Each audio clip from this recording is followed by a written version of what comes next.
Hello, welcome to this wintry painting compilation. I'm Lindsay Weirich, and I'm going to share some of my favorite winter landscape painting tutorials that I've done over the past few years. I hope you enjoy it. And we're live, at least we should be. Theoretically. And we've got 3 kids upstairs, and I've told them to stay off the internet, so hopefully they do, and we have a nice, clear, crisp, high-quality stream. I have no reason to think that we won't. I'm Lindsay, here with Sarah today. Hi! And we are going to paint a landscape in watercolors. We're going to use 3 colors today. We're going to use phthalo blue, pyrrole red, which is kind of like, you could use cad red deep if that's what you have, and new gamboge. You could also use Indian yellow or whatever warm yellow you have. So just those 3 colors. We're going to mix all of our other colors from those to get all the colors we need for this landscape. This video is brought to you by jerrydogorama.com. I'm using the Turner watercolors, and a lot of people ask me about this palette. This palette does not come with the paints. This is a separate plastic palette you can buy to go with whatever watercolors you like. And I just wanted to show you, because I'm never sure if I'm pronouncing the name right. It's Zoltan Szabo palette. He's the watercolorist that designed it. And you can use a lid for mixing if you need extra area. And I like it for doing my tutorials just because you can see the colors in where I'm mixing and I can keep it on screen. Generally, I do prefer a larger palette where all of the colors go around the outsides, but it's completely up to you. I wanted to mention it because a lot of people ask. And speaking of questions, if you do have them, you can put them right in the chat. Type the word question in all caps, then just type your question normally. Hopefully that'll keep you from looking like a spam robot to the Google machine, and you'll be able to get your question through. And I do ask that you keep your questions to keep them on topic, keep them about watercolor painting, please. And yeah, that's my spiel, I guess.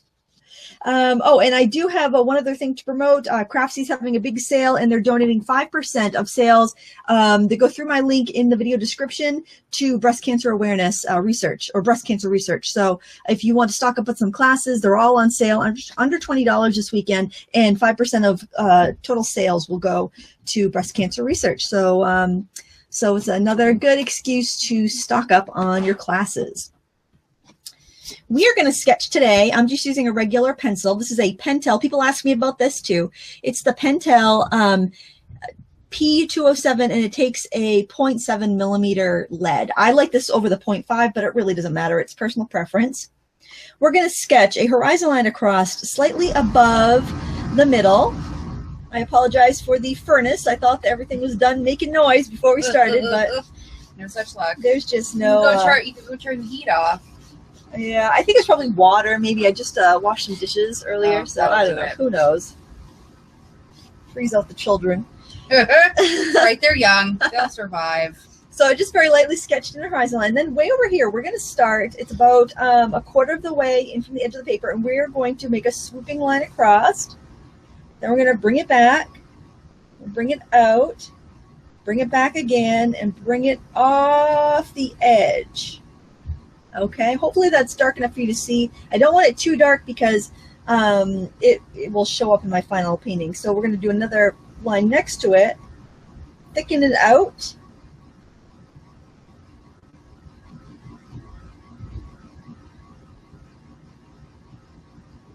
I think I'm going to adjust a little bit from what the, I'm drawing right on my paper. I don't want to be too rough with it, but I am going to erase a line and thicken it out because I don't like that. So I'm erasing this here. I'm going to widen this out a little bit there. I'm going to bring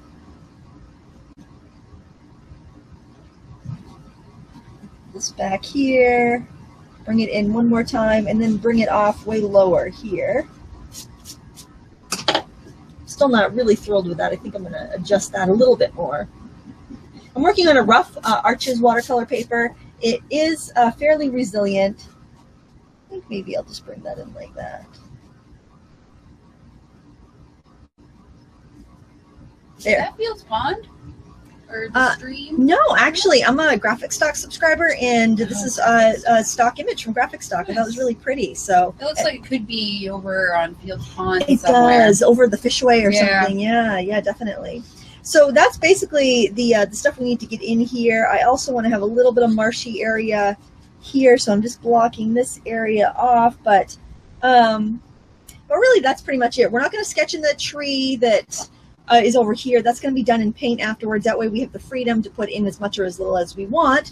And we're going to start by wetting the sky area. This is a very absorbent paper, so we might need to wet it twice. Some crud on my paper. I have taped down this paper on all four sides, so I just want to make sure my paint paper tape is stuck down well so that I'll have a nice white border when I'm done. And I think I will wet it with a number 30 Mimic Squirrel. Use any big juicy brush you have and just wet the sky with clean water. Remember, the paint's only going to go where your paper is wet.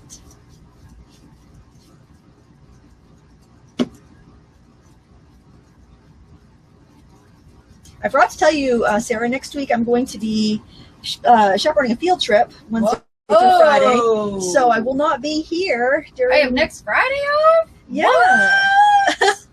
Oh, my week is going to be all messed up after that. Oh, no. No, it's fine.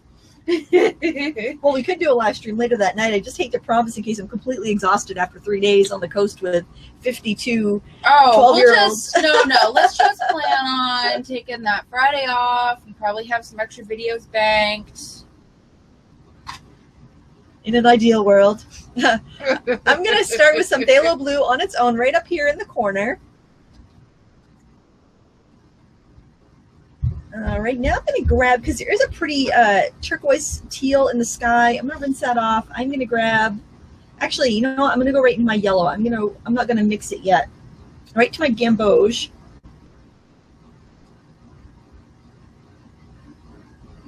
Bring it right over to the edge and let it kind of do its own mixing.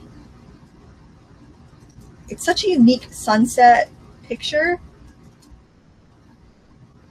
I'm going to work it in there a little bit.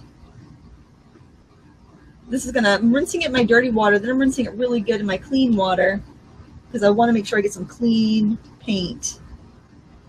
Then I'm going to fill in here with that gamboge on its own without going over the green area. You'll want a paper towel handy because we have to lift out our sun, where our sun is. It's setting, but it's still there, so we're going to have that white, bright sunspot. I've got a clean paper towel right here. I'm going to do that right away. That's going to go slightly off the middle. We don't want it smack dab in the middle. Slightly off, okay? We're lifting out that bright sun. It's so bright, it's white. It's not even yellow anymore. And then we're going to mix a little of the pyrrole red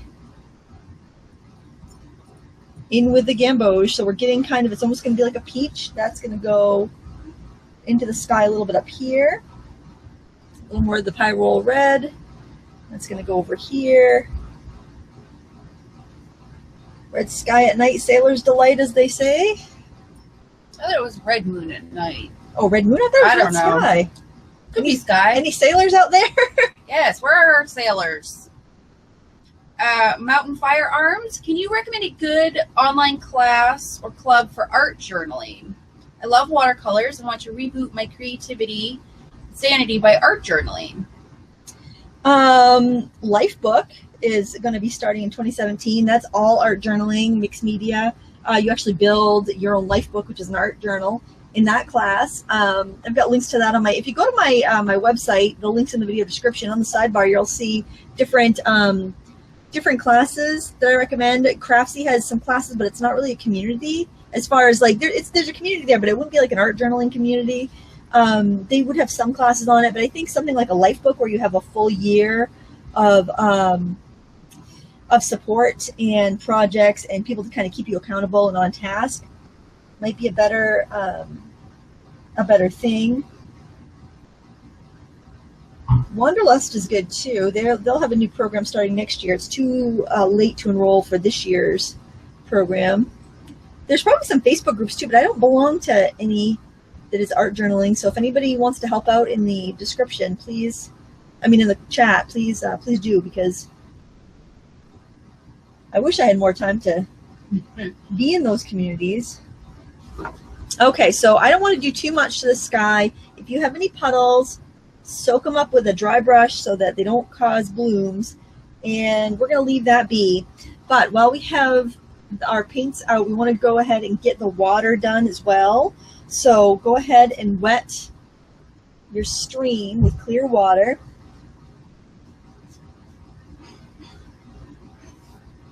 The stream, the photo has a frost, it has some snow on top of parts of the stream. I don't know if I want that much snow or not. I'm thinking I kind of like the reflection all the way through, not so it's not quite so frosty. What do you think, Sarah? Sure. I'm down. I'm not ready for snow yet. We'll have plenty of time to paint snowy images. Yeah, seriously. Baru Siva, what is your second favorite artist watercolor? I know M. Graham is your first love. Boy, there's so many good ones. I don't know if I could pick second favorite. I guess it would depend on what I was painting, because there's just so many really good brands out there. It's really hard to pick. I'm going to start with my actually maybe we'll go backwards. I'll start with some reds up here, just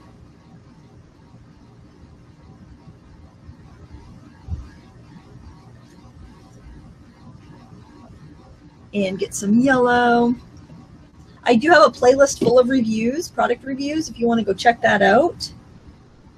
And then you can see the properties, because everybody's different. If you ask 10 people their favorite watercolors, you're going to get 10 different answers. Ali Javier, what brand of paper do you recommend for a beginner? Right now, I'm loving the Strathmore Wind Power. Jerry says a 6x9 pad for $4, and it's fantastic. It's not cotton. It might have some recycled. It's 30% recycled content, so maybe it does have some cotton. It feels like cotton, but I don't think it is. But it is a fantastic paper, and it's so economical, and I am loving that. I'm using that a lot right now for sketching. I have a 6x9 pad myself, and I'm using that as a sketchbook. I love it. It just it lifts. You can lift on it. It's well sized. I would really go for that. You can't beat it. This is just the phthalo blue on its own here.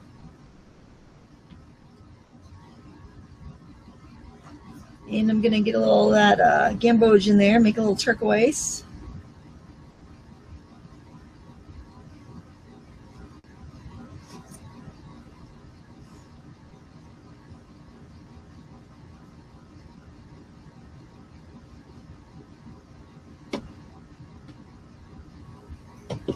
A little more yellow on my brush so I can kind of blend those colors together a bit.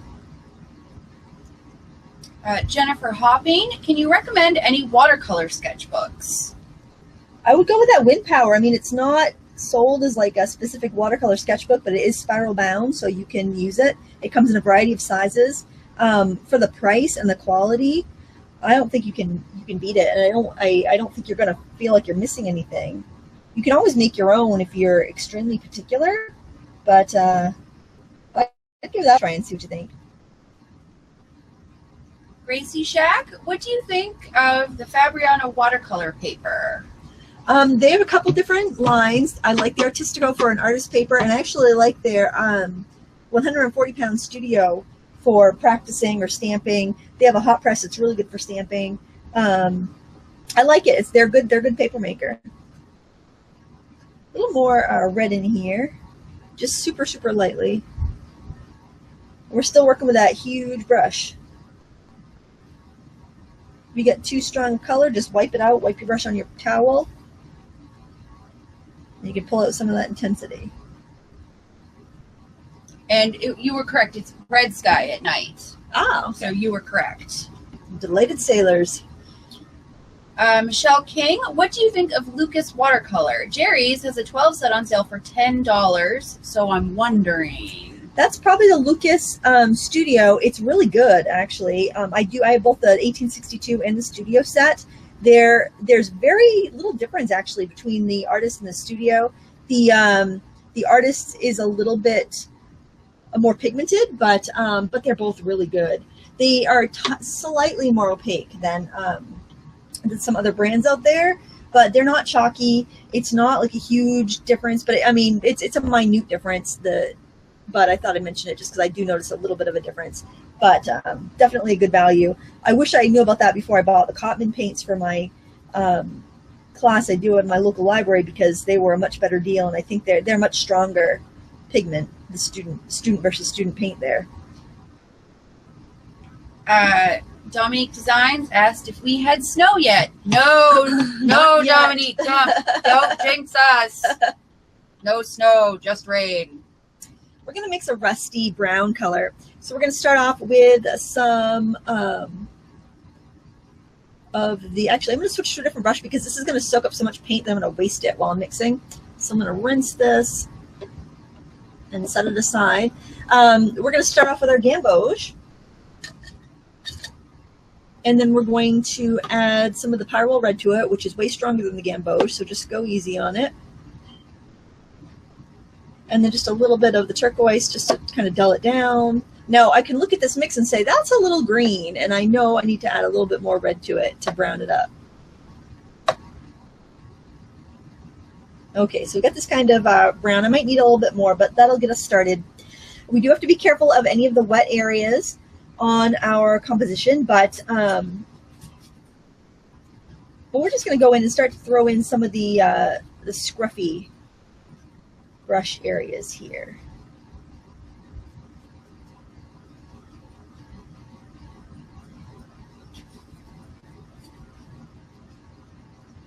I think I'm going to leave some bits of white just to show a little frost on the ground.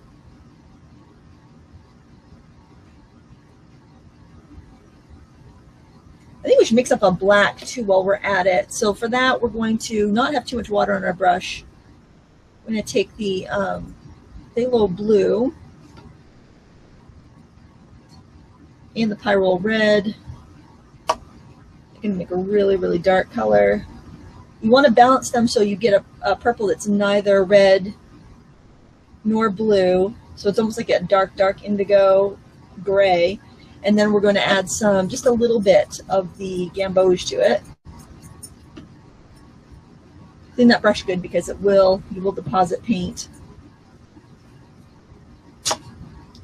Okay, so I think we're going to need some of that. And actually, I kind of want to tap some of that up here, up at the horizon, and let it bleed up because that will look like bushes and foliage and stuff in the background, like far away, and it'll be nice and fuzzy. So we want to go ahead and put that in.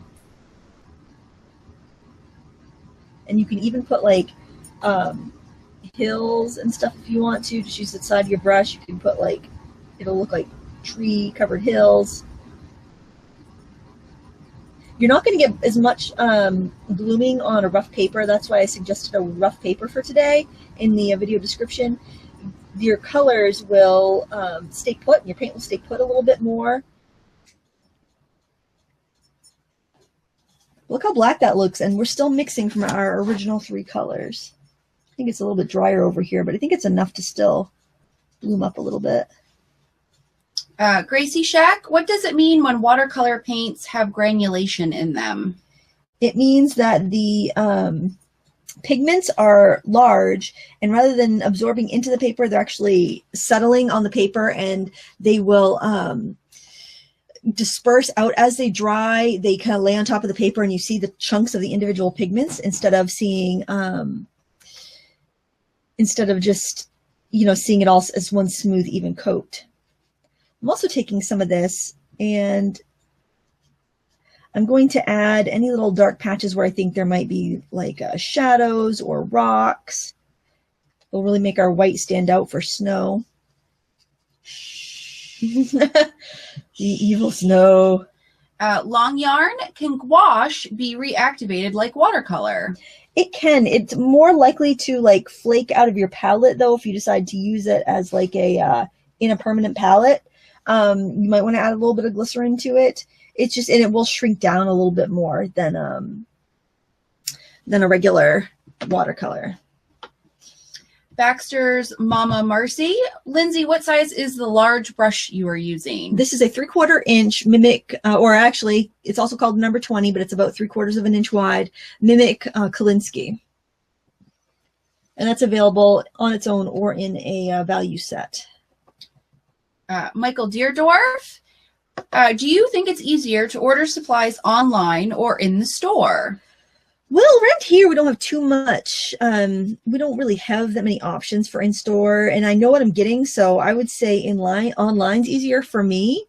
But as if you're a beginner, I think it would be easier in store. I'm mixing up a little bit of green, but I wanted a dull green, so I didn't clean my brush before, and I make this beautiful olive just by grabbing more yellow and blue on my brush. And again, we're still staying with those three colors. We're staying with those three the whole time, so don't think I'm sneaking colors in. Because I'm not. Yeah, if you have a store to buy from locally, go with that. But most of us don't. So online's almost every single time cheaper.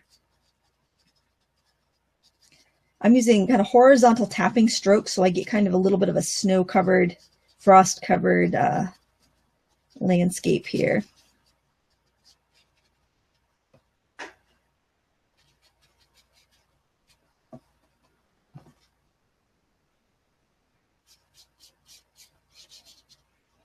I don't know if you can hear it, but there's almost like a bit of a scratchiness you can hear when you're dry brushing on the paper. It's zoning me out a little bit. Oh.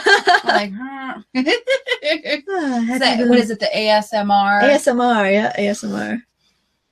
Awesome. We can get some ASMR views. That's a pretty popular genre here. It is. Alexandra Manga, how do you feel about the Daniel Smith split primary set? I really like it. I recommend that as well. It's a great place to start. It's kind of pricey for what it is, but if you shop around, I think Jerry's has that for about $35. It's list $60. So, if you shop around, you get a good deal on it. It's an excellent Christmas present to put on the Christmas list. I know people don't want to hear, but yeah, it's a great stocking stuffer. And because the thing is, when you get, it's just a tiny little, it's like a little box that size. It's a tiny little box, and when you get it in the mail, it's like, oh, that's $30. Yeah, what did I do? I'm glad I didn't spend $60 on that. No, but it is a great set because it mixes really cleanly. I did review that if you're interested in the colors that are available. I'm just dry brushing up some scruffy brush here because I want some of that white snow color showing through, and you almost get the effect of using a fan brush when your brush is dry like that. The Dark 023. What is a good way to keep your colors clean and fresh, even if you dip into another paint? I keep cleaning my brush, but that wastes paint. I find if your brush is, if your cakes of color are dry, you let them dry out on your palette properly, it usually doesn't contaminate it too bad. The paint's usually going to go to the wetter surface. So if your brush is wet, it tends to want to jump off the cake and come onto your brush. So, it's no guarantee, but that usually you end up picking color rather than depositing. I still recommend beginners and kids to rinse their brush in between. See, I'm picking up red and I'm not leaving anything behind. In liquid color, I know you've said that M-Gram is your favorite brand, but I can't find a review for them on your channel, and I rarely see you use them. Do you have plans for videos with them in the future? You can follow along with whatever you want. Honestly, the reason I don't use M-Gram much on videos is because I can't. My palette's so big that I can't have it on screen while I'm working, and people like to see the mixing, so I pick up this palette and bring it in front of me. That's really the only reason that I don't use them on tutorials that much, which is pretty silly, I guess, but it doesn't really matter. Pick a brand and use it. There's no magic juice in any of the paint brands that are going to make you paint better. It's you. It's how much work you're going to put into it. Any of the major paint brands are, they're going to be decent. I should do a review on it, though. I don't think I've ever done a review because I've just always used it, so it's I usually tend to review new products. So here, when I was flicking back my strokes, it's because I'm doing big bent over grasses. I'm picking up very little water. My bristles are spread apart. You can see there. Shades of yellow, red, dirty brown colors. I don't want to cover up all of my white because I'm going to be going back in there and detailing a bit. Pat Volk, if you had to choose Lucas or Turner Artist watercolor paint, what would you choose? I personally like the Turner a little better because it's more transparent, but it's a personal preference. They're both great paints. The Lucas, I would say, is more heavily pigmented, actually. But then again, I'm only using Lucas pans, so, and these I'm using from tubes. So it always seems to me that pans are more heavily pigmented. So that might just be why I feel that way. All right. I think I need to dry this before I do any more.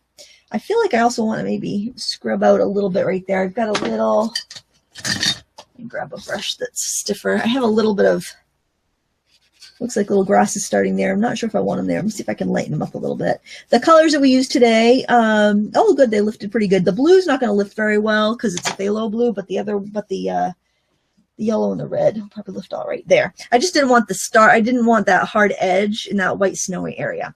So we're just going to blast it. If anybody has any questions while I'm drying, go ahead and leave them in the comments. What tape do you use to hold your paper down?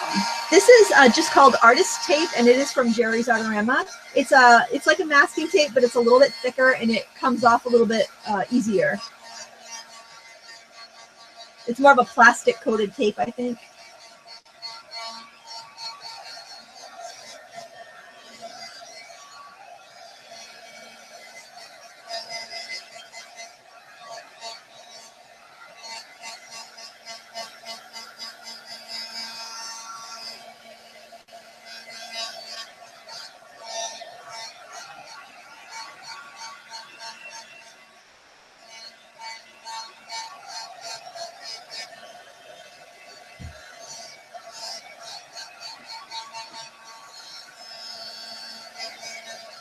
I really soaked this paper. It's taking forever to dry. Lots of chat, so I'm trying to get back to the question. Sure. I love the color palette of this. It's so soft and yet so fall looking. It's very pastel, but it's also very fall looking. The Almets, Jerry's shipping to Germany is €40. Any other good brands for brushes that mimic animal hair? Princeton Neptune. And also Royal and Langnickel Zen. The Princetons are better, but the Zens are good too, and they're a lot cheaper. Wendy Renzi, I have koi paints in Winsor & Newton. Every time I watch tutorials, different colors are being used. Is there a chart available that shows comparable colors, or are they just all different? The charts. The koi colors do not have pigment names, so that's where you get a little stuck, but there is a chart available for koi. I think it's on their website. Somebody printed one out for me and gave it to me at a watercolor class, and that was really handy. I would just go by eye, swatch out your colors, and then maybe go to, next time you're in an art store, grab a color chart for Winsor & Newton, and then just kind of like transcribe it. You just need to make sure your bias is correct. So if they want ultramarine blue and you have something with a purpley undertone like that, then it's going to be fine. Like you could substitute the cobalt or whatever they, crazy name they have for their paint. It should work fine. So just make sure you're keeping your color names the same, and you should be all right. I mean, I'm sorry, the undertones the same, you should be fine. I want to lift up a little bit around this so it's a little bit softer. So I'm going to take a hog brush and just get it slightly wet, and I'm going to go in a circle around that area I lifted just to kind of make it a little bit blended. I soften that up a little bit. You want to make sure your sky is dry before you do this, or you're going to end up with a weird halo effect. And use a clean paper towel to blot it.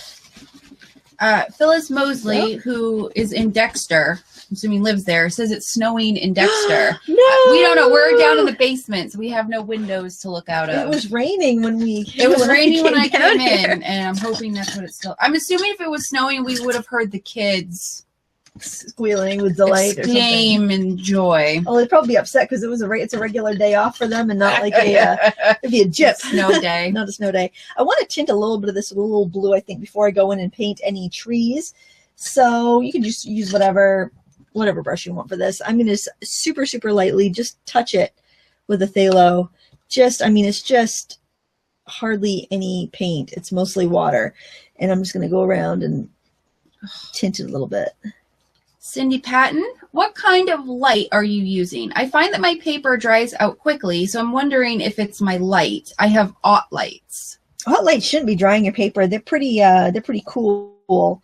I'm using CFLs, daylight balanced CFLs that I have clipped to my ceiling. I'm in a basement, so I just clip them to the floor joists, and that works well. I have like 3 of them pointed right on my work surface. But I'm also in a basement in Maine, so it's not very dry here. It's a pretty humid environment. Bev Roberts, the Turner sale is so tempting. Do you think it's worthwhile to get Jerry's current bargain on these if you already have a set of professional watercolors? Well, look at what you have and look at what you have for colors and look at what's in the set. The set has the colors that I have in my palette with the and black and white. See if those are colors that you need. If not, if you already have like all these colors, don't buy them again. Don't buy duplicates. But they also have their tubes on sale. Certain colors of them, I really love. I love their sap green. I love their burnt sienna. Their phthalo blue is nice. Their turquoise is beautiful. The pyrrole red is good. See what you have and what you're lacking, and I would just go ahead and go in with the tubes and get the colors that you don't have or colors you want to stock up on, because for between $3 and $6 a tube for artist quality paint for 15 milliliters, you're not going to beat it anywhere. I have decided that I actually want to work around the water here, and I have this. This is a number 6 round, anywhere between a 4 and a 6. I think you'll be fine. I'm just gonna kind of go in there and like flick up some brownish, golden, reddish shrubs. I think I'm going to have it a little bit browner back there. So I'm picking up some of that mixed black and just adding it into that lighter color that I had. Remember, it's just those 3 colors. We get a huge variety of stuff with those 3 colors. Just dragging up little bits of grass around the border. Somebody told me, I'm not sure if the sale's still on, but a couple of people mentioned this week to me that Jerry's was having 2 for $1 on the Mimic brushes. Ooh, it sounds like a good sale. Yeah, I wonder if you could do the value sets 2 for $1, because everything I have came from the value sets. That way you don't have to decide. It's kind of nice somebody picks out the most useful ones. So short, stubby grasses further back, and as you come forward, your grasses can get lighter and warmer in color, so that you just help the perspective there. Jackie Brockett, do you stretch your paper first? I typically don't, unless I'm working with really lightweight paper, like 90 pound. This is 140 pound Arches Rough. And it will, when it's wet, it does buckle a little bit, but it dries out. Now that it's dry, it's flat again. Some people will only not stretch if they're using 300 pound paper, but I rarely ever use 300 pound because it just feels too precious to me. And then I can't create anything because I'm so worried about how expensive it is. And that stresses me out and I don't enjoy it. So I paint on 140 pound. Eternal Abbey, is it much better to put 2 watercolor paints in pans, or can I use them straight from the tube? It doesn't make any difference. It's more of a personal preference. You waste a lot less if you are working from the pan. I'm trying to see if my credit card scraper's handy. I feel like I need to do some scraping. Well, you know what? I can use the back of a brush, I guess. It's personal preference. Some people just prefer to use it straight from the tube. Some companies say that you should use their tube paint right from the tube, and you should use their pan paint if you want to work with dried pans. So you have to buy 2 products. I think that's ridiculous. But like Winsor & Newton, I do find that their pan formulation and tube formulation are different. And that's probably why I don't care for their paint as much as other brands, because I usually buy tubes and then I put it in a permanent palette. But I love their pan, so I think their formulation is slightly different. But there's nothing, you can let it dry and it'll work just fine. I'm making my strands of grass a little bit bigger as I am working forward. Still working with that number 6. I'm going to work on this for a few more minutes, and I'm going to switch so I don't get too much repetition.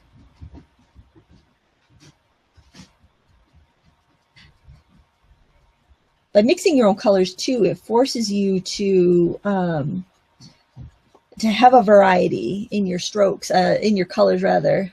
And then by switching brushes, it helps you make a variety in your strokes. Now I'm going to switch over to a liner. A liner is a round brush that has really long bristles, so it lets you carry a lot more paint so you don't have to reload quite so often. And you typically don't mix with your liner, but if you're just getting a little bit of color, it's not a big deal. You just don't want to be rough on these because there's not as many bristles. It's not like mixing with like a big flat. That's a little bit more durable because it's got so many more bristles. So these just have a few bristles, so you just have to be a little more careful. And I'm going to pull out taller grasses now. You do need your paint a little wetter to use a liner, so it will it'll come off the bristles. I think I might actually start off with a bead of color. Let's mix up a little bit more so I can have a nice bead of color. Then we can actually drag out from the bead. I think that'll work out a little better. Grabbing a little bit of blue in there just to brown it up a little bit. I don't want bright orange here.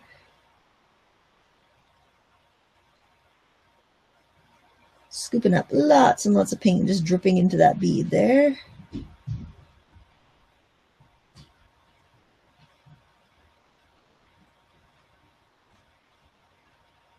There, now it'll be easier for me to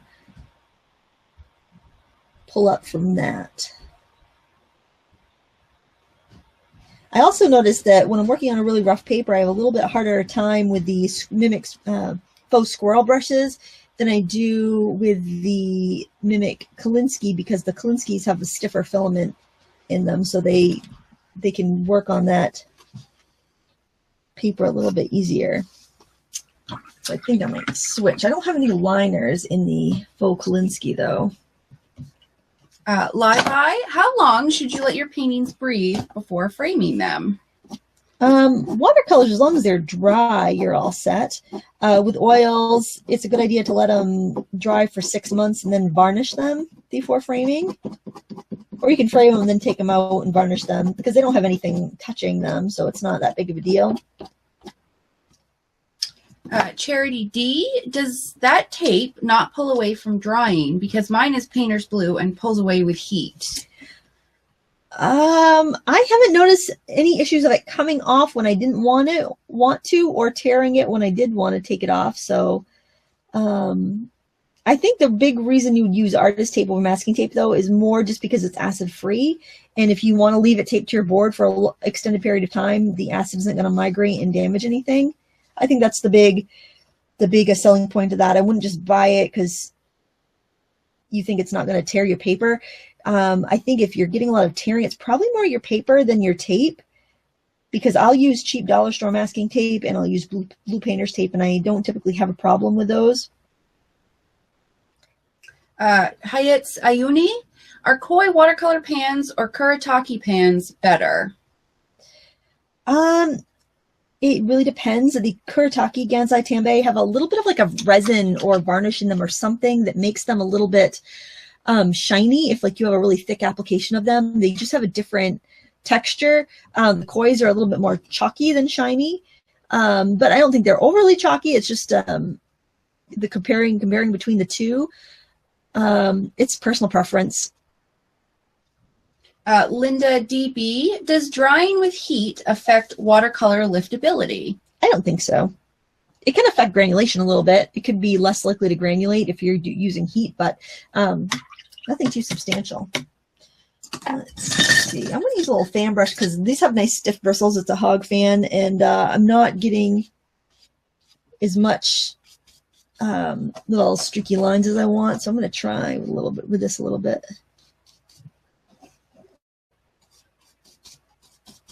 So the only downside to doing a painting with 3 colors where you're doing a lot of mixing is that you have to mix so much instead of just having convenience colors. Your paintings may take a little bit longer to create. I don't think it's a huge deal, but I just wanted to point that out there because you might be thinking, why would I ever buy all these colors if I can just mix?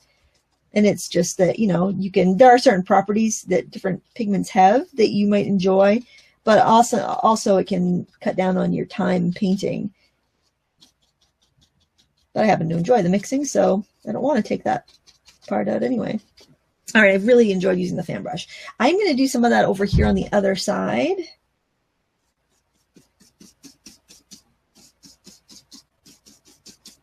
I want to keep some of this fuzzy in there because it's far away, and I don't want to bring that part of the picture forward. The nice thing about dry brushing with a fan brush is that you don't have to have it super dry. It kind of just works because you've got the stiff bristles. And I'm going to get a nice juicy brush here and load it up with some dark so that I can kind of add beads of dark, and then I can drag it up with a fan brush.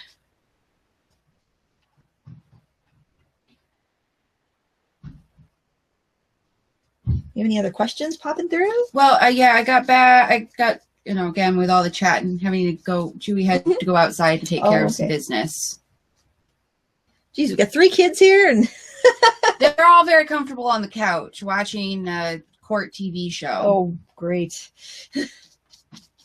I took it off the Roku and I just put regular TV on, thinking, oh, I thought I had it on like the PBS show that had like cooking and tutorials all day.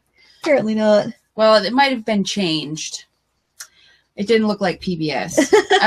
Lie by, how dry or wet should it be when you use a scraper? It depends. If it's really wet and your scraper is a little blunt, you're going to get more highlights when you scrape, like lighter lines. If it's really wet and your scraper is sharper, you're going to get more inscribed lines. So different depends on the effect that you want. And it's not snowing out here. It's just good. Rain still. Dominique Designs. I was watching Rich the Spin Doctor, and he said that pan sets have a higher pigment load than the tubes. Does Lindsay find that to be true as well? Well, I think if you're looking at milliliter to milliliter, it's going to, because you don't have water in it. You know, the tubes have to have so much water in it to make it squeezable. And the pans are very dry cakes. They're extruded almost like a clay, and like you'd use your clay in a clay extruder. It's a very dry brick, and it's never had all that water added to it, I don't believe. And then it's dried out more. Even if you buy liquid poured pans, it's still going to be drier, because they'll pour it, let it shrink out, add more paint, let it shrink out. And so you end up getting more paint. If you're just going by like volume, you're going to get way more pigment in a pan than in a tube. Plur, Prudence from Jamaica. Can I use makeup brushes for different results? You can use like the soft ones for wetting the paper. Just be careful; they may want to shed. They're not going to be ideal for a lot of things, just because they're usually really, really soft, and they can be very, very sheddy. But give it a try. Just, be careful. Some of the pigments that are in your paint are not ones that you're going to want on your face. So, I would definitely dedicate them to your art if you're gonna do that. Charity D, is a liner the same as a rigger? Yes. I just got the phthalo. It was really watery. I blotted it on a rag just to kind of get out any extra water. I'm going to pull in a little bit from the edge. Intensify that color a little bit there. Phyllis Mosley, what do you think of Grumbacher Academy watercolors? I think they're one of the best student grade paints on the market. Honestly, and they're great price. They're under $5 a tube usually, and you can even do better than that a lot of times. And they're easy to find. I think their quality is better than Cotman, actually, and I was very surprised to discover that. I did a review of them recently, and you picked up that tube of ultramarine for me, because yes. I felt like I really needed an ultramarine before I could rate it, because I had a bunch of tubes. I was excited when I found it. yeah, it's a great brand. Adding a little visual weight down here at the bottom of my painting with this phthalo. And I can add a little bit of a vignette effect by adding it a little bit darker over here. using a really soft brush, so I'm just kind of dragging it out. It's going to give the appearance of blending a little bit, but I didn't want to re-wet everything and risk any mud. I may have to wet my brush a little bit to get it to blend out a little bit. Not too wet because you don't want to have blooms. And you don't want to lift the paint underneath, but usually with a rough paper like this, it's 100% cotton. You're not going to have that issue so much. It doesn't have the topical sizing. It's not as slippery as like a lot of wood papers.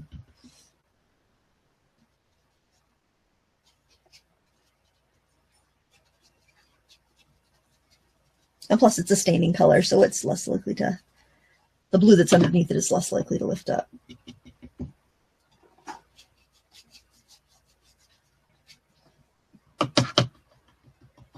I think I want to mix up a little bit more of that turquoise.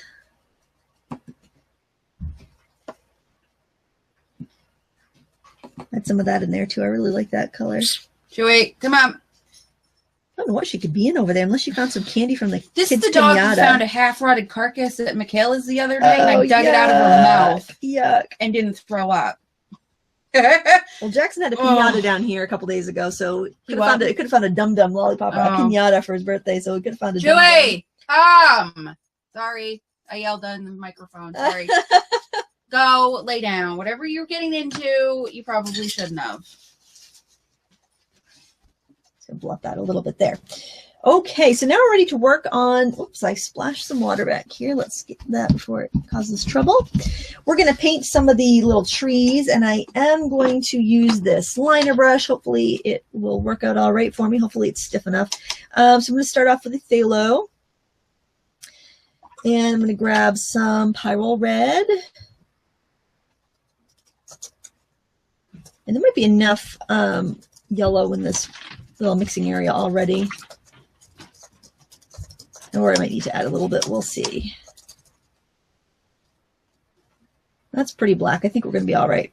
All right, if it's too purple, add a little smidgen of yellow. If it's too red, add a little bit more blue. You just basically need to work on balancing those colors. So I'm going to start up here at the horizon. And I'm just going to lay my brush down and drag up a little bit. So I just automatically end up with the starter tree.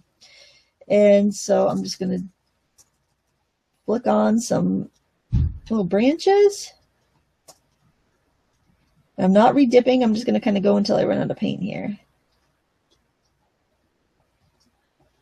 And another little shrubs next to it. Everyone wants to see Chewy.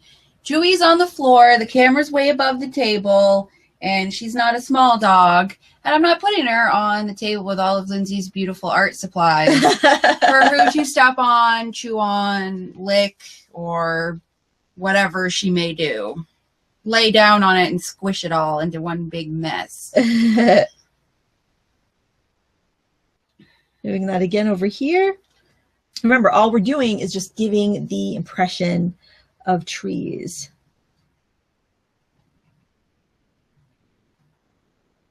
And it helps if you can stand back and kind of squint sometimes.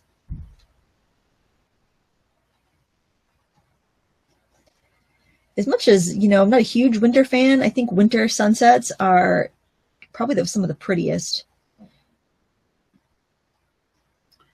Kristen W., how clean do you keep your water? I've heard that the water should be changed often, but I've seen some people mixing with horribly dirty water with no issues. Well, hopefully I don't drop this.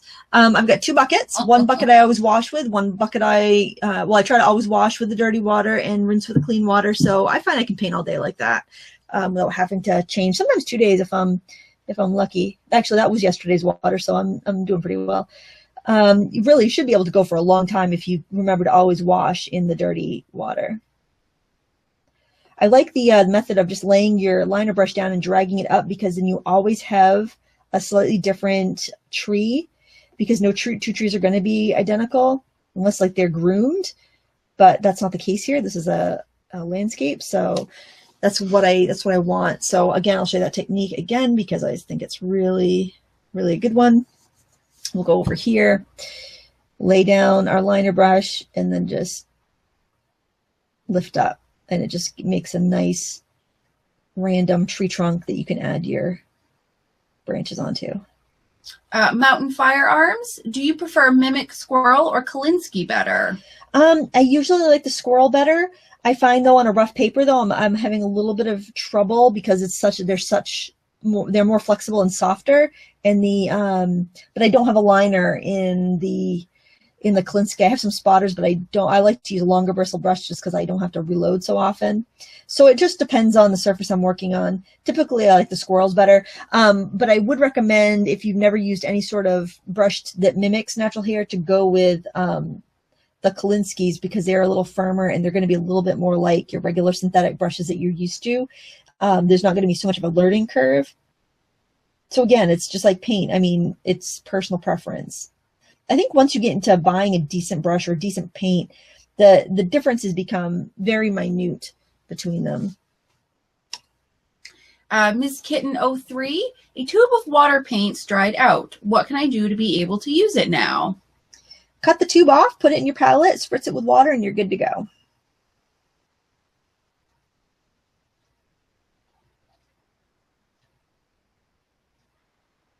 Baru Siva, do you have a tutorial with Derwent Grafton watercolor pencils? I do. I have one on painting marbles with them. I should use those more. I'm going to the coast next week with the kids. I should bring that. That's a good idea. Because that would be perfect, like to do tide pool sketches and stuff like that. Keep your sanity. I'm looking forward to it. It's not camping, so all the other trips have been camping, so I've avoided them. Nishtha Sharma, I have been learning a lot from your tutorials. Thank you so much for sharing. You're welcome. Have you ever used Camlin? It's an Indian brand. Never heard of it. Is it Camel or Camlin? Because I've heard of something called Camel. This is Camlin, C-A-M-L-I-N. I never have. And maybe somebody has some, maybe somebody else has. I don't know if they're looking for a review. This is a Neptune, by the way. I mentioned Princeton Neptune. And this is a dagger. And I'm going to use that to do a bigger tree a little bit closer. They're essentially used the same as a liner brush. And they perform the same function. And this is a dagger, or you could call it, a lot of people call this one a sword because it's got longer bristles that you go up quite a bit longer before you taper. Ian Jackson and Rich Bowden both told me that this is more referred to a sword, whereas this is a little bit shorter, but they perform the same task of carrying a lot of paint and coming to a very sharp point. So if I dip this one in the water, you'll see how it comes to a nice sharp point there. So I'm going to use this one just because it's a little bit smaller. And we are going to do the same technique to do a tree a little bit closer. So you want to practice on these ones further away with a smaller brush, because if you make a mistake, it's not going to be that noticeable. Once you get to doing the midground and the ones in the foreground, if you do make a mistake, it's going to be a lot more visible. So that just kind of keeps you from overdoing it. So I'm going to start right here. I'm going to lay down my brush and I'm just going to drag it up. So I've got a nice base here. I'm gonna have to mix up a little bit more paint because this brush was really thirsty. And I know I'm going to use more in the foreground, so it's all right to mix more than I think I need for this. Zach Penn, my core watercolor doesn't seem to flow very well on Arch's hot press. Do you know why? Core is supposed to be very flowy. Yeah, I've always found it to be very flowy. No, I don't know why that would be. And hot press is very smooth paper, so it should flow really well. Not enough water? Could be, yeah. Arch is also very absorbent, so maybe try it on see if it flows all right on a wood pulp paper. And if not, I mean, you could always reach out to Core. Golden Paints is known for being extremely customer service, having extremely good customer service, so I'm sure they could help you if whatever issue you're having. Another thing I like about these brushes, these daggers, is that it makes it kind of impossible for you to get too fussy. It really makes for a nice random tree and random lines. And a lot of times we have a hard time making things look really random. Mountain Firearms, you have a water drop on your sky. Ooh, I do. Thank you. Thank you, Mountain Firearms. Did not see that.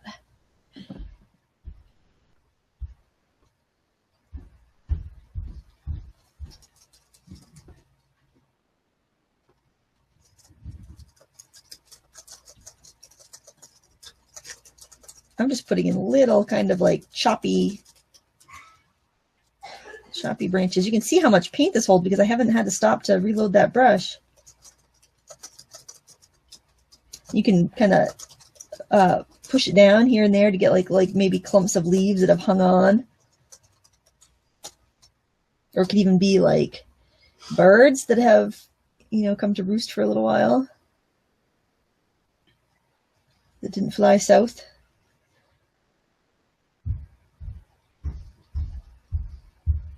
Get back to where I was. Make sure I don't miss a question.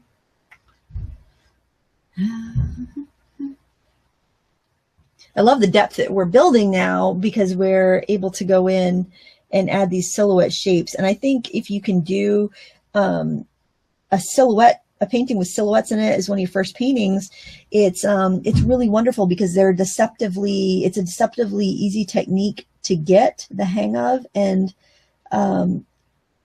it's just such a wow factor when you're done.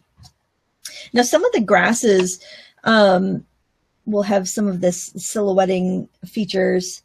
I'm going to go in here right on the edge of the water and just pull up a little bit, and then just drag up a few little grasses. Lie by, your colors reactivate so easily. Mine don't. Can paints get too old? Not watercolors. Sometimes I've usually swatched out my colors before we begin. So like earlier in the morning, I have wet those colors and I've played with them a little bit. So if you just spray them with a little water a little while before you paint, like maybe 5 minutes before you paint, that's going to help a lot. I don't know if you're using Turner or if you're using a different brand. Different brands react a little bit differently, but they all should, they all should reactivate all right.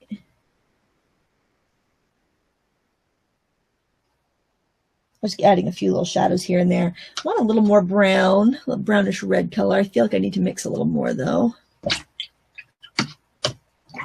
Just be gentle mixing with your softer brushes.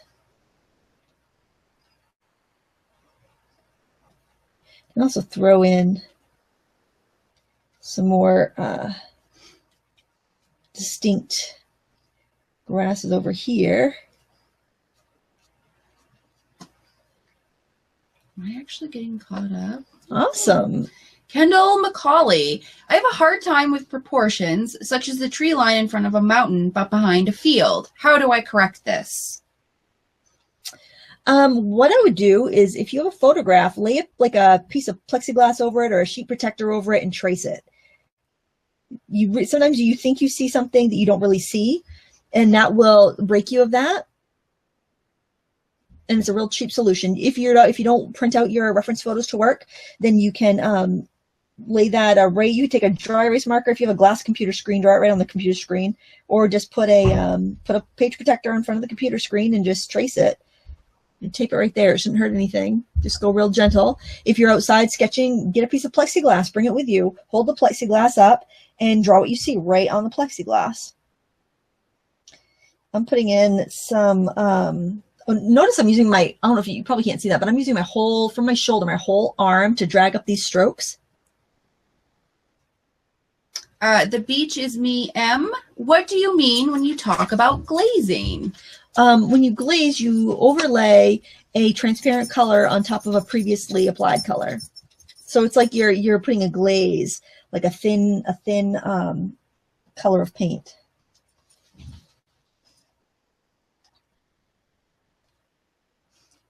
Putting some of these dry grasses around here by the edge of the water.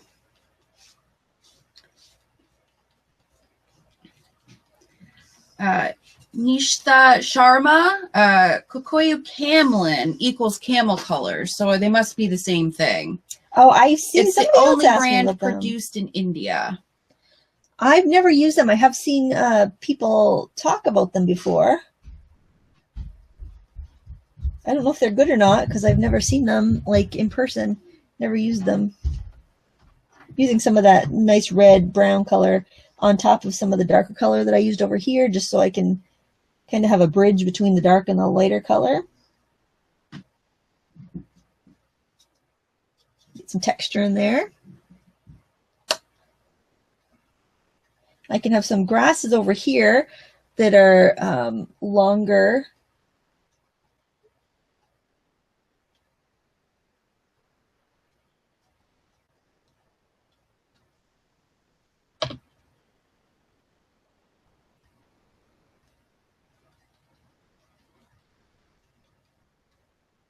Turn your brush, turn your direction here and there. All these grasses are not going to line up. They're all going to be slightly different.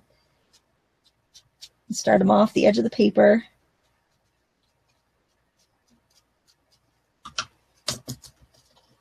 We'll do some with a different size brush so we don't get them all too uniform. 3 colors. Pretty impressive, guys, huh? We're using 3 colors. People are saying they can't believe you're only using 3 colors. See, you don't have to have 75 watercolors to do a painting. That's right. And it's very budget friendly because, you know, if you have $10, you could buy those 3 colors and you could paint. You could paint a lot of paintings because those are big tubes and watercolor goes a long way.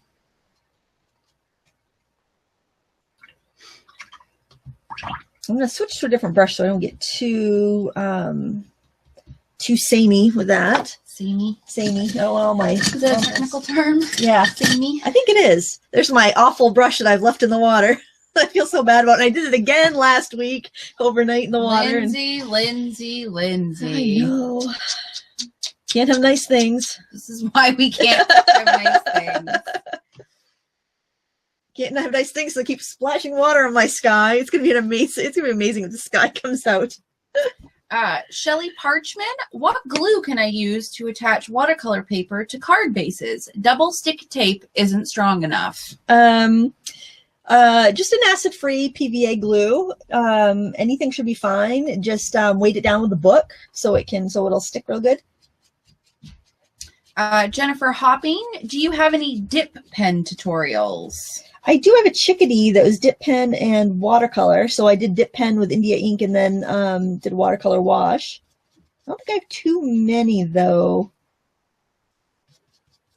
Search pen and ink on my blog or my channel. That should bring up any that I have. Because I think I usually tag them as pen and ink and watercolor. I feel like I want to do some sort of wash over here though. I'm feeling like there's too much white in this area. I think I'll just thin this down a little bit. I know I'm going to need some darker shadows in there, but I just don't think I would have the white in this area. So, Charity D, what is a good replacement for Pyrrol Red? Cad Red Deep. Or Scarlet probably is good. Just anything that's like it's a more warm red, but it's not too orangey. It's almost like a neutral, good neutral red. Bev Roberts, question following up on glazing. Do you apply the lightest color first or last? Usually start lighter and work darker. And that was usually because you've added more water to your first washes. You're building up darks usually and building up depth. So if you glaze something that's lighter and opaque over, you're just going to get kind of a chalky look. Saltwater Joys, Kelly Joyce. Can I adhere a watercolor painting to a glass cabochon? If so, what adhesive can I use? On the back side, you need to use an adhesive that's not water-based. Otherwise, it's going to lift your paper. I'd try to find a dry adhesive that's crystal clear, honestly. I think because you got to bond it. It's going to look fuzzy unless you have a really good bond. So you need something that's going to fill in the to the paper. Yeah. I think you need a wet adhesive for that probably. I mean, the only wet adhesive I use regular. I feel like rainy weather is slowing me down. I use Zip Dry. Oh, zip drying. Now, would that run your watercolor paint? Maybe you could maybe you could like wax your watercolor first. Well, you could do, I don't know. I've never used it I've used it to adhere watercolor paper, like that I've stamped or something on, adhere it to a card base, and it holds really well, but I don't know how it would stick, because that dries very clear. Yep. And it's still got some flexibility to it when it dries, so right. I don't know. I think I would wax it. I think I would rub it with some paraffin wax and heat it with a heat tool, and then I think you probably could use like glossy accents or something. And people are saying they see birds in the tree in the background. Oh, there, yeah, that works. Birds. All right, so now I'm going to go ahead with the big tree that's kind of framing this whole composition, and we save this for last because we don't want to paint around it, and also it can be a little scary. You could be a little afraid of messing up. If you don't want to do this tree, you don't have to, but I'm going to do it, and then you can decide that, you know, you either like it or you don't, and, you know, you can go from there. I'm going to start it a little bit lower. I'm going to go start it right from the corner, and kind of bring it up, bring it over. Got this little branch kind of coming out. I'm going to extend this up. Now, is this something if somebody wanted to maybe sketch it out with a watercolor pencil first? Oh, yeah. You could definitely. Get maybe if you're more comfortable with that. Feel more comfortable, because the watercolor pencil would obviously blend, you know, if you pick like a brown or a green, you know, something. Okay. Anyway, Dominique Designs. She wants to know, ask for a set of watercolors for Christmas. What is a good, inexpensive set for a beginner who has used Inktense? I would go with Grumbacher Academy, I think. Because it's not very expensive. It's easy to find. So if you're sending a non-artsy person to get that for you, it's not going to be something that they're going to have to run to like 5 specialty stores, or, you know, you'll be able to find it on Amazon. You'll be able to find it with a coupon at AC Moore. You know, you can get it anywhere pretty much. So, John Butler, have you used a proportional divider to get proportions correct? I don't think I have. Nishtha Sharma, which other color can I use instead of this blue? I don't have that one. You can use Prussian blue. It's a more greeny. It's a deep blue that's biased green, versus ultramarine, which is a deep blue that's biased red. I have to mix up some more of my dark here. Again, it's mostly the red and blue with a little bit of yellow to offset the purple. Charity D, have you ever tried a Bob Ross episode using watercolors? Do you think it's possible? I haven't. The technique for oils is very different, and it's very additive. And you're painting on top of stuff, and you're working into wet paint a lot. You know, it's definitely possible with acrylics, but some of the techniques would be difficult because your paint would dry before you get a chance to work back into it. A little more red in there. You can see how green that looks. Put a little more red in my mix. I think you could definitely do some of his compositions in watercolor, but just the approach would be a little bit different. But I would try it, because you might even come out with a new way to use your paint. And if your paint is more gouache, like more opaque, you might find that it works really well with that technique. I'm barely holding my brush because I just want very light branches, and I am going to switch to something finer once I get more of the big branches done. And you don't have to put in all of the branches you see. Make it your own tree. And you can add some if you feel like you made a boo-boo and you want to cover it up. You can put a little branch there. Or if something looks a little naked somewhere, you can go ahead. And you can glaze over. See, add another layer over if you don't feel like your tree is dark enough.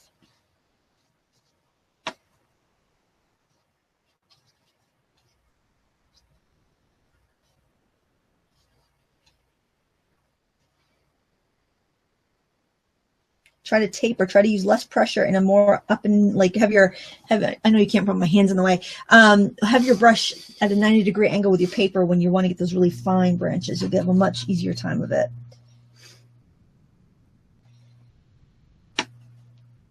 Thicken that up a little bit down there. And then we've got some branches kind of dipping into the sky over here. I don't know if I'm going to put all of these in here or not, but I love the framing that that this tree gives. It almost gives like a vignette or a picture around it. It gives you something so close to you that this tree is so tall, it's going beyond the paper. So it gives you that immediate foreground, and that's why it works so well in this composition, because it establishes that that scale and perspective. There was when I went to college for broadcasting, but we had to take some TV and filmmaking classes, and I think they called it a gobo, which is basically like something you'd put in your foreground to make your shot seem a little bit more like it had more depth. And this is kind of the same. You can use that same trick when painting. You put that in here, and it just automatically gives your painting more perspective and depth. It's kind of a little trick.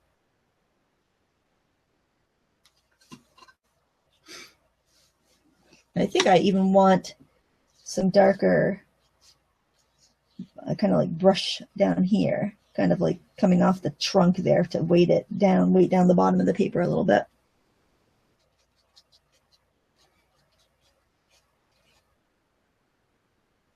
You'd be mixing up. You're going to know how to mix black by the time you're done this, because you have to mix it up so much. I'll have to show you my water at the end of the demonstration, because my dirty water is like, it looks like ink right now.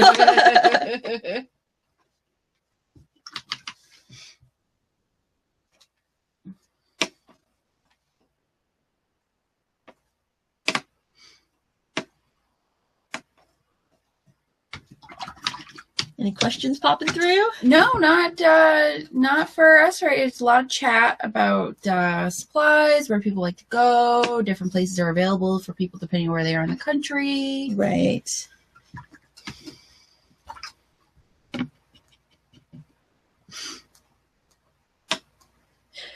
Oh, if you're an oil painter, I did have a product pick I wanted to share. I just tried the linen Sensio panels from Jerry's the other day, and if you like to do detail in oils, they're so nice.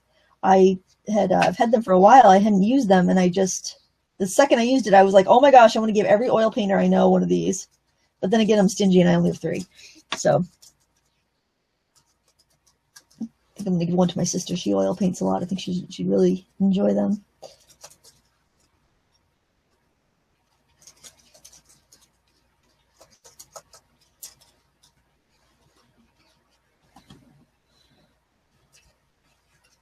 Okay, so now I'm going to switch to my smaller brush, I think,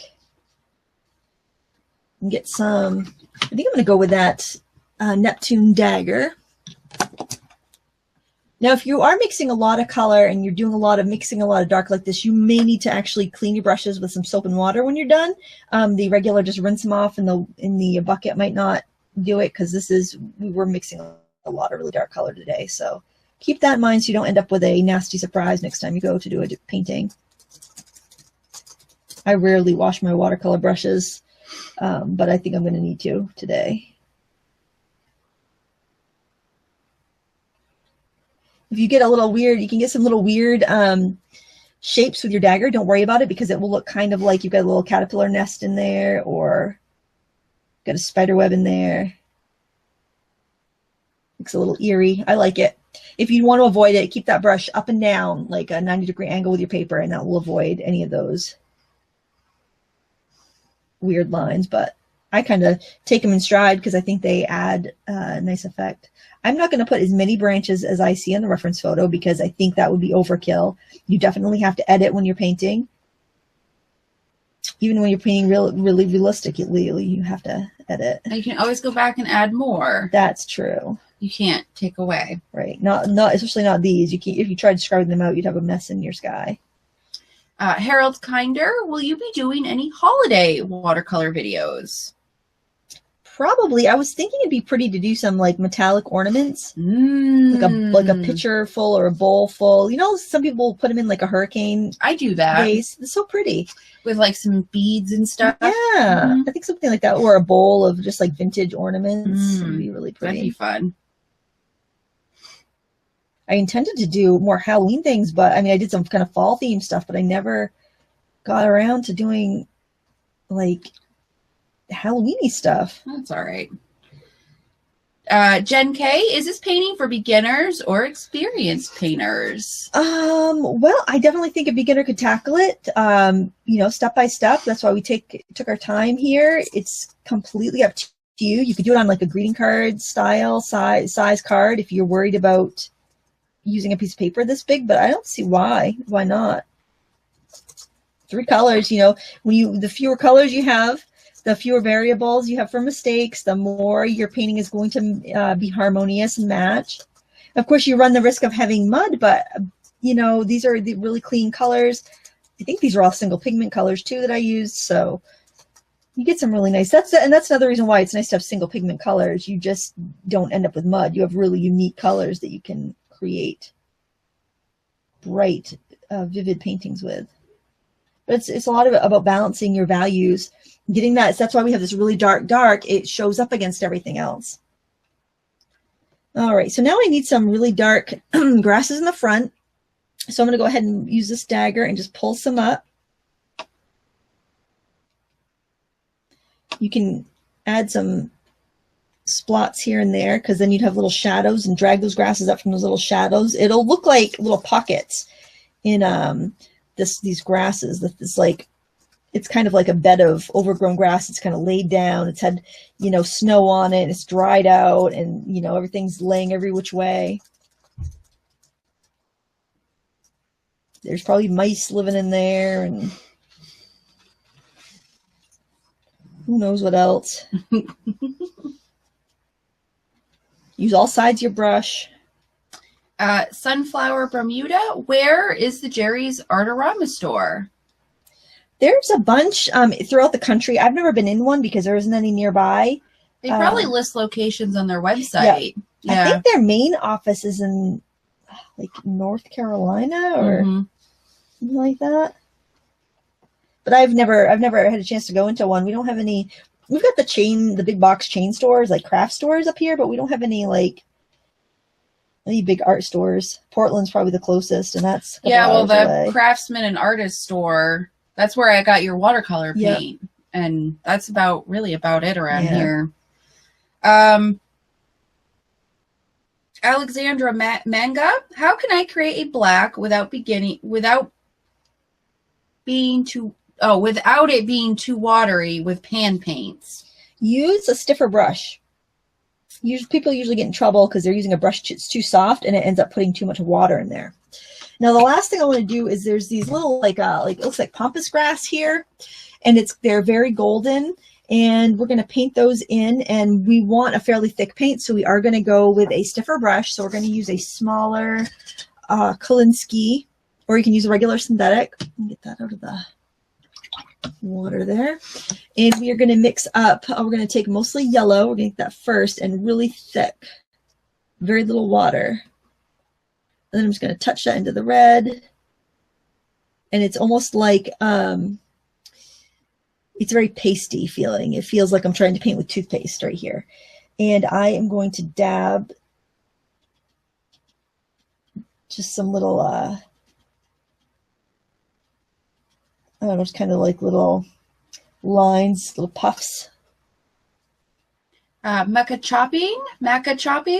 What do you do when you're in a creative slump? Often I will like clean my studio, or I always have like a to-do list of things I should do, and I put it off because there's funner things to do.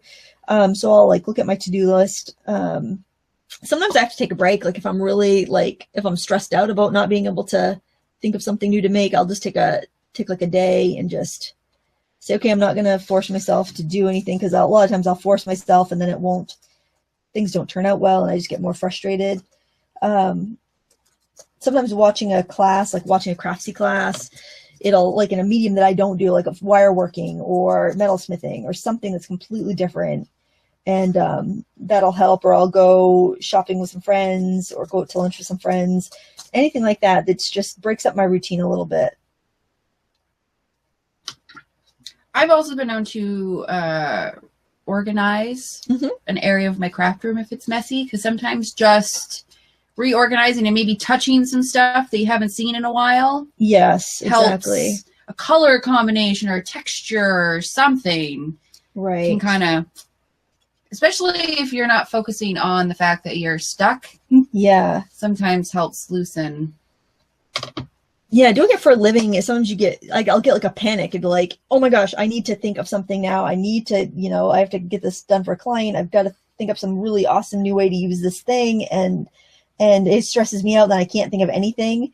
And that's really tough because you just panic. And I think when you panic, when you're in that panicking state, it's really hard to be creative. Bev Roberts, do you think the Magello airtight palettes would be good with the M. Graham paints? I worry about them growing mold, but I do so love the look of their palettes. I don't use any airtight palettes because I am also worried about them not drying out. So I can't tell you. I've never used it, and I don't know. Alexandra Manga, how did you like the Anna Mason class on Craftsy? I really liked it, which was, I like her personality.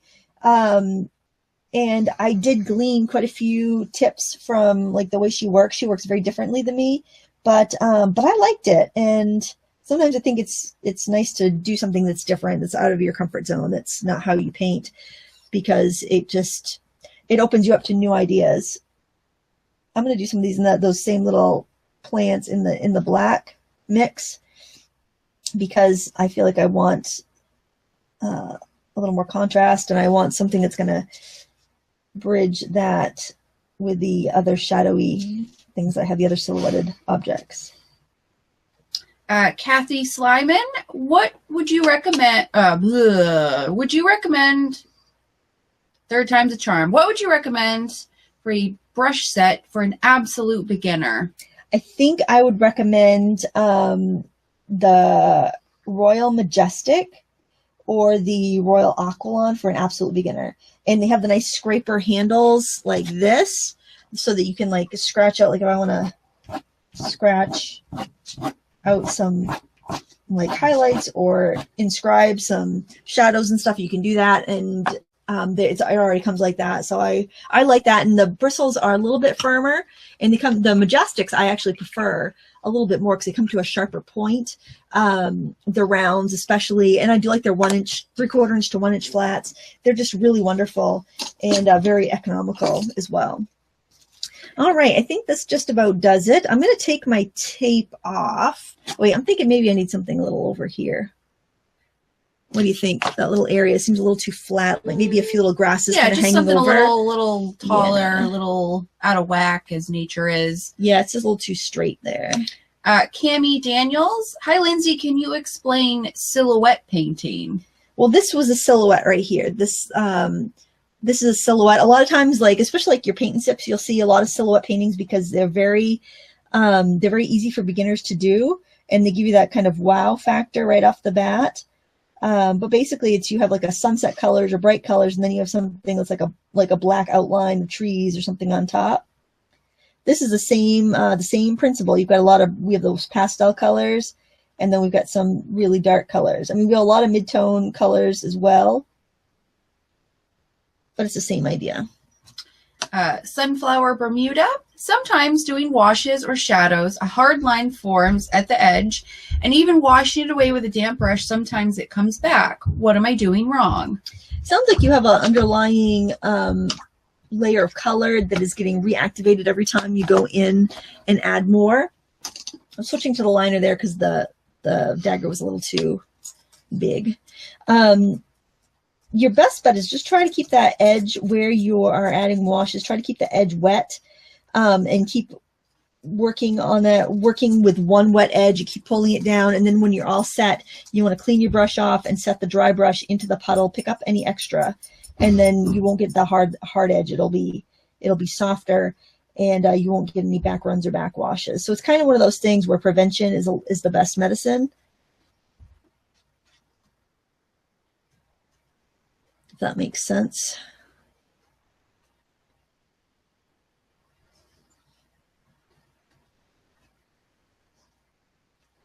Maybe I'll put a couple little grasses maybe coming out of the water. I don't know. I feel like it was a little too stark there.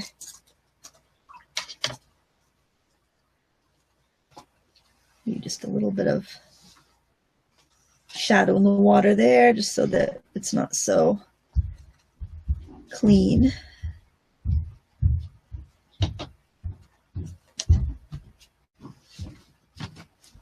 There, I think that's a little bit better there. Yeah, that makes it not as flat. It looks nice. Yeah. Okay.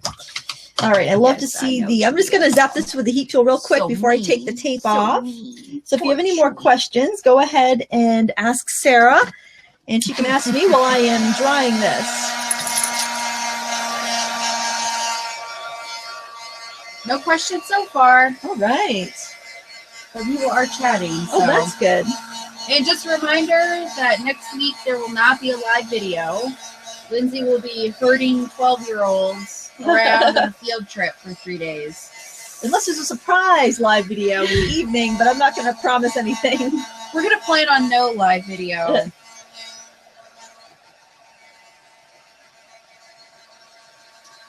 Kathy Slyman, do you have a video on how to prepare your paper for painting? I have a video on how to stretch your paper if you want to stretch it. Otherwise, just tape it down to a board.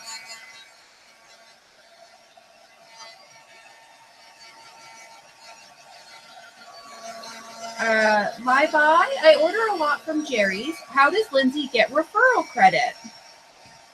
I think they just look at their traffic sources, where people come from. And I'm not paid by how much you guys buy. They do a flat sponsorship. So, they keep sponsoring, I'm sure, because people keep shopping there. So I really appreciate that.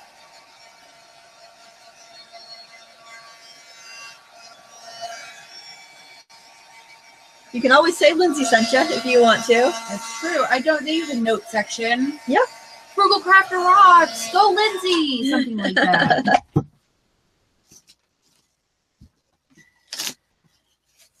Yeah, they don't put pressure on me or anything, which is nice. They're very low key, and I think they just like to support artists that are teaching, because the more people that learn, the more potential customers will be out there for art products.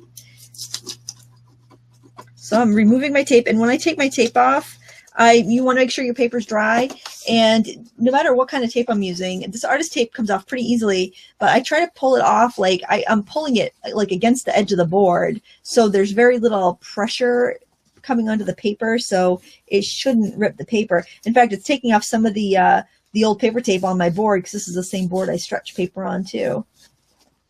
And that didn't rip the paper. This is a decollage paper. But I love to do this when I do take the time to tape it down on all four sides. Not that it takes that long, but I'm usually just too lazy. I love the frame that it does give you, because it does make it look really finished and it does look nice.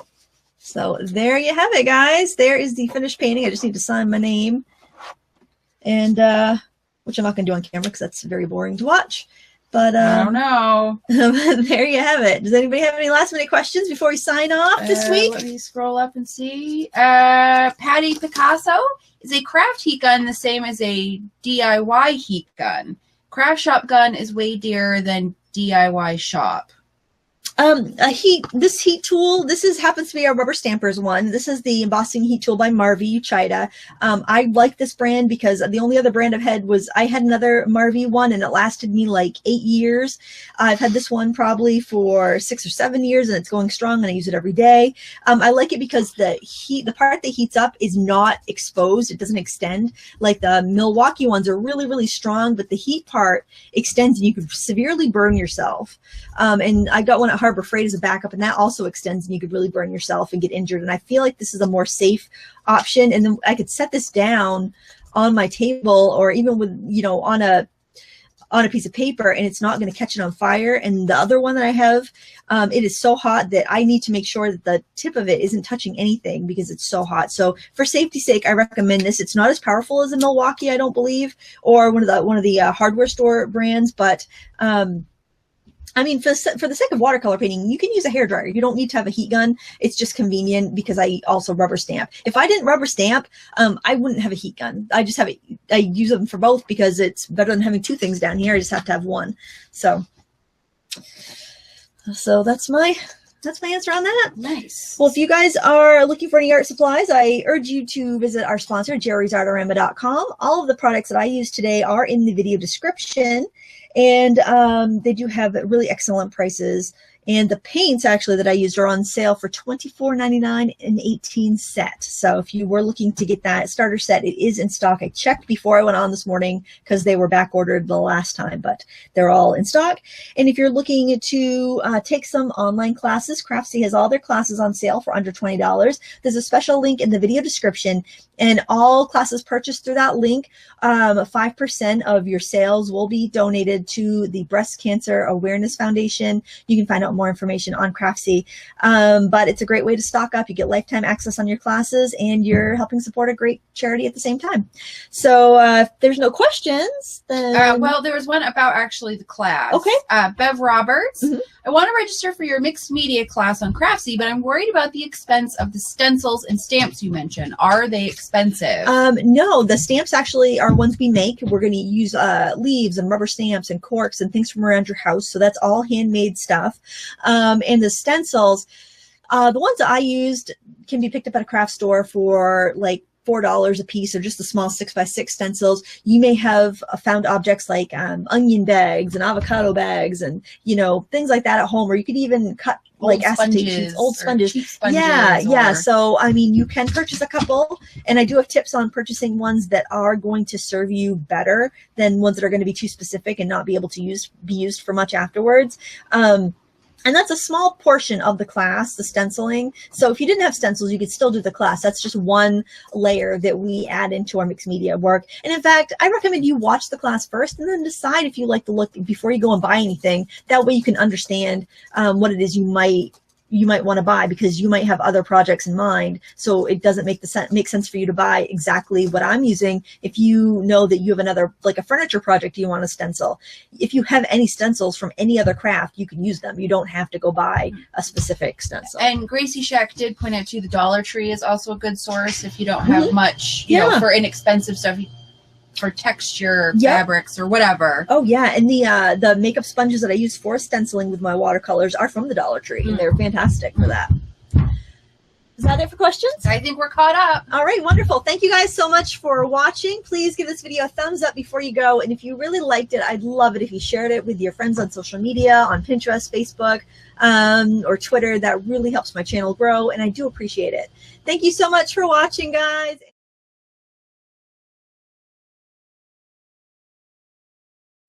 And we are live on the Frugal Crafters YouTube channel. Excuse the furnace, it just kicked on, but it is winter in Maine, so I guess we just get used to that. I'm Lindsay here with Sarah. Hi. And we've troubleshooted a couple technical difficulties, so knock on wood, hopefully that's all we have to contend with today. We're going to paint some winter scenes today, and what we're going to do is Northern Lights. That's really what I wanted to paint. We're going to focus on this scene, but this is pretty quick, and the key here is not to mess around too much with your background. So while this background's drying, I'm going to show you a couple other techniques. This one I overworked a bit, but I just wanted to do a couple practice pieces to just make sure I was kind of in the swing of things before we went live today. This video is brought to you by jerrysartorama.com. I have links and a coupon code in the video description, and the coupon code they gave me to share is better than any of the coupon codes I've seen around lately. So if you are going to do some shopping, make sure you take advantage of that so you can save money on the non-sale items, because every little bit helps. And they also have gift cards if you don't know what to get that artist in your life, or you are shopping at the last minute. So So some really wonderful options there. And also, if you enjoy painting winter scenes, my friend Angela Fair has a brand new watercolor course out. It's only $30 right now, and it's got 4 winter scenes that would be perfect for doing Christmas cards or holiday cards or just holiday decorations. It's beautiful. She is Canadian, and she sees the Northern Lights in person, and she does a really great job with them. One of her scenes is a cute little cabin with Northern Lights behind it, and she's got 3 others that go with it, and I would really check that out. There's a link in the video description if you want to learn more. She's a good friend. I met her because we both taught a craftsy class, and she's been very helpful to me getting my online school going. So sharing is caring. Want to share the love, and she's just a super gal, so go check her out. So what I've done beforehand is I have taped paper down to pieces of cardboard or foam core, I should say, and I got 3 pieces ready because you don't want to fuss with your background. You want to put the paint down, have it do its thing, and then leave it alone. Either dry it with a hairdryer or a heat tool, or just leave it be, because when you start fussing is when you kind of end up with something like this. So we're going to try to avoid any of those mistakes, and we're going to start off with this scene, and I'll show you the photograph that we're going by, and those photographs are available on my blog. I thought this was really pretty because this one has the general lighting, a little bit of burst of the kind of the whoosh of the lights, but it's not too complex. So that's where we're going to start off with.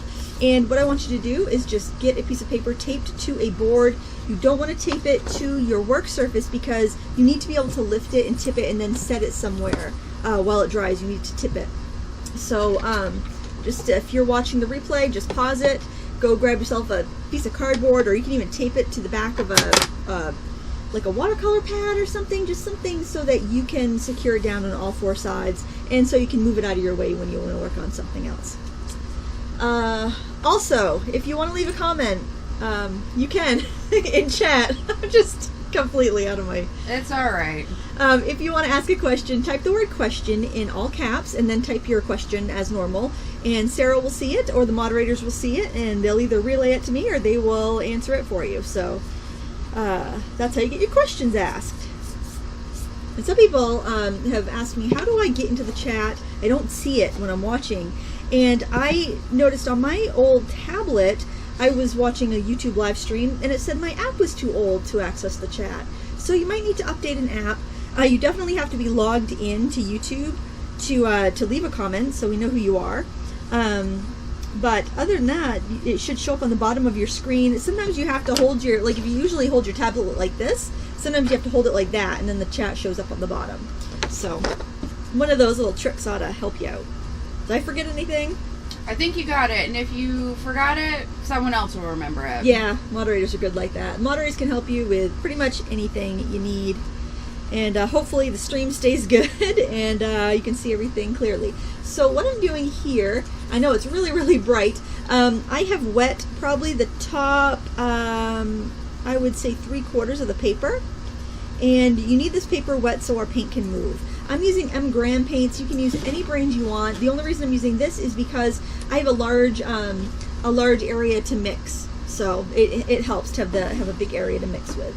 And I am going to just spray this and clean off a little space, just so I have a little room to work with. So the first color we're going to grab is Cad Yellow, or you could use Lemon Yellow or Hints of Yellow Light. You want just a kind of cool yellow.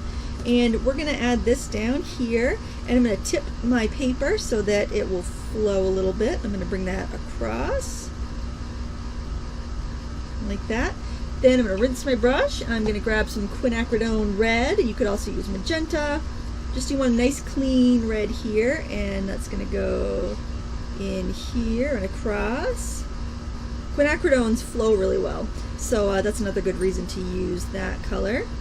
And I'm going to just grab a little phthalo blue with that quinacridone red, add that mix that is kind of a purpley color up here on the edge. And you want bright because we're going to be spraying this, so the colors are going to get lighter. So you want to make sure you put enough pigment down so you don't have to go back in and add more. Because when you go back in and you mess around with it, that's when you lose the beautiful effects.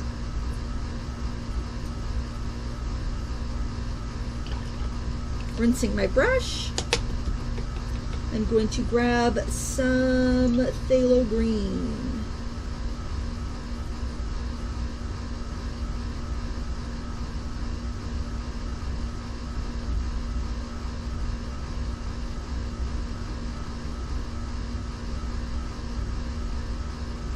Man, that furnace means business. I should have started the wood stove today. We're all in denial. I know. Because we were so spoiled. Yes, we were. Our summer and fall, like it was nice. And I'm adding in some phthalo blue. And I'm going to do a little bit more over here. I feel like I'm a little more dark.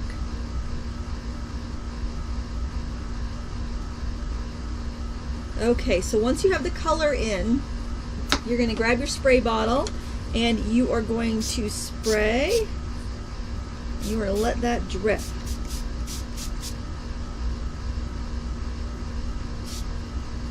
If you want a really strong area of light, you want to go in with a sprayer with an adjustable stream, and you want to have it set to like jet, and you want to go in and put those jet streams of white. They're going to give you that white area. So another technique that I tried, but it didn't work that great for me, but it might work well for you, was to use one of these little bottles. This is the Jane Davenport one. It's just a fine line bottle. They're also called oiler boilers, and that lets you direct that stream of water really well. The only drawback to that is I can't seem to use this guy without scratching the heck out of my paper with the tip of that. I don't know why. I don't think I'm touching the paper, but then when I look, I've got scrapes all over it, and that's what happened in this example right here. I was trying to get the swirly lines, but I ended up scratching my paper, and it did not look nice. So if you're going to try that, just be careful that's. I've heard other people have that issue too. I know it's not just me, but even though you think you might be holding it far enough away, it's tricky. So then you just want to make sure you don't have any puddles. You want to get that excess paint off the tape. And while you're at it, you can, I just want to give this a couple good taps, really force that to flow. And then you can actually paint the snow, which is going to be down below. We're going to have some trees in between. And I'm just going to you can grab any round brush, any brush you're comfy with. And any of the colors that you've used in the sky can be put in the snow. Just, you want them kind of faint.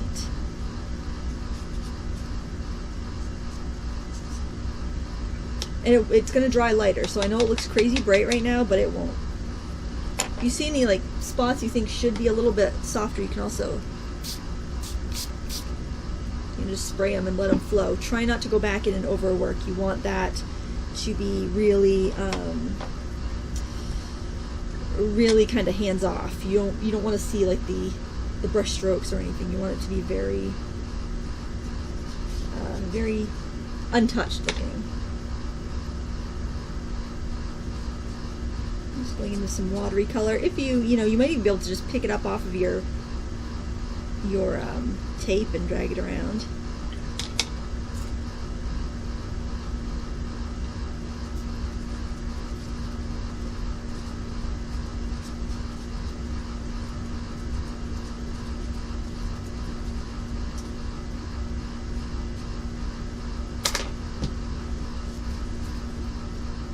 If you get too much, you can go ahead and blot it.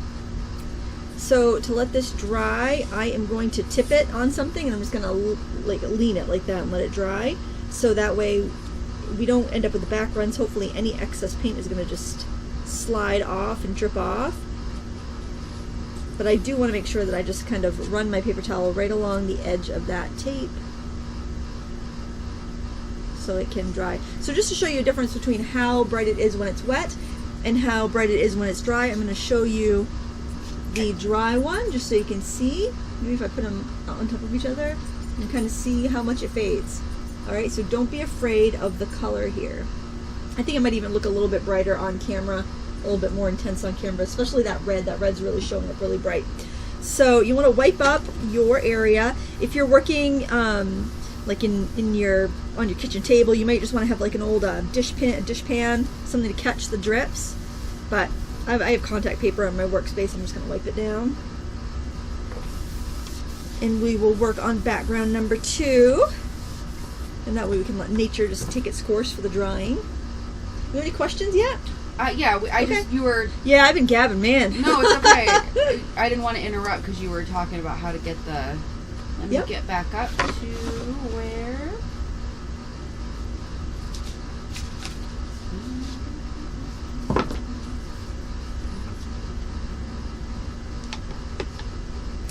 We're going to be wetting our paper for this one as well. As soon as you find that question, just... Yep, Amber Palm Ranning. I always struggle getting paint from half pans onto my palette for mixing colors. I never get the color out of the brush. Any tips? Spray your half pans with water about 5 minutes before you go to paint, and the color will come off a lot easier. And you can also switch to a stiffer brush for mixing, because that will help pull the pigment out of the pans a little better. So don't mix with your super soft brush, use a synthetic. Alright, so you want to wet your paper, and we're going to put our paint in, kind of going in on the diagonal for this one. And I'll show you the photograph. I got a little bit more, I got a little too defined with mine, but there's the photograph, so you can see that. And it's on my blog too. If you want to see these or download them yourself, you can go over there and see the photos or get links to download them. I picked them up on Unsplash, and they are free to use for commercial use. Alright, so I'm going to start in with my quinacridone magenta, and I'm going to put this in the corner here.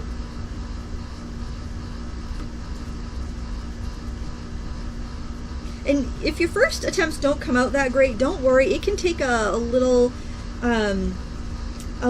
while to get used to how bold to make your colors. Now I'm adding a little phthalo blue to that. I'm going to make a nice violet. I like this quinacridone red. This is a M. Graham color. It's really pretty. It's almost got a bit of a coral tint to it, but yet it's still cool. It's almost an undefinable color.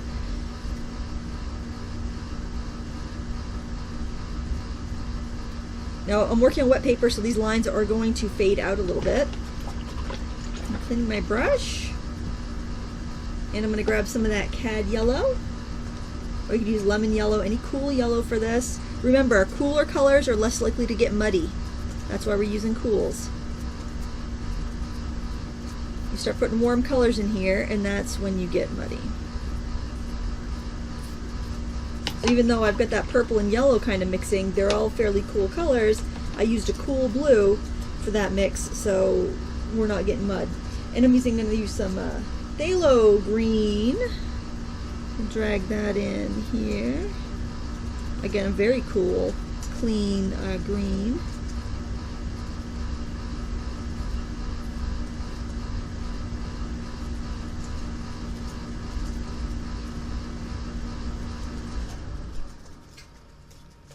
And the furnace stopped. Hooray! Must have been heating up the water. Could be. Or heating up the house because I don't have the wood stove on today. It's not that cold. I bet it was heating up the water tank. I betcha. Could be. Alright. Rolf DeCoke? Sorry, I know I'm saying that wrong. When I try to paint wet into wet, the paper becomes very corrugated. Am I using too much water, or are these bumps just something that happens? Oh, they happen. I mean, if the only way to really eliminate it is to stretch your paper, which is where you soak it and then you stick it down to a board with gummed tape. And as the paper dries, it becomes tight like a drum. And that's a good way to avoid that. But that's a little time consuming. You can also buy a block of paper, which is bound on all 4 sides, or tape it down on all 4 sides. You still might get a little buckling. I mean, I've got a little bit. You can see that mine's a little bit bumpy. Or work with heavier paper, like 300 pound. But that gets kind of expensive. So, yeah, it happens. If it's really bothersome, then I would suggest learning how to stretch your paper, because that's cheaper than getting a block and you actually get better results. So now again, I'm going to go with my sprayer. And I want to guide my paint to flow diagonally. And I could actually try my stream sprayer, but this does take a lot of pigment out, so you have to be kind of deliberate with it, and you have to just kind of go with the flow and take what it gives you.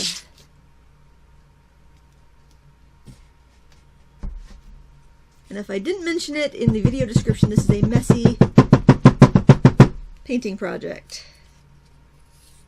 This would actually be really good for like your Dr. P.H. Martin inks or your liquid watercolors. That would be really excellent.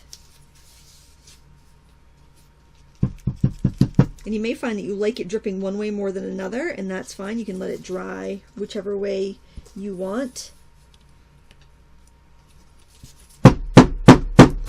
And you might get it perfect on the first try.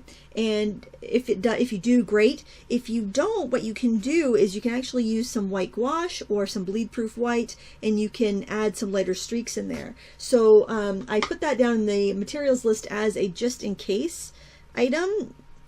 So if you, because repainting these generally does not go well, you're better just to stick with what you got.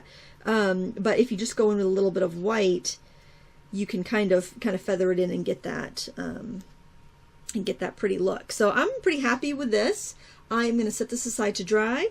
Oh, by the way, the paper I'm using on is working on is very inexpensive Aqua Bee 140 pound 100% cotton paper. I get a 50 pack for about, I don't know, $13 or $14. So I was using that for my practices, and I'm like, well, I might as well do this for the actual thing because now I know how it's going to behave. So I just wanted to give you that little tip. And excuse me while I find a place I can set this where a dog's not going to get dripped on.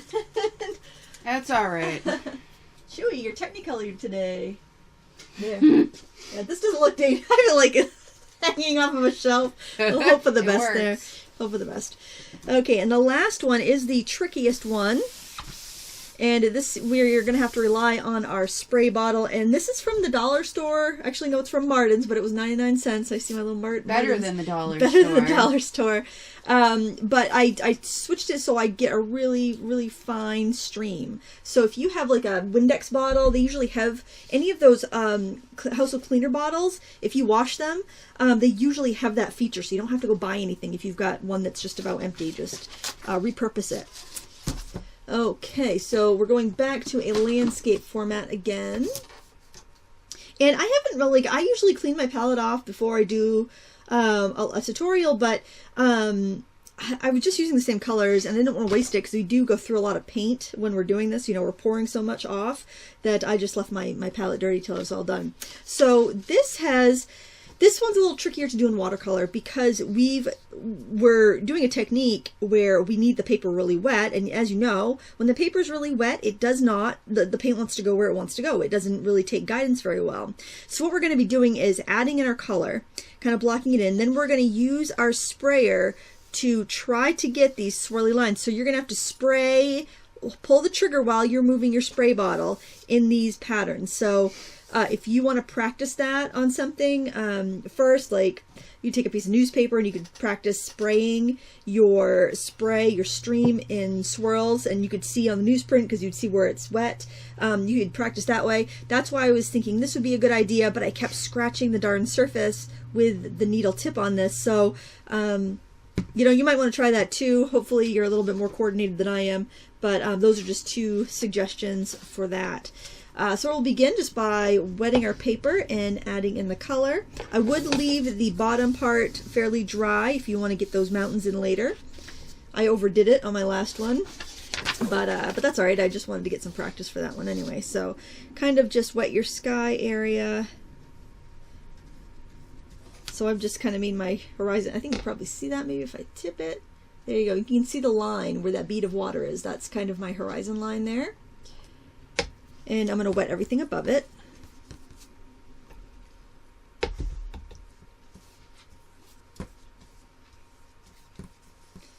Will you be able to come for a Black Friday paint-a-thon here? Or not paint-a-thon, but... Paint-a-thon. I mean, just actually a tutorial, not anything yes. extra long. Yes. Cool. I have a physical therapy appointment at like 10 o'clock or something. Oh, wow. On Black Friday. That's... Yeah, but it's over on Union Street. Oh, yeah. Okay. So it's not anywhere near Stillwater. And I asked the lady, I was like, how's traffic? She goes, it's really not that bad. And it's not till 10 o'clock in the morning. So good. They'll all be over at the mall area. Yeah.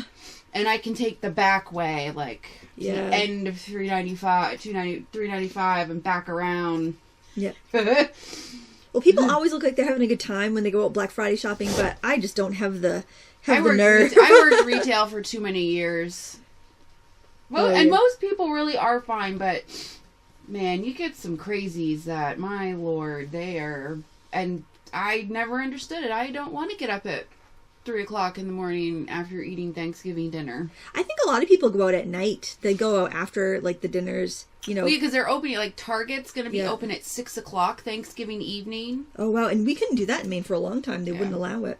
So I just made some swirls in with the yellow, because that's, I just want to make sure that it doesn't get too muddy. And now I'm going to go in with my phthalo green.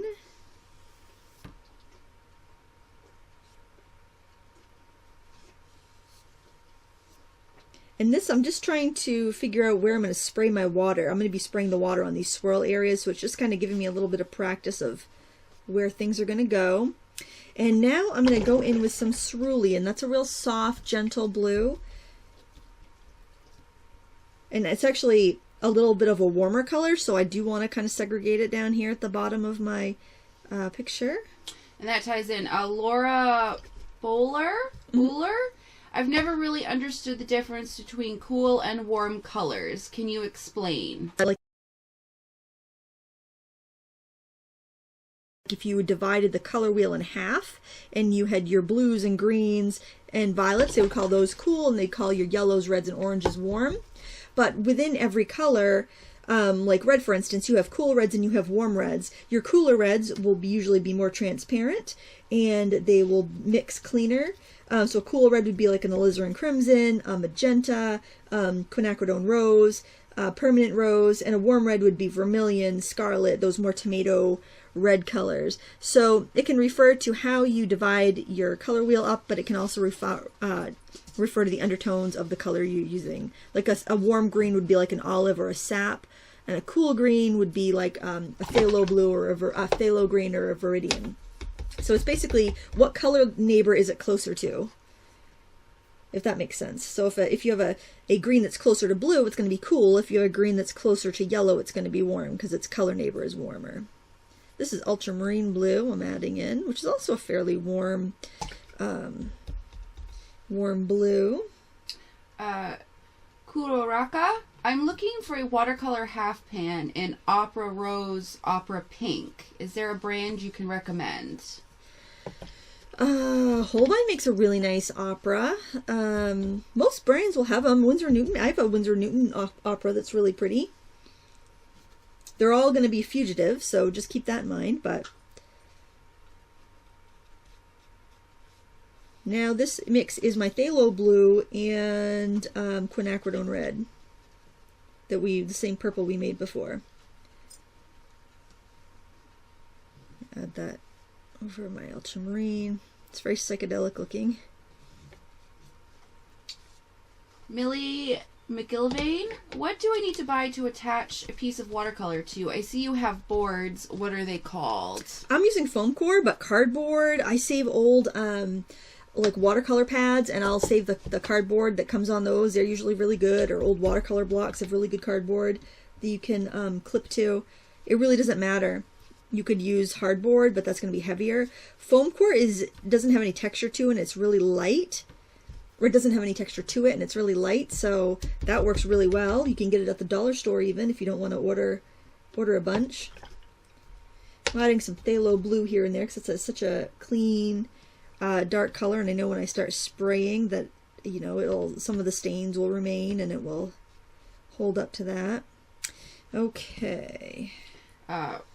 Rolf, thank you for giving me just a quick name to call you that I can pronounce properly. There are not many gouache videos on the channel. Is watercolor better to work with or only a preference? Oh, it's a preference. I do like to work with gouache. I should do more of that. But yeah, I prefer, I guess I'm in the habit of doing watercolor probably because I like all kinds of mediums. I'm probably just more in the habit of doing watercolor. So with this technique, it's going to be very much, you get one shot. So I'm going to be doing a short squirt, a long swirly squirt, a short squirt, and a squiggly squirt, or at least I'm going to try. So I'm going to try moving my spray bottle before I pull the trigger so that so I don't end up with a circle. I want to have a fluid line, so that's not very fluid, but It's really hard to aim this thing.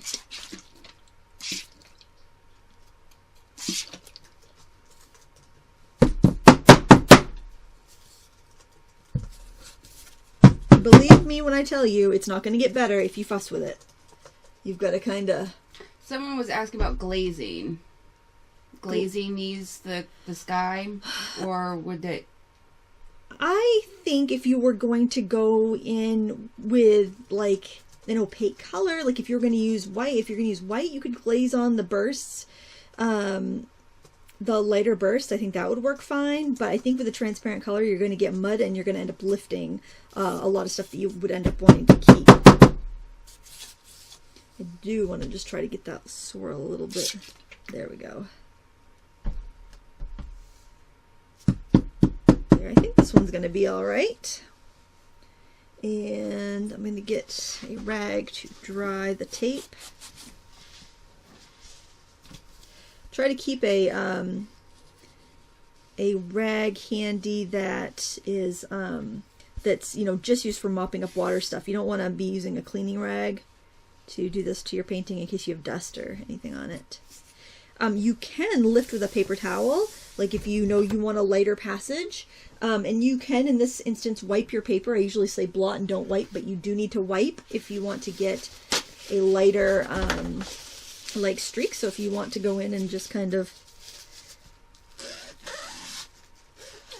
Bev Roberts, do you think it is better to avoid granulating pigments when painting the sky, or does it make any difference? I don't think it makes a ton of difference. Usually your granulating pigments, though, are earth tones, with the exception of ultramarine blue. So those probably wouldn't be the colors that you would pick for this sort of sky anyway. Okay, now I could always go in with a little bit of bleed-proof white if I decide to after it dries, but for now I'm gonna tip it up like this and set it somewhere to dry, and we'll go back to that first one that we painted. I'll probably need to do a little drying on it, so if you have any questions, you can put them right in the chat. Susan Petro, I bought the Yarka tube set from Amazon that I saw you use. My set says made in China. I thought they were Russian paints. Did I get the right set? As far as I know, the Yarkas were all made in Russia, but maybe they might have just sent the recipe off to a factory to have them made in China. I don't have the box for mine anymore. Yeah, because I think they get along, China and Russia, so maybe they're trading. It could be, and I think also, I know like there's some German companies that like Schminke had sold their manufacturing process to Grumbacher back in the 1920s, so they could make the paints stateside, and they sold them under the Grumbacher name. So I mean that, you know, companies can have factories make their products, which happens, or it could just be the packaging's made in China, and that's why it says made in China on the box. I have no idea. Could be made in Russia and packaged in China. But see how they work. If they work good, then that's great. If they work bad, let me know so I can, you know, tell people not recommend those. Steer them away. Yeah. Ella Catherine, I have a hard time understanding what people mean by opaque and transparent colors. Can you explain better? Sure. Opaque means that you can't see through it, that light doesn't pass through it. So an opaque color would be like white, or some yellows in watercolor. Earth tones tend to be more opaque. And transparent colors are ones that you can see through. So, like if I was to have if I took a Sharpie and wrote a black line across a piece of watercolor paper and I painted over it with yellow, a lot of those yellows you'd be able to see on top of the black, but like red or some of these blues, most of the watercolors you wouldn't be able to see over the black line. So that's what's meant by opaque or transparent. Amanda Dalton, what does watercolor series paints mean? I've heard that Series 7 is the best. Can you explain this? Series 7, that's also a watercolor brush that's highly coveted by Winsor & Newton. Series is how expensive the pigments are used that make the paint. So when you're looking at a Series 1 color, like that would be like burnt sienna or yellow ochre, those are very inexpensive pigments, so they don't cost a lot to make. When you are looking at like, let's see, what's an expensive one? Cadmium yellow or cobalt blue. Those paints are more expensive, so they might be a series 3 or 4 because they cost more to make. So the prices are higher, the higher the series. And so the series, they're categorized by price. Basically, each series is a different price because of how expensive they are to make. So I'm going to make a really dark color here. I'm going to start with phthalo blue, because it's a nice transparent dark color. Your transparent colors tend to be more vivid and deep and dark as well. I'm going to add in some phthalo green. I have a consistency of like cream here. I'll try to scrape off as much as I can so I don't waste it. And then I'm going to grab some quinacridone red.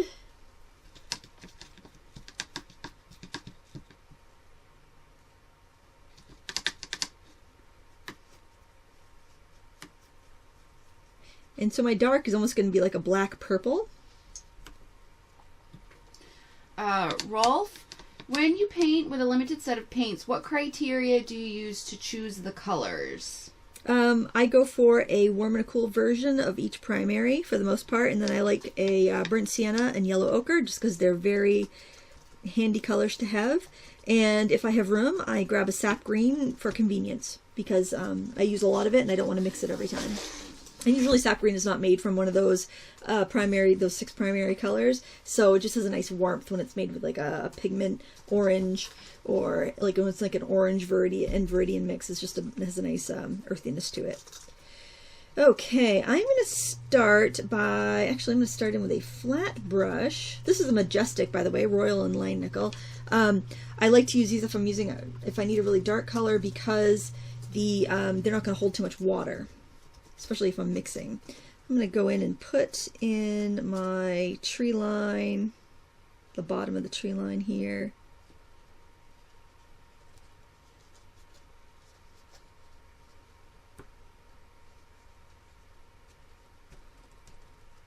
Tap up some branches. This is stuff in the background.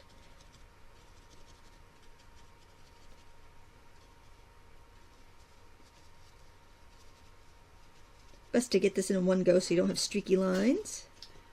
Gilbert 289, what brush are you currently using? I couldn't see the handle from here. This is a 1-inch Majestic by Royal and Line Nickel. I really like Royal and Line Nickel brushes. They're affordable and they have a great variety.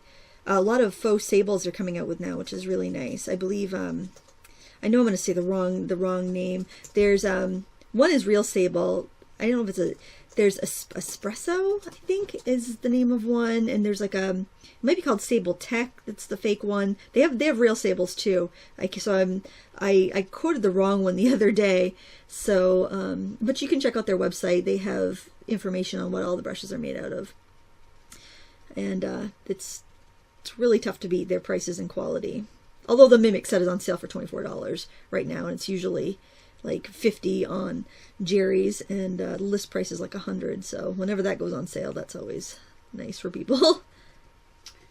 Grave Lord Nito, I understand that a white surface is better to mix on, and I purchased a metal palette to mix on, but it still stains. Do you have any recommendations? Magic erasers work really well for that. For the most part, I don't let the staining bother me too much, but I do find a magic eraser usually does the trick. And those are those sponges. You can get them at the grocery store, or even the dollar store has like their own version of them. They're just this weird white, like foamy material that cleans it really well. And now we're going to put in some actual branches and trees. Oh, the nice thing was, since we're talking about brushes, if you can find brushes with acrylic handles that are good quality, I really prefer them. For one, a lot of them have these scraper ends, so I can scratch up details in paintings. The other thing is, I am terribly absent-minded about leaving my brushes in water. And with a wooden brush, when you leave a brush in water, the wood can swell and then it chips the paint, and then the ferrule gets loose and it's not very fun to paint with anymore. So if you're absent-minded, it's a good quality to look for in a brush. For these trees that are going to be a little closer to us, I'm going to add a little bit more red into my mix, my quinacridone red, to warm it up. And I think I'm going to put a smidgen of my cad yellow in there too to give it a little bit of a brown hue. I don't know if you'll be able to tell on camera because it's awfully dark, but if I go in there. Sherry Frescona Art. Why is porcelain best for palettes? What makes it better than plastic? Well, I wouldn't say better. I mean, it's personal preference, but porcelain does not stain. But then again, it also breaks, so it's better for like a home palette. And a plain old like porcelain plate from the dollar store is gonna do you just fine. I have some of the daisy ones. I really like the daisy, like flower or called petal or flower petal or whatever palettes. Those are really nice because you do have some pretty good mixing area on them. And I only work with usually 4 to 7 colors at a time, so that's perfect for me. But I like to just mix on like a square plate sometimes, and it works great. And I just grabbed it at the Dollar Tree, so you don't have to spend a lot of money. It is a nice surface to mix on. The paints don't beat up. But once you get a palette that's older, like I've had this one for about 15 years, my paint's not beating up here. It takes a while to break it in, and I think people get frustrated when they get a new palette and their paint is beating. But it will get better. The more you use it, the more you clean it, the more abrasive the surface gets, and then it just grabs your paint better. It also might stain some more, but you know, that really doesn't affect when you're mixing. It's a stain on the palette is not going to affect your judgment for mixing that much, because you're going to be putting way more paint down than what the stain is. Lama Hef, any suggestions for a very bright turquoise? I'm currently using Winsor & Newton Professionals and not enjoying it. Mix, try, before you buy anything, try mixing phthalo green and phthalo blue, and that should give you a beautiful turquoise that you can add water to. Let's see, I'm trying to think what other brands of turquoise. I like the Yarka makes a nice turquoise, and they're very affordable too. I like Cobalt Teal by, I like Core's Cobalt Teal, and I like Daniel Smith's Cobalt Teal. And you can get that in a stick, and it's less expensive than getting in the tube. Well, that's another thing about series colors. With the Daniel Smith line, if you can find it in a stick, they price them the same. And it's basically like a pan of watercolor. I don't notice any quality difference between their sticks and their tube paints for what I've used. So that's a good money-saving option because you're getting the same thing, but you're paying less. And for me, it's more convenient because I like to work from dry pigments. Brandon, I'm sorry, go ahead. Oh, I'm just putting in a few tree trunks here with my number 8 round Majestic. You can use whatever you like. This was handy for me. The lower you put them down, the lower you start them, the higher you should make them, and that gives you perspective. So this one coming off the page, I can make this one go up a little bit higher, and it will just give a little more depth and scale to the piece. Brandon Wilson, do you have any tips for when to use hot pressed versus cold pressed watercolor paper? I generally use cold press most of the time, but whenever you want something really smooth, like if you're doing a botanical and you want to get more detail, go for your hot press. Cold press has more texture, so it's better for landscapes. Cold press is pretty much your all-around generally used paper. And then rough is really excellent for landscapes or anything where you don't want that much detail, because you're going to be skipping, your brush will skip over those hills and valleys in the paper. I feel like hot press is less forgiving. And I use it for rubber stamping a lot. Actually, that's what I use it mostly for. Gravelord Nito, can you cut up the watercolor sticks and put them in a pan, or is the binder not good for that? That's what it's best for. The watercolor sticks by Daniel Smith are really crappy for sketching with, but they're excellent for slicing off a piece and sticking it in your palette. Tapping on some foliage here, nothing too technical.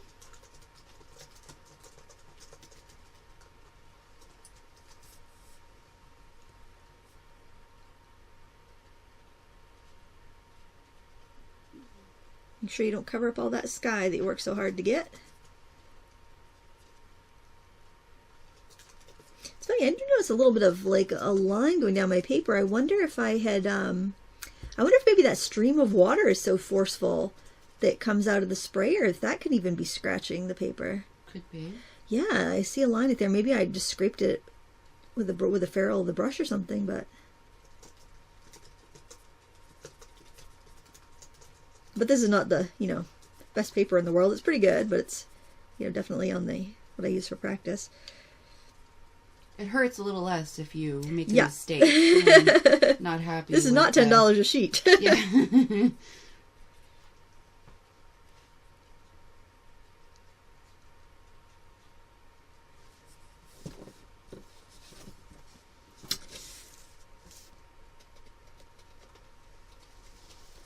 just keep on tapping until you've filled up your trees to your liking. We're going to finish this up. We're going to add some shadows under the trees, and then we're going to skip over to the next painting we have waiting. Oops, I was going right off the screen there. Sorry about that, guys. Alexandra Manga, how is Jane D's travel brush? Is it worth getting? How does it close? It closes by you pull it open and push it shut.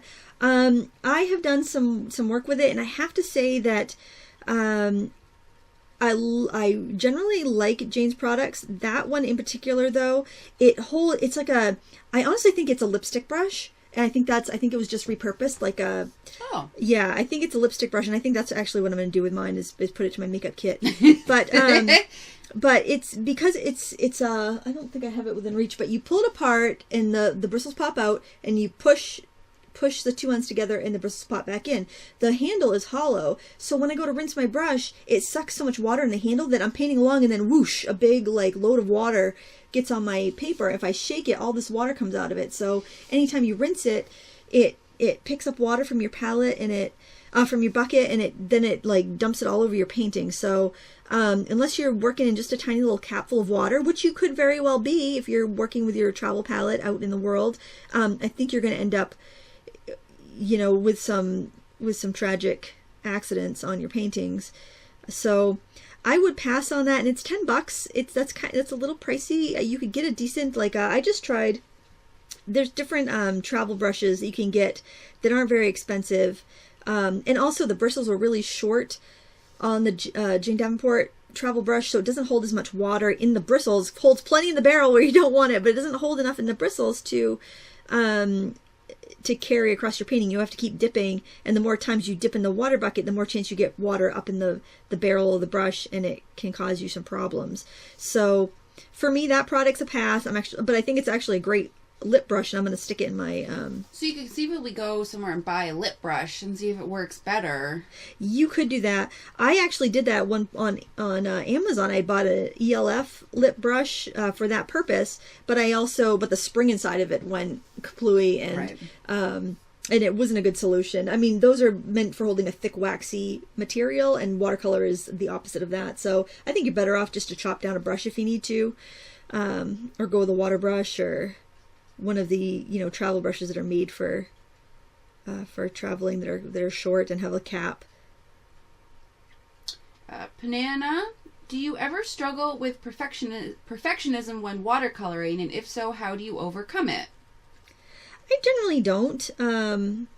Sometimes you just got to let a painting go if it's frustrating you or not working out. I'm not a perfectionist. I move on. If something is not, working out to my liking, then, I'll give myself permission to play with it and let what happens. But if it doesn't end up working out, then, like, these would be beautiful chopped up into bookmarks if they don't turn out. You've got beautiful pigments there. And that's what I do. I don't let perfectionism have any role in my art. Clearly, you probably would realize if you watched any of my tutorials. Sweet Michelle, where is the best site to find inspirational photos? There are some that you can pay for, but for free ones, I like Paint My Photo, Unsplash, Pexels, and Pixabay. And then there are also paid sites that you can join. There are some Facebook groups too, but it always seems like there's some like crazy drama going on in those Facebook groups where people are sharing photos. So I don't drama on Facebook. So I don't partake of those groups. Rolf, when you replace a pan of paint with tube paint, do you need to keep the tube paint moist between painting sessions? No, you're best to let it dry right out. That will prevent mold. And just let it dry out. Just like it's the same stuff for the most part. I mean, Winsor & Newton will swear that their pan paint is different than their tube paint, but I think that's kind of a marketing ploy. Pretty much, it's the exact same thing. I mean, they do like extrude pans. They make the pans a little differently from some brands, but just let it dry. And what I did here was I just took a wet brush and I kind of wet along the where the branches are and just pulled out where the trunks met the snow and just pulled out some of that pigment to make a nice natural looking shadow. Brenda Collins Deeks, working on Misty Forest from last week, but couldn't get the trees to look like trees. Is there a technique, a particular brush, or practice till I balance the water between brush and paper? The key to the painting from last week is to paint the tops of the trees, and then you spritz the bottom of the trees, and really you're soaking it and you're letting that water pull the pigment down. So it could be you're being a little too timid with the spray bottle, because it is a little freaky, because you're really, you're really putting a lot of water there. All right, so I think this one is done. Does that look done to you, Sarah? I think so. I think if you fuss with it more, it'll get overworked. Another tip I wanted to share is if you ever have trouble with your tape or ripping your paper, first of all, you should let your painting completely dry. I'm not doing that. But you heat it with your heat tool or your hair dryer. The heat will loosen the adhesive and make it easier to remove. And that's also a great tip this time of year if you're wrapping presents and you have all these tags to get off of your, like price labels to get off of your things you bought, or maybe you have you bought some dishes for somebody and you want to take sometimes you have labels on them, mugs and stuff. Heat it with the heat tool and that will take it right off. It works so wonderfully. So there's our first painting all done, and less texture in the background than the other ones we're going to do, but still gives you that kind of pretty Northern Lights look. So the next one is right here. And this one, you know what? I think that spray bottle is putting out such a spray that it's scratching my paper. I can clearly see lines on there. So maybe it's just the force of the water on these things. Maybe I wasn't scraping the top. It could be this paper because it's not a heavily sized paper. So yeah, maybe because I didn't use this and I used the spray bottle and I can see little lines. I bet that the force of that water coming out of there was just so much that it damaged the paper a little bit.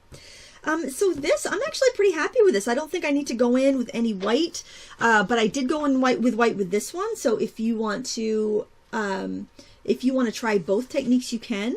Actually, with this one, I had gone in with a little more color because I washed too much away when I sprayed it, and then I went in with the white.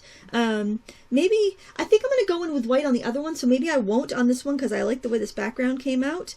I'm going to dry it really quick. If anyone has a strong preference, if they want to see me glaze some colors over and go in with white on this one, let me know. I bet you they will. Or otherwise, I'll do it on the other one because I think the other one really needs that. So I think this one is okay as it is. Heather Cat Lady, if you scrape a watercolor stick, do the little granules create an effect similar to brusho? They really don't. You might be able to get a similar look with an Inktense block. But no, the watercolor stick is too heavy for it to just burst out like that. Your best bet is to, if you don't want to invest in watercolor powder, there are a lot on the market right now, so the prices are coming down on like the craft quality ones, which I think are exactly the same as like the brusho. If you don't want to invest in that, go to like your craft store and buy a tie-dye kit.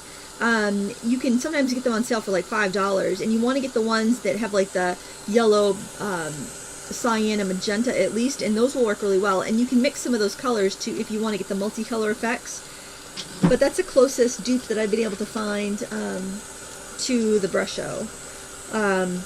Not the Rit dye doesn't quite give you the same effect. It's those tie-dye kits that have like a finer dye powder that seem to work a lot better.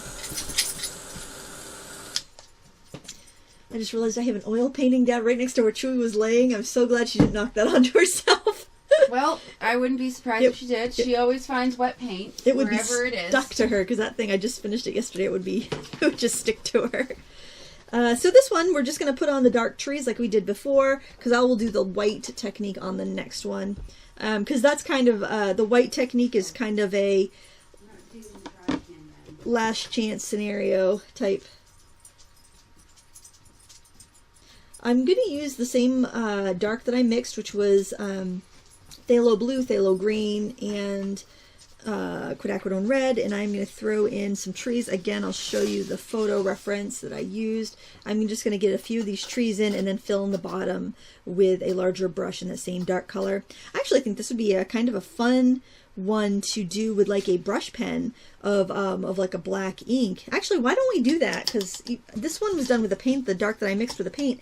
Why don't I try, speaking of Jane Davenport, I'll use one of her brush pens, because they're really fun.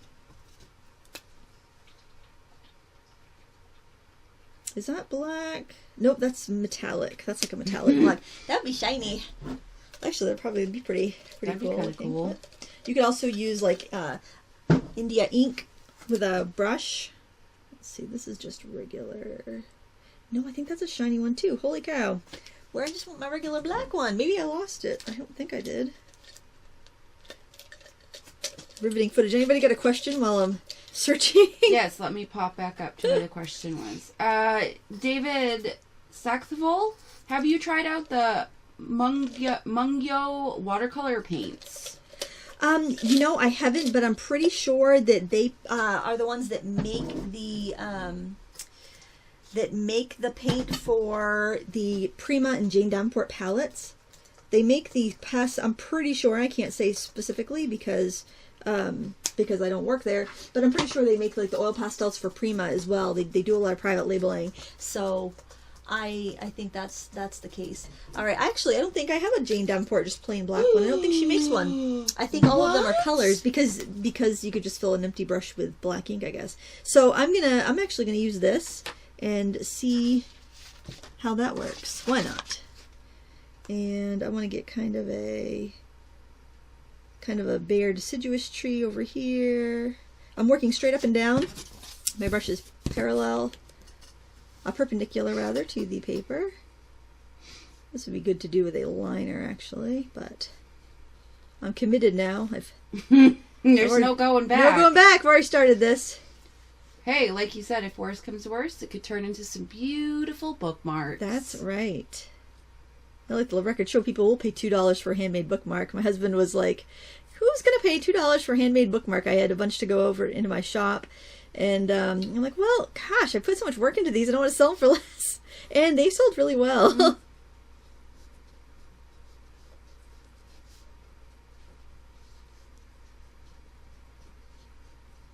Probably more than $2 worth of work in them because they weren't just cut up paintings. They were stamped and stuff. But still, it was kind of like, okay, cool.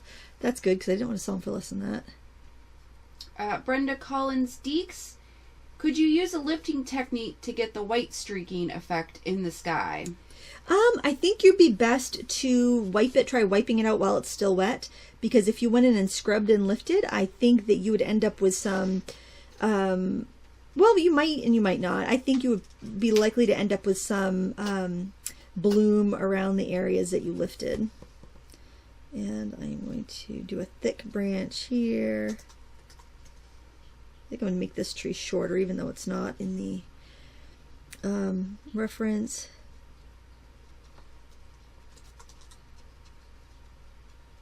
I feel like I paint the same tree over and over again. I need to get a little bit more variety in my trees.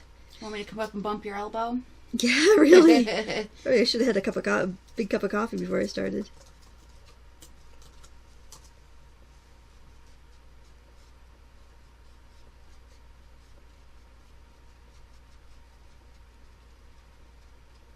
I'll make this one pretty quick because this is a very similar technique to what we were just doing.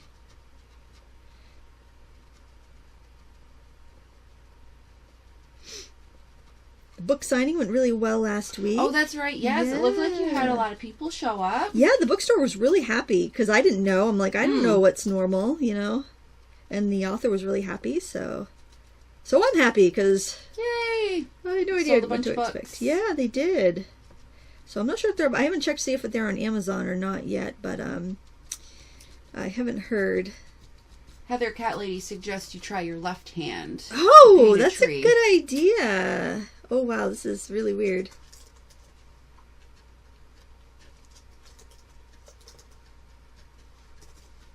Oh yeah, I like it. You know what? I don't think this one is metallic. I think she must have come out with a regular flat black one in this, with the new markers. All right, come on, fingers. I was so glad to see the computer work since the kids aren't home and I have nobody to mooch a laptop on. Matahari Sarah, the 3 top favorite watercolor brands. Oh gosh. Oh boy. Gosh, it's hard to beat Daniel Smith. I only have probably like 10 of their colors. They're good. I like Mission Gold. I have the perfect a couple of their sets. I have their pure pigment set, but I really love the Perfect Pan set. It's just, I don't recommend it very much because it's so expensive. When there are other brands on the market that are very close in quality that are cheaper. So I like that. I like Sennelier, but it's not for everyone. I love their paints. And they've actually, so you can find some deals on their paint too. So they're a tried and true brand. There's so many, it's so hard to pick. And I mean, when you get into professional watercolors, the differences are pretty small. And it comes down to a lot of personal preference, really. I'm not a huge fan of Winsor & Newton, and a lot of people consider them to be the best. They're paintable. There are a few like colors I wouldn't want to use from them. I don't care for their sap green. I don't care for their burnt sienna because of the pigments they use for both of them. But I mean they're reliable, and I like their Cotman. I think their Cotman set's really reliable. I don't see a huge difference between their Cotman set for students and their professional set. I think that's probably the deal, because I love to recommend their Cotmans because they're easy to find and they're pretty affordable. But I do not see a huge quality difference going from their Cotmans to the professionals. And I'm actually going to really just fill this in.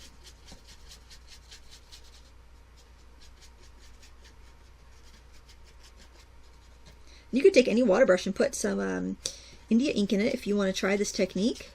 And you have a water brush laying around. Kind of fun, kind of different. Figure, why paint the same thing again? I mean, same technique for the trees. Might as well try something else. Diane, why did you say Sennelier is not for everyone? Because a lot of people with watercolors, they want that super like whoosh of crazy intense color, and Sennelier's colors are more subtle. They layer really well though, so like if you like to work on a painting for a long time, you're not going to overwork it as easily as you might with other brands. But a lot of people, if their paint if they don't touch the paper and their paint doesn't go whoosh, then they're not happy. Oh, speaking of Core is really good. We used those last week. I like those a lot, but again, they're not for everyone because of how fluid they are. A lot of people don't want their paints to go whoosh when they, hit the paper. So, that's kind of personal preference there. I'm going to hit this with a dryer real quick so I can take the tape off and you can see the finished product here. That was kind of fun using that black ink because it just... it looks cool. Yeah, it was so immediate and so inky black. You know what you should do is put a little glitter on some of the tips of the tree branches like it's a little snow. Yes! Oh, I should do that. If we have time. If we're not. I might even have like a glitter pen handy. Or that would work too. Just a little touch, like the northern lights are just gleaming off the snow a little bit. I like that idea. Well, I got this glue pen at the last stamp show I went to because I saw this pretty technique where people were stamping and coloring it, and then they were taking the glue pen and just highlighting and then sprinkling it with glitter, and it looked like your water was moving and like trees were glistening and snow was glistening. So yeah. People are a little surprised you didn't mention M. Graham. Oh my gosh, I love it. They're my favorite, actually. Yeah, that's what we're using today. They're my favorite, actually. They're like the first professional watercolor paints that I bought, and I took a chance on them because they were 40% less than the other brands, and they were bigger tubes at the local art store that I used to go to. So and I'm like, I love these, but it could have been just going from crappy paints to going to really awesome paints. I don't know. I mean, I had used professional paints before, but that was the first time I really spent money on a full set of paints. I'm still using a lot of them too. I haven't had to replace many of them. All right, so I might go. Let's get the next one done, and then maybe we'll come back to the glitter on this one because that I like that idea. That sounds fun. Was that your idea or somebody else's idea? Sarah's idea. Sarah is running on all cylinders today. Yes, as many cylinders I have, which aren't many. So this here, and I see the scrapes. It's got to be that water spray. That is so crazy. I can't believe that water spray is so strong. Okay, so this is our photo reference. I have a few water speckles on there. And this was an inkjet printout, so that happens. But we can see what we're going for, and I am going to use the bleed proof white for this technique. And I am just going to take a little out of my container. I don't like to work right from the container because I'm mixing it and I don't want to contaminate anything. So let me just find a clean brush that I can pull some out with. And gosh, find some clean spot in my palette. And that's going to be the tough part. Alright, so I took about probably like a pea-sized dollop. And I'm going to add a little water to that because on its own it's really, really opaque and strong. I almost thought it was like an acrylic paint when I first started using it because it was so strong. So what I'm going to do is I'm going to put it in the darkest areas, and I'm going to probably blend it out with a fan brush, I think. So we've got an area here. We've got kind of a squiggle here.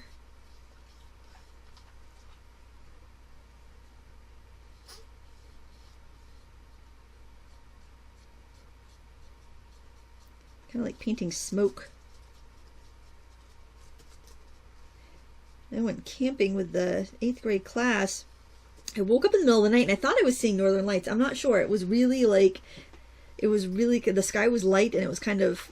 Did you forage for mushrooms in the woods? No, I didn't. But I don't know if we'd see them up there. But it was up, it was in Eastport. Well, it was up near Eastport, so maybe. Could be. I mean, it was further north than this. It was car camping. I'm like, yeah, I'm not sleeping on the ground in a tent. I threw some yoga mats in the back of my car and stayed in the car. I wish I brought an air mattress. Thank goodness for air mattresses. Yeah, that would have been I'm a too old choice. to sleep just straight on the ground anymore. Joey. I can't believe how hard the floor of my car is. I was just like, man, I thought I should have, actually, I probably should have just reclined a seat. That would have been more comfortable, but...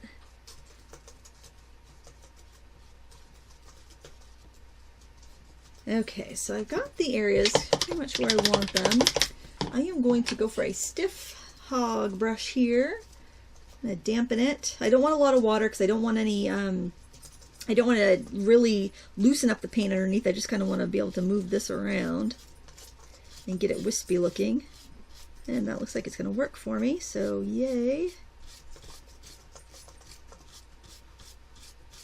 Wanted to paint these for a while, but I'd never gotten around to it, and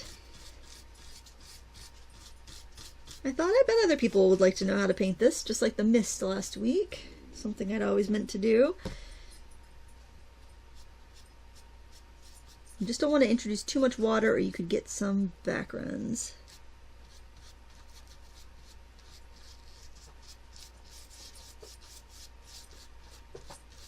I know what you're looking for, Chewy. You're not going to find anything tasty down here. Crawling around, sniffing around. Always, trash sniffer.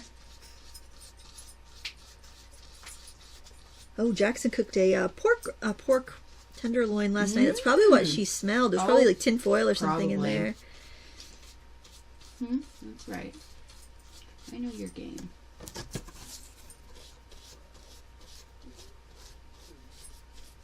You just want to have a damp brush and just kind of try to drag it around without adding too much water. You pick up paint from underneath, just rinse your brush, blot it, and go back in.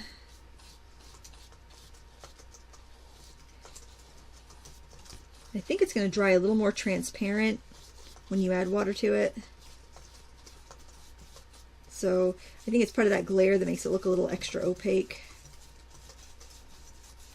You might need to work it back and forth to get that to move without a lot of, since you don't have a lot of water on there. There, I think I like that. I think that looks pretty convincing. Maybe just a little bit. Maybe I'm going to try applying some with the fan brush and see what sort of... I'm going to start on the tape and drag it down so I don't have the starting marks of a fan brush, which have that kind of telltale, curvy line.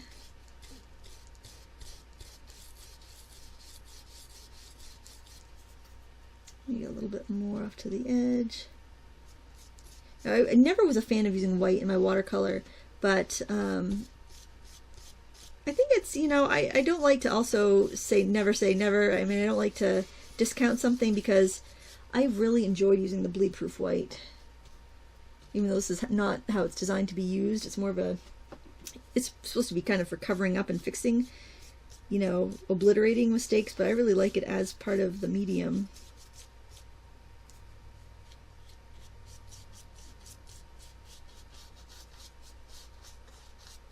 There, that's just the ethereal look that I want. And it also helped cover up some of those scratches that I ended up making with the spray bottle. So I guess if I do this again, I'm going to use a higher quality paper that won't be so susceptible to damage from that. But I never would have thought that would happen, so that was a teachable moment, a learnable moment or something. Did you have a question? Or no? Okay, cool. All right, so now we're going to just tint our snow. So I am going to grab just a smidgen of this magenta purple color, mostly magenta. A very little bit on my brush. Add a little bit up here, because we did have a little bit there and there and there. And I could see that on the reference photo. I thought it was kind of unique and pretty, so I want that in there.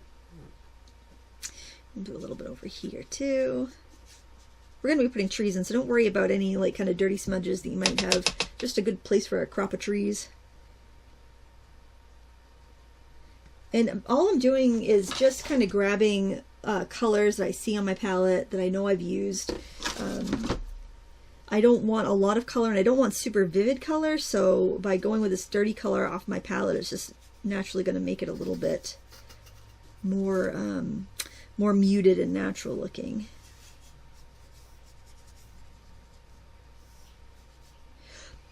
My fan brush wanted to shed. I've got a few sheddy little pieces.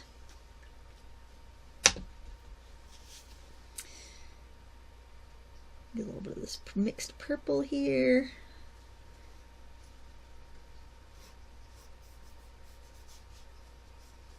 I think when you put like blues and purples and pinks, it really looks like snow. I think those are the colors we're accustomed to seeing, even if we don't realize it. And now we'll do some foliage. I think I'm going to dry this really quick though, so I don't have any bleeding where I don't want it.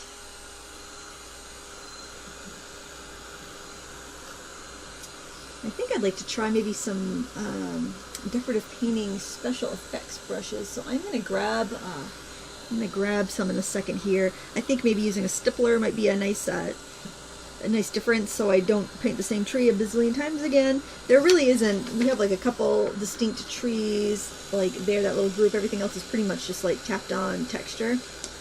And I think a deerfoot stippler would do really well for that, which is more of a decorative painting brush, but I think you should use whatever's going to get the job done. Use what you have, people. Exactly. Use what you have. Grab that right now. Can I scooch in front of you? I'll just in walk front, in back, front of front, you. back. Yeah, right here. Oh my gosh, tripping over my own feet. Okay, I know I have one right here in this second, so I'll just grab this. Got my interchangeables. I haven't used these in quite a while, but I knew this is a deerfoot stippler, so that's what I'm going to use. So a deerfoot stippler, it's like a round brush, but it's cut short on an angle, so you end up with it almost looks like a deer footprint. And this is just a little interchangeable set that I have from Fab Art that I'm going to use. And again, I'm just going here, I'm making a little mud, basically. I'm just I want kind of like a muddy dark color. You don't want to have a lot of water on your brush, but you do need to have enough water that you get the paint to move. It is harder to make mud when you're using all the transparent colors though. So if you're like, man, I can't make brown with this, it's because your colors are transparent and it just makes it a little more difficult. The color isn't as important as how dark or light we have it. More about the value here.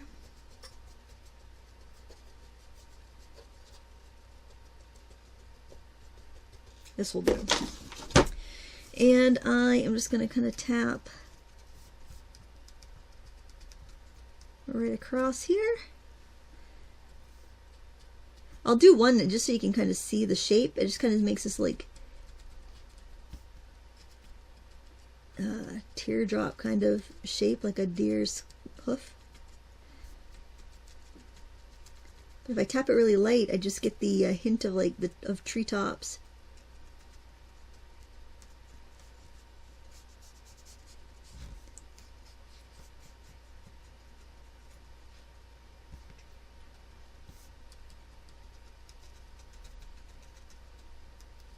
You could do that if you wanted to put some burnt sienna or burnt umber on your palette and add it in.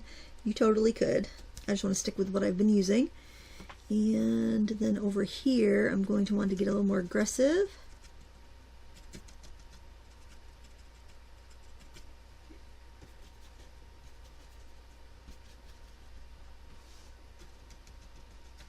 If you're really having a hard time getting brown, grab whatever red and yellow you have on your palette and add that in, because that's going to make an orange, and orange is probably the closest saturated color to brown.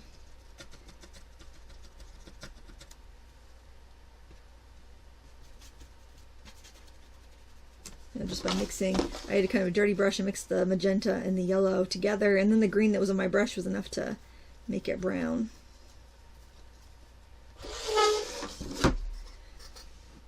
Limited palette will really teach you how to mix colors, which I think is good. If I have a lot of paint on my brush, I'll start stippling where I want it really thick, and then I'll start stippling higher where I want a more spacious trees.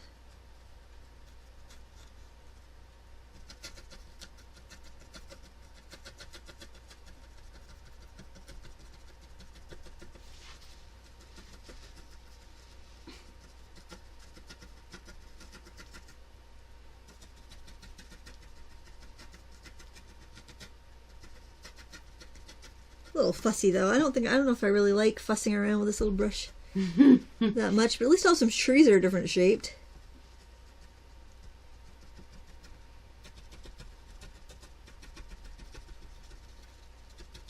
It's good for that far away scruff anyway. Alright, I'm done with that. And it's fuzzy. Yeah. Now we're gonna go, well, let's do our liner brush and do some foreground trees. I like a liner brush because you can paint for a long time without reloading. And just picking up some mud for my palette. And these are gonna start, I'll start these kind of down here. I'm actually gonna make a little line for where I want to start them off. As a bonus, I can cover up kind of some of that mess that I made.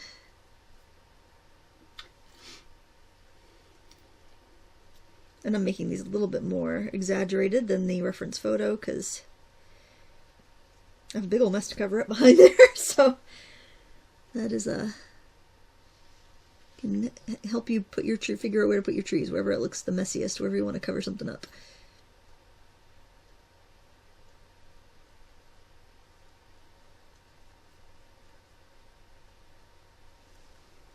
How many people do we have hanging out in chat today?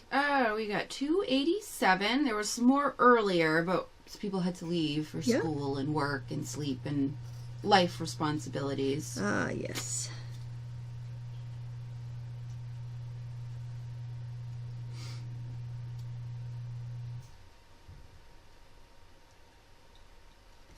And I'm going to use a damp, clean brush to just kind of pull out some of that color near the trunks, just to give it some nice shadow.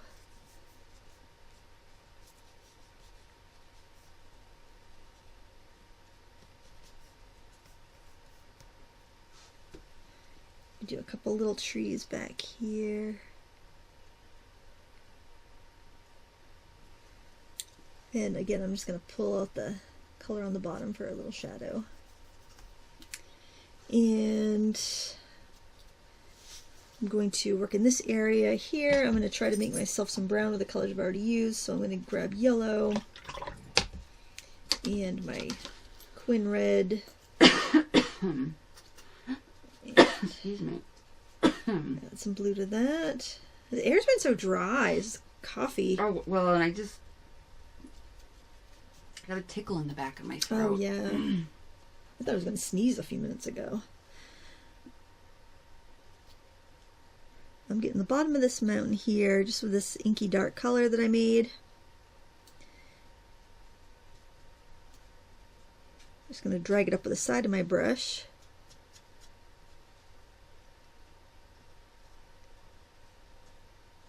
And just going to flick up some treetops or whatever. I'm not going to get too specific with it because I just want it to fade into the background for the most part.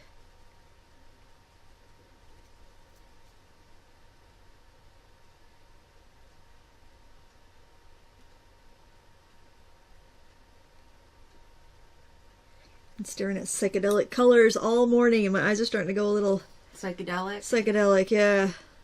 I gotta wrap this up.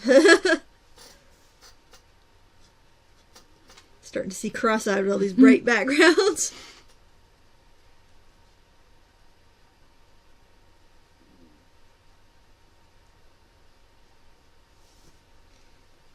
All right, and maybe throw in just a few other little scruffy branches. Rolf, the paint on the mixing area of your palette looks very thick compared to the paint I managed to mix with my pan set. Do the two paints end up thicker when mixed with water? I don't think so. I mean, I do think there's general quality. Like the higher the quality, the easier it is to get the paint out of the pans. With this palette, you have a larger wells that they go into, and also M-gram paints contain honey, so it keeps it from drying completely out. So you can add a little honey or glycerin to like any two paints you have, and it will help them stay a little bit fresher in the palette longer, so that you can easily get them out to paint with them. But it's just a quality thing, and having room to mix, I think. So maybe if you had like a ceramic dish you can mix in, it would help you be able to pull a little bit more out. I want to pull a little shadow color underneath this mountain area. There, and let's take the tape off that and see what we have. I kind of maybe want to spatter a little bit of dark color right in there to give it a little, maybe some hanging on deciduous leaves. Let me grab my toothbrush, do that a little bit. Hopefully it's not a terrible idea. We'll see. Making up some mud, using up some paint.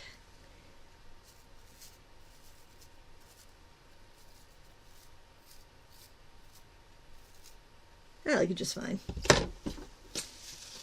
Okay, so we're wrapping up here. If anybody has any questions, just let Sarah know so she can let me know. I'm just going to dry this wet paint and take the tape off so we can see how it turned out. And if you want to paint some more winter scenes, check out my friend Angela's new course, 4 Winter Landscapes for the low price of $30. And she's a wonderful teacher. I think you'd really enjoy her work. Link is in the video description. And to let you know, if you do purchase that class or any other of her courses, after clicking that link, I do earn a percentage of the sale. So I thank you for your support, and I'm sure Angela thanks you too. I met her because we both taught classes at Craftsy, and she helped me a lot. All right, and there is that one. I will take photos. I lost my camera. I have no idea where my smartphone is, and that's usually what I take my pictures with. You'll so find it. As soon as I find that, I will take pictures and post them to my blog, because I don't know, the webcam can be a little deceiving. But we'll see the pictures we just finished. So there's that last one with the white in the sky. There's that one, our first landscape we did. And then this one that we did where we used a little bit of an ink and a brush pen just for funsies. And hopefully you enjoyed that. If you have any questions, you can ask them real quick right now or leave them in the video description. And I'm sorry, the comments after the replay is not live anymore. And I will answer them there. And I just want to show you the difference between just doing the water for the light and then doing the white, the bleed proof white for your white if you need to go back in after and alter anything. So hopefully you enjoyed this. Please give me a thumbs up if you liked it. Supplies can be found linked up in the video description to our sponsor jerrysartorama.com, and I have a coupon code in the description too, so make sure you use that if you're doing any shopping. Thank you so much for watching, and until next time, until Black Friday, happy crafting. Thanksgiving yes, to all happy of our Thanksgiving. United States watchers. Absolutely, yeah. Time for some food, folks, and fun.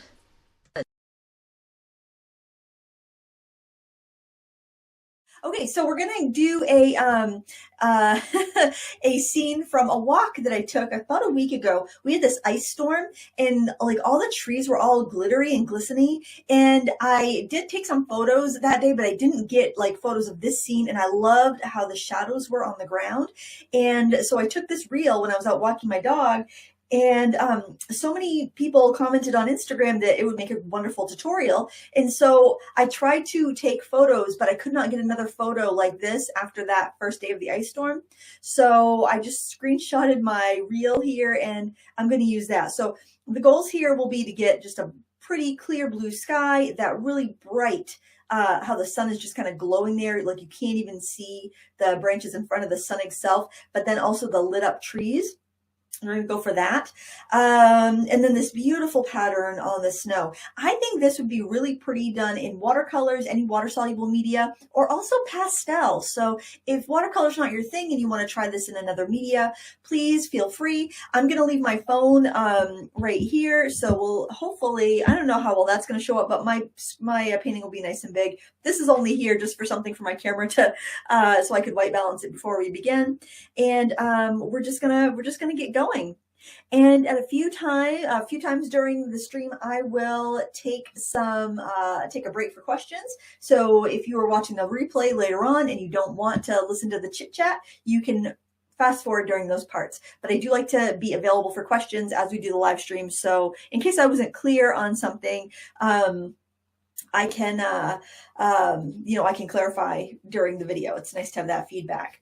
And I think without further ado, we will get on with it. Now, the only drawing we really need to make here, and I'm going to do it with a pencil so it doesn't run, will be just the line, the slope of the hill. That's really all I want to get here. And I actually, even though you usually don't want to put your horizon line in the middle, for this particular painting, because the shadows are so strong and so interesting, I do want to get it pretty, at least starting, the top of the hill kind of starting in the middle. So I just wanted to mention that it's not, generally a recommended way to put your horizon line in, but I think for a subject like this, it's going to look really, really interesting. So I'm going to start at the top of the hill about at the middle point, maybe a smidgen lower, and then we're just going to just do a gentle slope.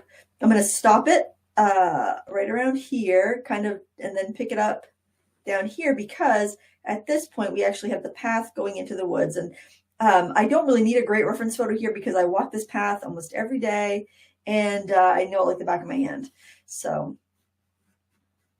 we're just going to sketch in that little path. So I will darken it up. I don't want you to darken it so much on your, actually make it go up a little bit higher. I don't want you to darken it so much on yours. There's a little creek that goes in through there. But I'm darkening it so that you'll be able to see it. Okay. And then the rest, we're just going to basically kind of freehand. I'm working on Hana Mule, the collection watercolor paper, and I have that link down below. Oh, and also, I almost forgot, I wanted to let you know that I've just released 3 new courses in my Teachable School. They are anthology collections. So what they are is I took all the tutorials from each year of Critique Club, all 24 from each year, and put them in their own course. So anybody that wants to access those tutorials but doesn't want to be a member of Critique Club, they don't want to, have a monthly membership, you can access those tutorials for one low price, and I'm putting them 50% off this for January, the whole month of January. So I've priced them at $60, and this is over 30 hours of content in each of those anthologies. So you can get them for $30, and you can pick away at them whenever you want, because you will have lifetime access to those anthologies. So that is linked up in the video description with the coupon code if you want to check it out. The links have the coupon code built into them, but I also wrote the coupon code out too in case you have any issues. So I also wanted to mention that. Now I'm going to use my big watercolor brush here in clear water to wet. I'm going to just start by wetting the top half of my paper. And by the way, handy hint, if you ever have a photo that you've taken on your phone and you want your phone to stay awake longer, simply, well, I might be able to show you how. You scroll down and see that little gear. You can click on that, and then you can tell your phone, click on display, and you can tell your phone to stay awake longer. So that's what I do here when I'm working from my phone. I got a hair. My cat was on my table, rubbing her face on my brushes and to like scratch her chin, and all my color pencils too. So I'm just going to go down here to this horizon area. You also want to have a paper towel handy because you will want to be able to lift off any any of the sunshine there and the tree area. So we're gonna be doing that pretty quickly. I've got my super granulating colors that my friend Rosie sent me here, but I'm thinking that I actually might want to use a larger pan of color because I've got that big brush. I really want to use that big brush. And also I want to make sure that my color is going to lift. So I think that I will actually use some cerulean. You know what? I should just grab a tube of it and grab, oh my word. I'm telling you, I am rusty. Do you want to see something embarrassing? This is my bit of blue paint. It's my blue. Cobalt turquoise. We'll go with that. That'll work well. Yeah, come clean on my craft hoarding. That should be more than enough. And I think I might actually add it in with one of those super granulating colors. I think I'll go with this glacier blue here, which I think does have turquoise in it. Not that I necessarily need granulation in the sky, but I do like some nice texture. And I think I might actually add some ultramarine in there too, but I can do that from my big palette. Holy cow, I've got such a mess out here already. So many things. I think that's ultramarine, is it? No, that's phthalo blue.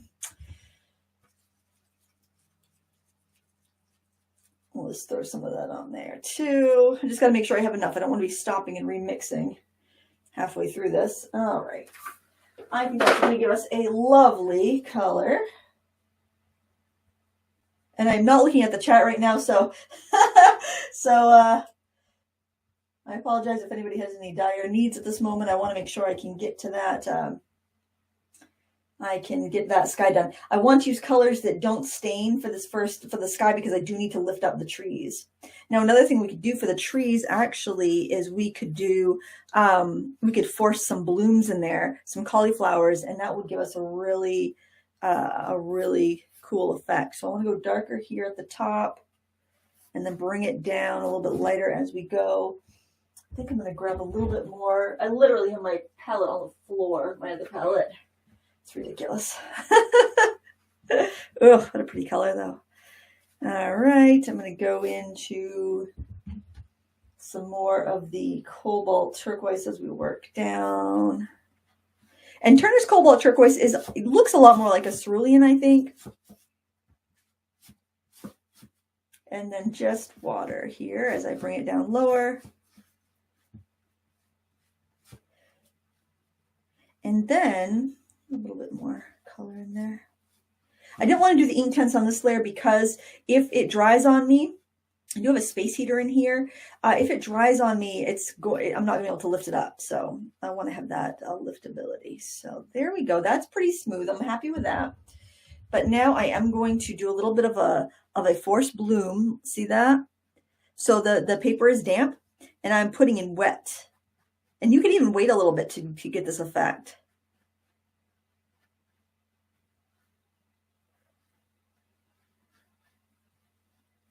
One especially right over where these trees are. Now I'm going to take, because I'm going for a little bit of a cauliflower there. I might need to redo it because it might be too wet. I want to get the sun, that ball of sun out of there. Look at that. Look how well that lifted up because they're sedimentary colors. So if you're wondering if a color is staining, when you purchase it, well, you'll just by the basis of using your watercolors, you're going to know what stains and what doesn't.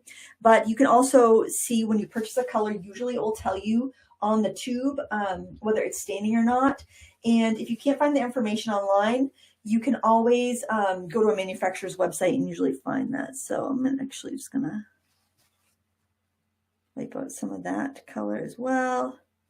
And then less of that effect over here because the sun's not backlighting all that ice. I actually think I might go a little bit higher with those trees.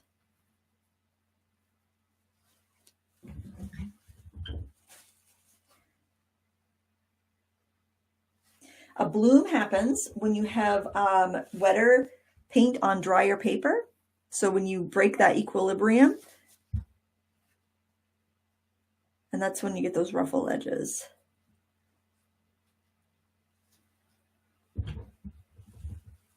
I might be able to do that if I just go in with water here. Yeah, I think I can probably make a little bit of a bloom there. It will take a while to show up, but I can kind of see the edges. Cotton paper is a little bit tougher to bloom than cellulose, because cellulose just doesn't absorb like cotton does. So you do have to kind of help it a little bit if you want that bloom. Of course, a lot of times you're trying to avoid bloom, so that's why cotton paper is really nice, because it does kind of keep it does make an equilibrium a little bit better.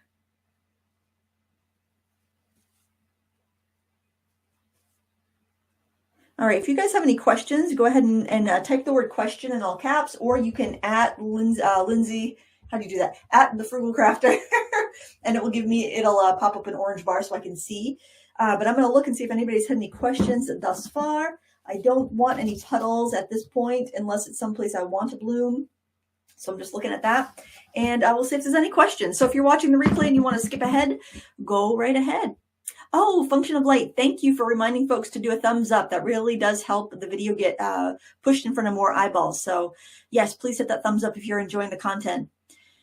Let me just do lots of familiar faces. I see Sheila and Jody and Christina and Teresa, Miss Artful Sassy Studios. Oh, I forgot to look for questions. Okay, I'm sorry, guys. Let me go back and look for questions.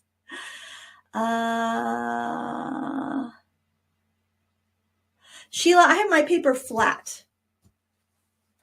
You could angle it if you want to. I don't think you'd have a problem. It's not that wet that you'd have a problem with that. Jody loves Turner paint. Oh, me too, Jody. And I recently bought a tube of their Ultramarine Deep, and that color is just like painting with a sapphire. It's so gorgeous. I wish I bought 2 tubes of it, because the price, it was like on their super sale, and it was like $4 for a 15 ml tube. I'm going to order another tube when it goes on sale again. And some more of their Mars Black. Their Mars Black granulates as good as Daniel Smith, and it was $4. I'm like, I'm not kidding you. It's $6 now. That's their regular Jerry's sale price over at Jerry's Autorama. But so gorgeous. All right. Well, I don't think there's really been any questions yet, I guess. So I'm going to move ahead. And by the way, I'm not sure if we have any moderators in yet, but usually we do have a few moderators pop in that to help out if anyone has questions. And I see Ian's here, and Joe usually pops in. I didn't give him advance warning though. So if you do have questions, the moderators will help you out as we're going along. So the next thing I want to do is I want to work on these beautiful shadows. And the shadows will start more tight in close to the trees, and they get blurrier as they come out. So what I want to do is I want to wet my paper, but I want to more wet towards the bottom, and then so I'm just applying the water to the bottom. And I'm just going to see what I can spread up from that, but not add more water as I go further up. I want to have it a little more dry, or you can wet the whole thing and you can just kind of blot it a little bit up closer. Oh, you know what? I wish I had thought to erase that line. I'm going to see if I can sneak in and erase that little line right there. Do I have my mono eraser? I have my mono eraser. Yes, I do. These little erasers are so good. They're a white vinyl, so they're not damaging. I do not want to erase where the paper's wet, though, so I'm just going to try to sneak that in and get that little line out, because I want that snow to be really light, and so that would definitely show through. And I've like wet up almost right to it. I need to have a dry brush just to brush the crumbs away.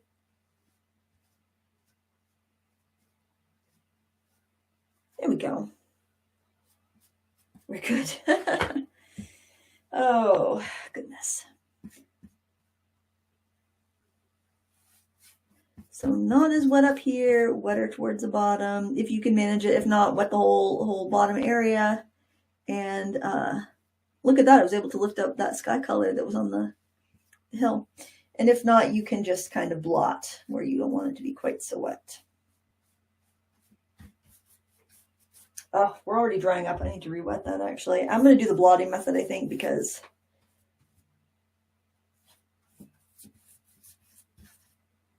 I'm getting some nice texture in there. We're not going to be able to see much of that once we get our trees in, but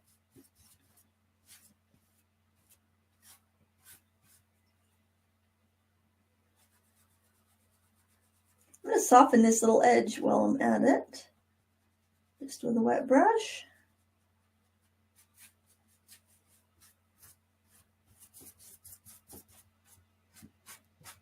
Oh, my cat.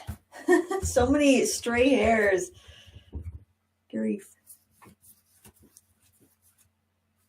All right, so wetter at the bottom, a little drier to the top. I'm going to blot it a little bit for good measure towards the top, and then I'll just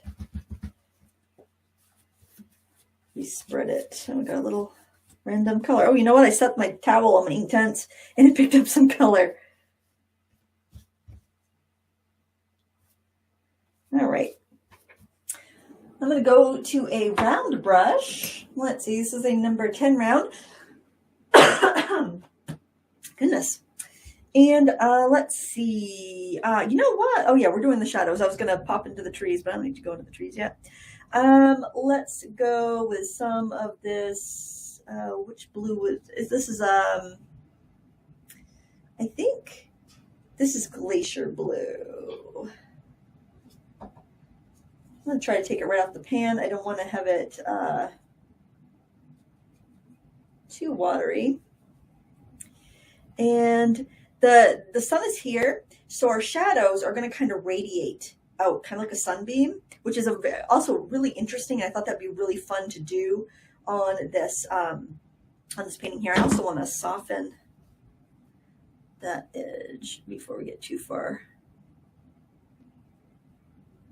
The edge was a little too hard for me. I don't like that. All right, so we got a radiating shadow. So we will have a tree there, and its shadows are going to just kind of come out almost like rays.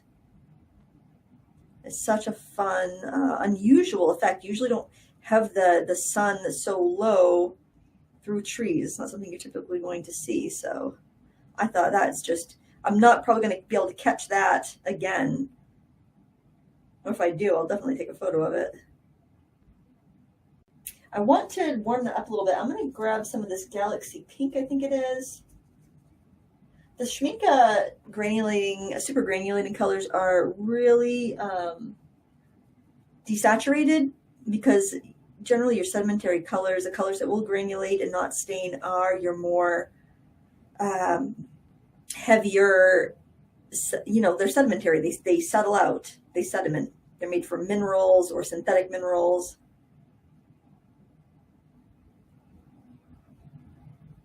I love how this is almost abstract.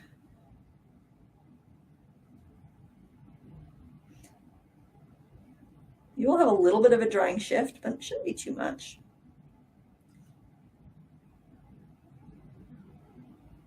And my brush stroke should be wider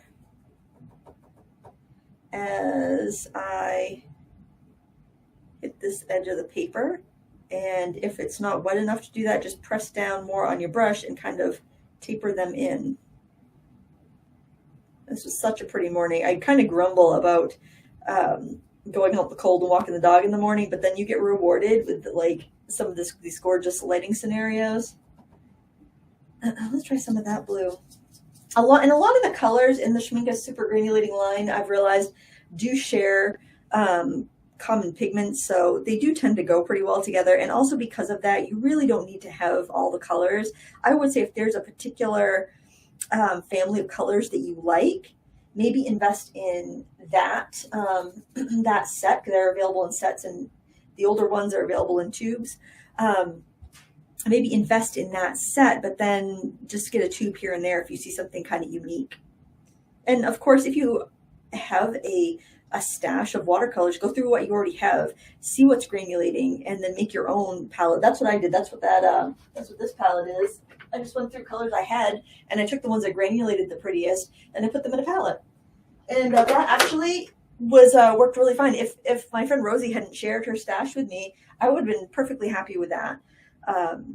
So that's another thing to keep in mind. And the thing that I do like about my DIY palette is that the try this blue too, is that they're all unique pigments. So I can, you know, mix them together infinitely, and I can also mix them together with my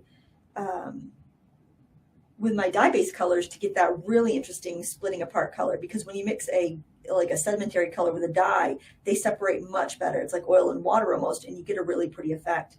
I made my mom and sister little palettes with my favorite granulating colors for Christmas, so they could try. I don't know, they both dabble in watercolor, so hopefully they'll enjoy it. They might be like, what the heck? It's too cheap to give us full tubes of paint. I hope they try them out. I hope they do mix them with their regular colors and see how they go. But I thought that'd be fun. I got them also my favorite watercolor brushes, the big sets of the Mimic and ceramic palettes. So I hope they like them. My sister got me this. I got to show you this brush cup. It's so pretty. I saw it at the craft fair actually, and I almost bought it, but I'm like, I'm not buying myself things before Christmas. And she saw that I was ogling it, and actually when we went to leave the craft fair, I'm like, you know what? This craft fair was really slow. That lady probably didn't sell it. I'm gonna grab it, you know. And it was gone. And I looked on her website, her Etsy shop, which is Studio 207. I think that's the name of it. That's the name of her pottery. But she was pretty much sold out of everything. So I was kind of bummed. But I wasn't going to buy anything before Christmas anyways. But my sister got me that for Christmas. And I'm like, that is so cool. I love it. Okay. Now in the path in here actually is kind of darker. So I'm going to mix and desaturated. So I'm going to mix some of those blues together on my palette with a little bit of that purple or a little bit of the Galaxy Pink to make kind of like just a muted purple color. I'm so glad that the live replay is available after the live streams, because I always feel like I'm kind of like, I can't see what everyone's talking about. I kind of feel like I'm missing out on the party, but I'll be able to look at it after, which is fun. All right, I'm also going to darken this area in here because this is really well shaded because the edge of the woods, there's like woods all along the side.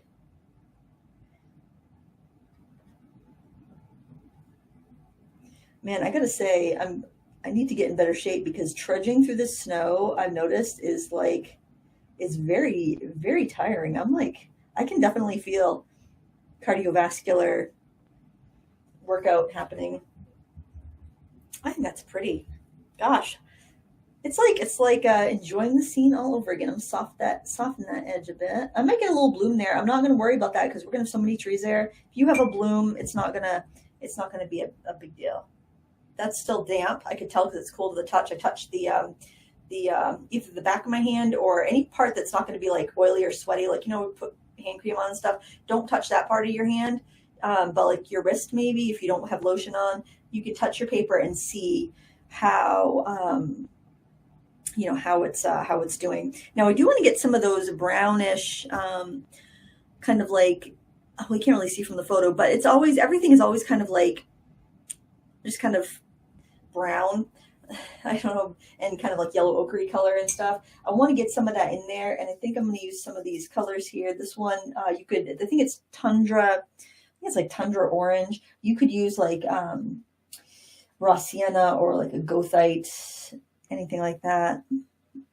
And because it's still a little damp, I think I might get some interesting textures and blending. So I'm just going to go ahead and throw that in this area here. I'll stop for questions when I get to a point where I'm not dependent on the dampness of the paper.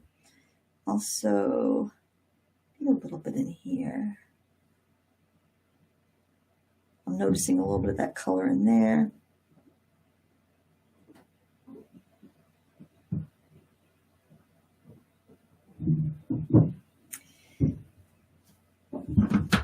Take my big brush. Blot the excess water, but I want it damp. Hit the edges of that. Help it spread a little bit. And this is all going to be trees in here, so if I get blossoms, all the better, because it's just going to give me some really nice texture. Oh my gosh, I just saw a $10 super chat pop up on my screen. I don't know when it was left. I'm trying to see. Thank you, Donna. That's very kind of you. I'm sorry I didn't acknowledge it earlier. I've been too engrossed in my painting, but that was very kind. And it will be very, very useful. Okay, I like what's happening there with the texture. I think I want to go into some of the ink tints as well because I can get a little bit more saturation. Now I am going to be careful. I want to show you something that I did with these blocks. In case you have these, I was really confused over what some of the colors are because they look so dark in the sticks. And so I took some just sticky on labels and I stuck them down. I actually trimmed them and stuck them on the edges and just did a little swatch. And I just try to put them back in the same spot every time because it really does help me see what I have. I think that's the color I want right there. So just a little tip there if you have these, because if you can't see what colors they are, then they're much less useful to you. They're going to work out so much better for you if you can tell what you have. And you might think, well, I'll just pick it up and color it. But it's a lot better to have that little indicator. Trust me on that. Now, ink tints doesn't really granulate, but I thought it'd be pretty for this anyway. I don't really need granulation in all of this, especially where I'm gonna have all these trees painted on top. I just thought I might get some really nice colors. Actually, a benefit of the ink tints is that you can paint it, and then once it dries, as long as you fully activated it, it's not going to lift up again. So that might be something that you want. I'm gonna try this Naples yellow. And add a few touches of that. I'm really just intuitively painting here. There's not a lot of saturation in the woods, but I do like to push the colors a little bit, make them a little bit brighter. I think I'd like to get a little pink. I can kind of almost see just some pink light happening in there. I'm going to go with this kind of rosy color. Throw some in there. As long as it stays white, you can blend it out. So I'm putting it at a few different little places here where I want those undertones. I'm also going to be putting iridescent medium in here, so it'll be nice if they don't blend out too much. I know it looks kind of messy right now, but I'm confident that it will be fine.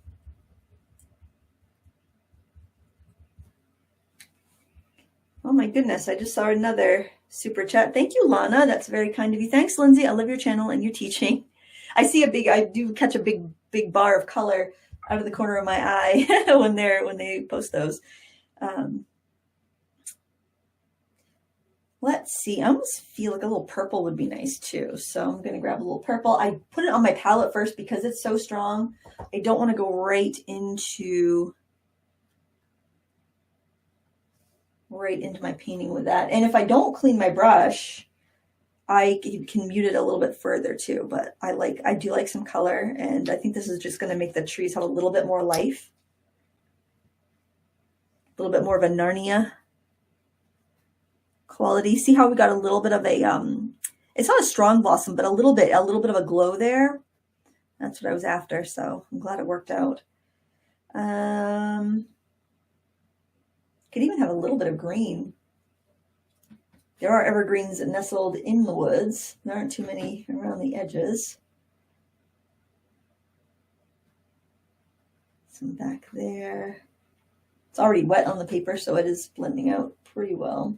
Oh, and I could try some of the greens from the Schminke.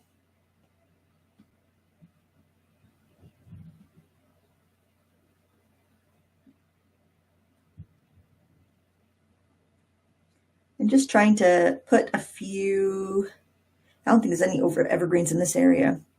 They're all kind of back in the woods a little bit more back here. And I'm just going to hint at color. Actually, that's a little too much. I'm going to wipe some of that out.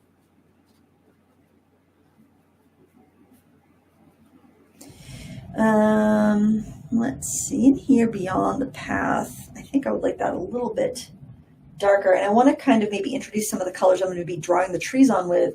So this color here is almost like a charcoal greenish color. I'm going to mix it down with what I have on my palette. Hopefully that's in the screen. And let's put some of that in this little dark area here, and mostly this dark area behind the path.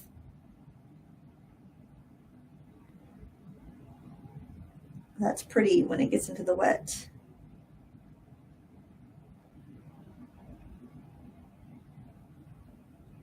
Kind of gives it that sense of depth of the forest going on further.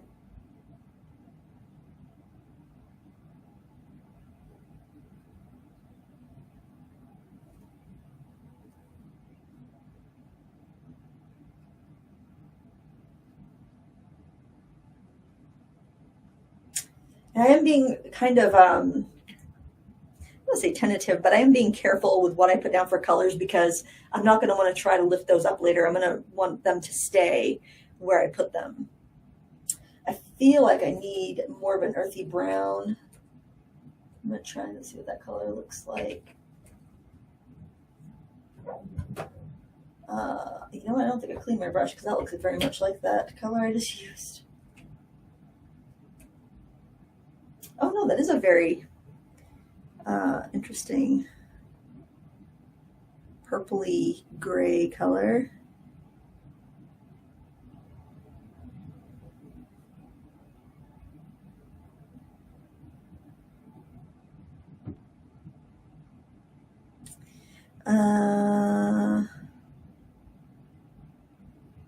Actually a little bit of dark in there where the stream is. There's actually a culvert here, and I see porcupines in there all the time. It drains out from this higher level on top of the hill. And then even if you don't see porcupines, you see porcupine footprints going across the path right here. It's very cute. Oh, look at how the color's spreading apart there. Isn't that pretty? You see the purple and the kind of brown gold color. So I don't want to touch that. That's really pretty. So I'm going to leave that be. You do want to use quite a bit of water if you're going to use those granulating colors. So if I want to put, say, a granulating color here, I'm going to wet the area and then I'm going to add that color in. So maybe we'll play with some of these greens. Put a little bit of the darker color.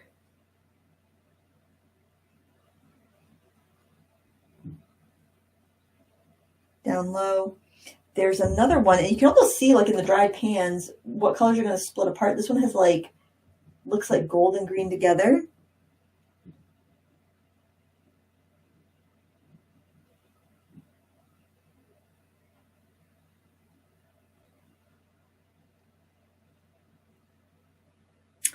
And then maybe just a little more. I like that yellow in there. I think I want to do a little more yellow, but I'll go with one of my intense colors. Oh, there's this pretty, now see, this is another example. I'm just going to bring this intense box over so you can see. So this, like looking at this, I would be like, well, that's kind of like an olive green. But if I look at that, it's really a lot more gold. For me, the swatch looks a lot more gold than the stick does. Or I wouldn't trust that that was going to be gold when I swatched that, when I used it to paint with. So having that paper, that little swatch on paper really makes me trust that I know what I'm going to get. Whereas before I'd be like, I bet it's going to be greener than yellow when I colored with it. But seeing that on the paper, I know, oh no, it's much more yellow. It's much more gold. You can also mix the ink tints with the granulating paints, and they should kind of split apart a bit too. That's what I'm going to do to integrate that. And I'm using the blocks just like I would watercolor paints. The only problem I encounter when I do that is just if I have to pick up the color later, then it's like, oh no. If it's still wet, then you get kind of like dirty fingers. And I do notice the more daring I get with the color, the more daring I want to be with the color. So now it's like, oh, I want a little bit more of that purple in there. I'm going to mix it with some of the granulating colors on my palette.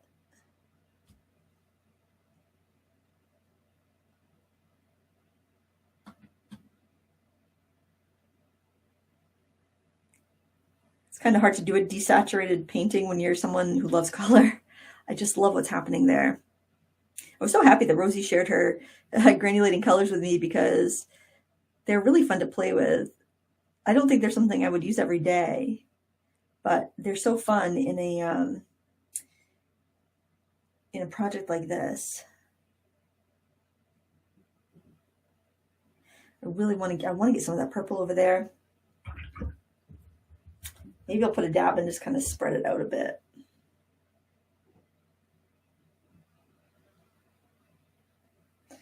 All right, what did I do? I did that, and I used a little bit of the purple from my palette.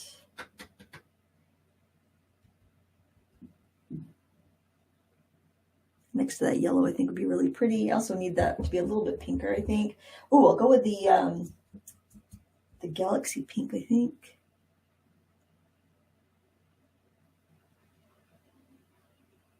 Oh, I like that combination quite a bit. Let me add some of that.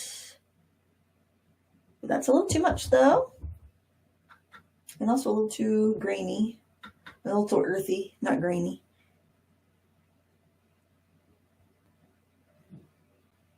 If you do something somewhere and it looks a little crazy, just do it somewhere else and it'll look fine.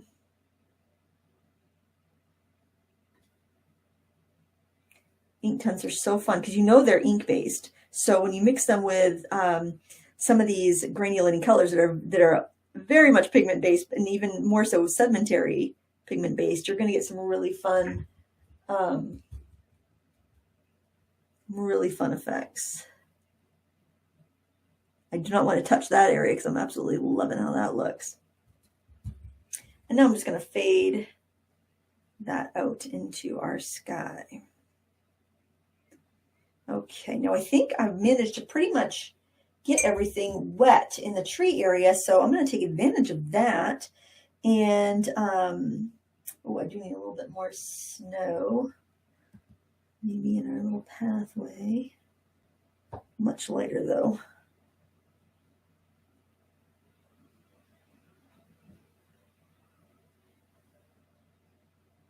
I'm going to take advantage of that and use... Rewetted that area and I ended up lifting up that color. I'm going to use the Inktense blocks to actually draw.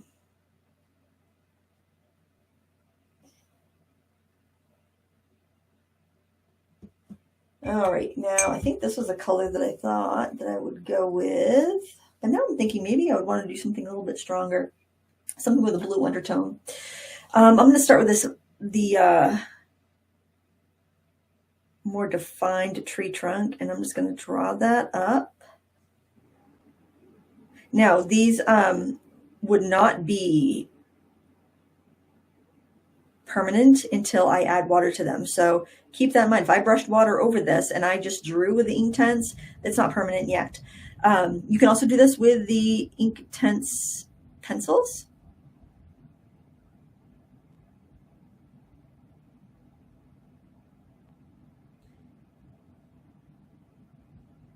I'm not going beyond the bloom there because I want to keep all those trees kind of like encapsulated in that. If you're not getting a sharp enough line on your stick, maybe it's like this and you've used it a lot, break it. That's not going to hurt a thing. Of course, I said that and I just put crumbles all over my thing. So break it over the trash can or something so any loose crumbles can go away. But yeah, then you can see a much finer line. I just want to make sure I don't put any branches in front of the sunspot because that will lose the that'll lose my pretty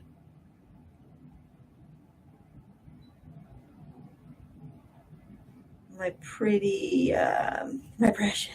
It'll lose my pretty sun, oh goodness words. It'll lose the flare, I guess. Flare, is that the word? When you have some really bright light thing happening. I'm loving the abstractness of this, which is unusual for me because I'm definitely more representational. But I also say that if you have good quality supplies, you can splash paint on paper. If it's good quality paper and good quality paint, it will usually look pretty dang good. And this is Hahnemühle paper and Schminke and Derwent and Turner paint. So, I mean, you really can't go wrong. Now, there's a really fun tree popping up over here. And it is actually just going slightly above my colors there. And I just want to give that a little bit of a dominance because I think it looks really cool. I'll need to drag out those lines a little bit more with the brush because you can see on the dry paper, we're not getting as intense of a line. This wet paper is grabbing that pigment and just like muckling right onto it. So you're going to get a much stronger look on the wet. It's one of my favorite techniques, but it's kind of weird because it's not waterproof. If you're doing this on wet paper, you're just drawing on the wet paper. It's not waterproof yet until you add more water over it. However, if you want to lift it out, you also can't lift it all out either, because even with regular watercolor pencils, and you can do this with regular watercolor pencils, even if you're doing this, if you're drawing with watercolor pencils on damp paper, those lines are going to be permanent. They're not going to come out. But if you don't fully activate these, they're not going to come out. So it's just kind of like it's kind of a weird little thing. Now I want to get a tree right here, kind of going over that little path. So it's up against the kind of the interior part of the path, and it's also going over the path. Oh, I shouldn't have, oh, here's a compositional note. I'll say no, but I would avoid lining things up like that. I shouldn't have this tree lined up with that tree unless I want to put them together and make them one tree, which I really don't. I want them to be separate trees, but I might have to because I've just lined them up too perfectly, and that's going to bother your brain when you look at it. It's going to bother me every time I look at it. So now that became one tree, and I think this one I'll swap. I'll make this one be the tall tree over here, and I'll bring this one up higher. That'll be the tall tree in the woods. And this will give us some scale. So it's not all lost, but I wasn't paying attention, and that's not what I intended to do, but that's how I fixed it. So a teachable moment. Speaking of teachable, don't forget to check out my new anthology critique club classes that I put together. If you've always wanted to enjoy those lessons, but you didn't want to have a membership or a subscription, then you can get each year's 24 classes all together in one lifetime access class. Oh, shameless. I'm shameless.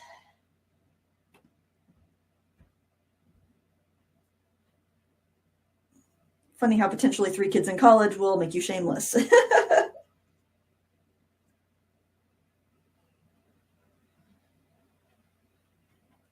Oh, I love the colors. I love the colors in the background. I feel like all my trees are leaning. They're like falling down the hill. That is not good. I've got to make some trees.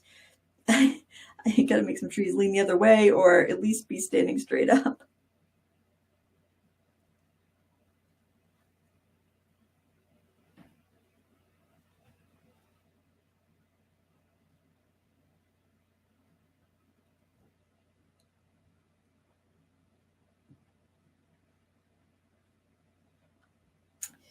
Now I'm gonna tip this up just so I can see it. Definitely got a leaning tree problem. My trees do not have their V8 today. Let's put some shrubs over here, just some little scragglers. Oh, I could do some like kind of olivey green grasses over here too, because it's just kind of like at the edge of the forest. That would look really good, I think. And we can have a tree kind of giving us that nice framing effect coming off from the side.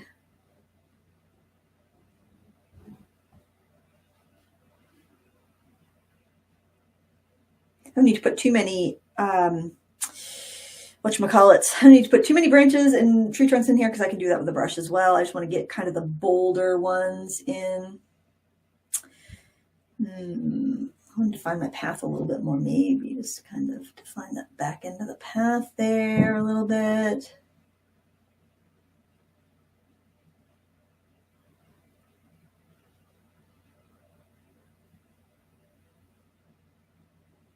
Oh, I think that helps. And I think I can also do some, excuse me, some little grasses in through there as well. But before I go into doing any of those little branches with a brush, I'm going to need to let it completely dry. So I'm just getting in any of the bolder branches with the sticks right now. I kind of like how that bloom made a bush, so I'm just kind of letting it do its thing and letting it be. I hope my stomach was just grumbling. I hope that didn't show up on the microphone. I feel like I need a little bit more over here. Those are a little too evenly spaced for my liking. I know I can give like a secondary branch, secondary trunk here so I can straighten up this tree a little bit. A lot of times with these trees, when they seem to be like a bunch of branches all coming up from the ground at the same spot, you know, and especially in the woods because it's not all groomed. They just kind of do their tree thing out there in the wild. All right, if you guys have questions, go ahead and put them in the chat and I can answer those while we're letting that dry. So the thing when you do little swatches, you just got to make sure you put the sticks back in the right place. And I actually had a smaller set of Inktense and I combined them together in this bigger box, and I had run out of my white and I didn't leave a space for it. So I don't want to just plunk it in because I've already made my swatch. So I don't know what to do about that. I have one of the little mixing areas. I've got like a teeny tiny little chunk of white left and then like a broken white watercolor crayon in there to get me by. But I did order some. They were on sale at Jerry's. I got a good deal. So I ordered 3 because I like to have those in different sets because they're so opaque and wonderful. All right, I'm gonna look for questions and have a sip of my tea while I do that. My goodness, you guys are all chatty. I hope the playing is fine. My girls are home on winter break, so hopefully everything is nice and clear. They know I'm streaming, but I said they could probably watch TV if they didn't have 2 things going at once, just one thing. Oh yes, as Jody reminded us, the free Michael's class that I'm teaching is next Thursday at 8 p.m. And I don't think I have a link in the description here, but I just posted a link on my community tab on YouTube. If you want to sign up for that, we're going to be using Derwent Chroma Flow pencils on Strathmore Tone tanned paper. But honestly, you could use a Color Soft or Lightfast. The color names match. Or if you have another brand, that's fine too. And if you don't have that paper, you could even use like a brown grocery bag, the inside of a brown grocery bag. You just need like a toned brown paper. There's a pattern and everything, so you don't need to know how to draw. It's beginner friendly. And I hope everyone can make it.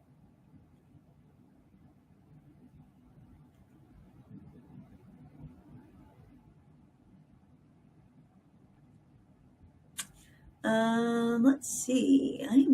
Question. What watercolor set? This is from Sabrina Wilson. What watercolor set would you suggest for card making or just getting started as a beginner?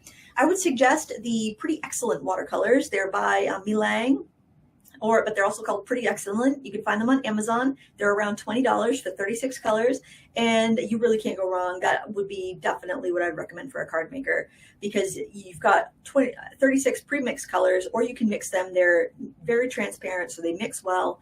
They're just wonderful. And if you want them lighter, if you want pastel shades, just add more water. If you do want more conveniency ones, then you may want to go with a bigger set that's got a lot of colors with white added, like some of the superior folding sets. But for my recommendation would be go with the Pretty Excellent ones. The quality is just really, really great for the price. As long as you don't mind adding water for getting pastels. I know that can be tricky for cardstock.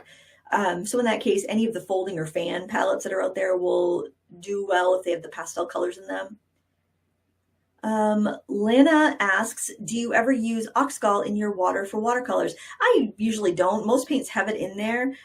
It's just a flow aid. So, I mean, I do have a bottle of synthetic Oxgall I can add into and I would put it in my, my clear water, my clean water, and just use it for wetting the paper and stuff. I wouldn't go in and add it into my paints because it might make it too flowy, but because I have so many paints, I would just go with a paint that flows more if I wanted that effect. Mary Ford asks, what's on your painting this next list for 2022? Oh my gosh. I have so many lists in so many places that I don't even know. I usually will just kind of look through. I keep many lists on Unsplash for different mediums and projects I'm interested in. And I will just go for there. I'm usually like in the mood to use a particular medium or paint a particular subject, or realize that I haven't done a subject in a while. And then I will go to that list and I will see what's appealing, or I might do something seasonal if there's a holiday coming up or something like that. So I'd love to say I'm completely planned out and everything is all planned out, but you know me better than that. That's why the live streams go out like the notification for live streams go out like half an hour before the live stream, because like literally that's my planning. I have a loose plan, but I need to leave room, and I've realized this after 13 years on YouTube that I need to have a more loose list that I can make or that I can inject my daily inspiration into. So as long as I have an idea of what I want to use or what subject matter I want to do, but that I want to work with, I'm much happier. And that's why I haven't done sponsored videos all of 2021. I made a decision that I wanted to try to not do the sponsored videos and see if my channel could survive. And I've been much happier, and I feel like my work has been more creative. I don't know if anybody else notices, but all right, I'm starting at the bottom, working back up again for questions. Rhonda asks, have you ever used Daniel Smith granulating medium? Do you like it? No, I haven't. I have the Winsor & Newton granulating medium. I thought it was a complete waste of money. So I have not tried any other granulating mediums. Let's see, another vote for pretty excellent from Kim Henderson. Question from the Bicycle Lady. What paper are you using today? Hahnemühle, the collection. I have a link down below. It's a wonderful cotton paper, but any good cotton paper with a good amount of sizing will work fine too. Carmen Nunez asks, if you can only buy one of the Inktense sets, what would you get? Blocks, pencils, or pans? Oh, man. That's personal preference. They're all good, but all the formulations are slightly different. I would say probably the pencils, although recently I'm using the blocks way more than anything. And I actually really like the pans. I would say if you're really concerned with light fastness, go with the pans. The pans have all been selected for light fastness, and some of those colors are not found in the blocks or the pencils. If you work small, if you like, you like to do a lot of pencil work, the pencils are great. I find the pencils to be the most transparent out of all the products. The blocks are almost a little chalky, to be honest. Watered down like this, don't really notice it, but they do definitely have more of a chalky, less vibrant effect than the pencils. So gosh, I really can't say. It's personal preference. I'm having a lot of fun with these recently, but I go in phases, and I would have to say if I could only have one, I'd probably say the pencils. Let me see. Any other questions that I mixed? Christina Christina Todd, for the Michaels class, can you make suggestions for prismas instead of ChromaFlow? Specific colors, I probably can't say specific colors because, to be honest, the writing on the Prismacolors are so small and so shiny that I can't read them. So just eyeball it. You'll be fine. Prismacolors will work great. Pick whatever you have closest. Plus, you might not have the same selection as I do, so you would just go whatever's closest. It's going to be fine. Even if the color doesn't match exactly, it'll still look fine. You'll just have a different color, and that's fine. You can totally change it up. Okay, I think I am caught up. So, Teresa Palmer says she doesn't understand that the sun is in front of the trees. There's such a flare. Let me show you on the photo. See that? Let me zoom in. The sun is so intense and so low, and there's all that ice. Every branch is encapsulated in ice that it is glowing. The sun is like bleaching out all of the colors. You can't even see the silhouette there. That's why the sun is in front of the trees.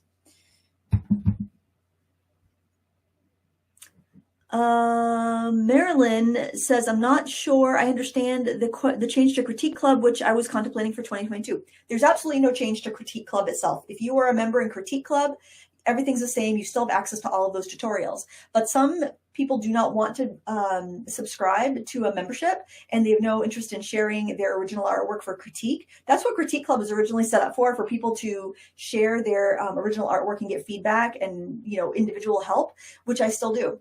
But in order to make it more valuable, I decided to put 2 long tutorials a month in Critique Club, which I still will.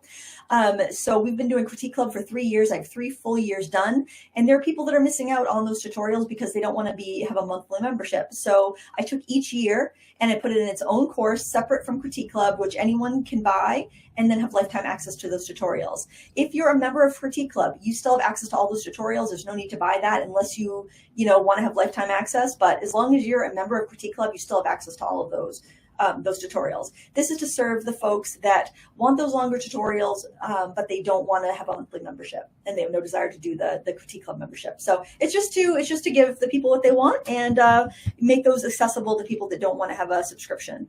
Because I know, like, for me, I'm more likely to say I take a book out of the library and I really like it. I don't want to keep checking it out. I'll just go buy that book that I want to have forever and ever. So that's kind of like the same idea with the anthologies. If you want to, not be a subscriber and have access to all those classes forever, you can buy the collections. That's all it is. Critique Club hasn't changed. It's just something extra for people who want it. Sheila says, I thought we only really were supposed to put stuff from the Critique Club in Critique Club. Oh, Sheila, you've been a member oh gosh, why did I name it Critique Club? That's so hard to say. In Critique Club, you can put stuff that you've done for any of the tutorials, but you can also upload in like the monthly prompt and critique list. That's where you put, say you're doing a portrait of your granddaughter, or you're doing a painting of your own volition, you want some feedback on that, you post that in the main monthly thread, and then you can get specific feedback on that painting. It doesn't have to be just the tutorials that are in Critique Club. You can put anything you're working on that you want help with in Critique Club. You can put 2 paintings a month with your membership. So hopefully that's not confusing. I didn't want to make that confusing. Melissa, yes, I'll probably just put that up on my blog when I put this project up on my blog, or you can see the reel on my Instagram, but of course it would be moving and not the still shot. Melissa was asking if I would share the photo. Rosie says, I can't figure out how to get Prismacolor pencils to be as creamy as you say. They seem hard to me. That's funny. I find Prismacolors to be super creamy unless you are using the Prismacolor very thin pencils. Those are awful. They're hard. They're snappy. But the Prismacolor Premier pencils I find to be the softest. Okay, I think, the Twizzle, this is 9x12. All right, I think that we're good. Melissa also asked, is that the palette Rosie sent you? Yes, it is, right here. The Schmincke Ultra Granulating or Super Granulating colors. All right. Oh, I hit a button. Pardon. Bear with me. Oh, and I hit another one. Okay, I think I've got everybody's question. If I missed something, then let me know, and I will catch you in the next round to just repost it. One more question. Marilyn asks, sometimes you ask us to have the watercolor and inky consistency. If the color in your mixing palette is too watery, what's the best way to make it inky so it doesn't go to waste? You just let it dry out a little bit and use it, or wipe your brush off really dry and then pick it up on a really super dry brush, and then it will suck up some of the water. All right.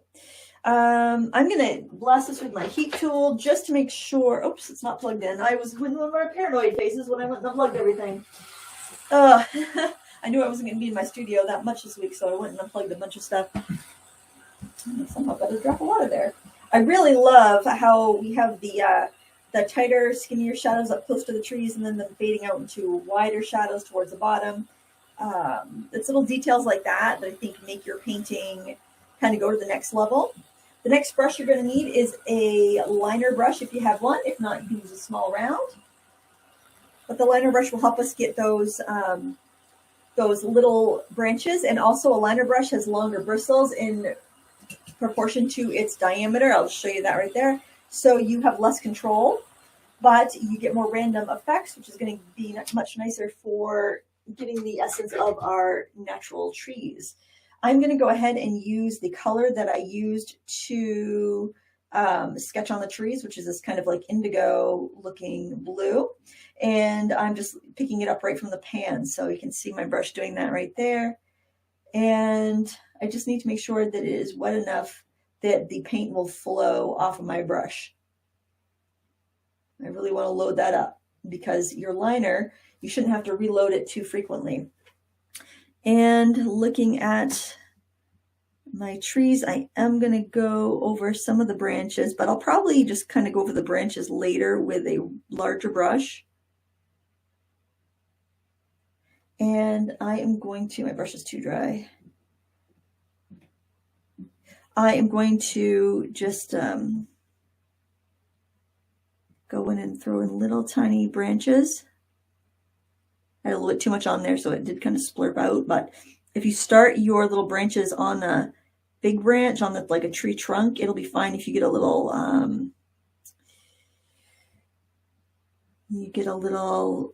blob, because you can just work that into the tree branch.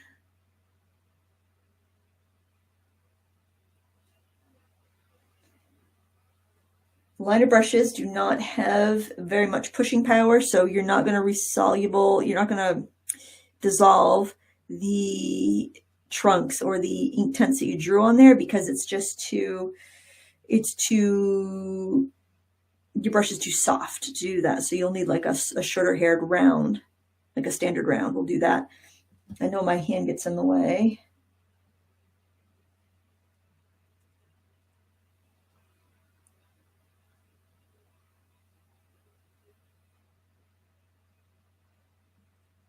These the ink tints is much. I'm going to mix it out on my palette to make kind of like a milk consistency, maybe more of a juice, because I want that. I don't want to have to reload so frequently.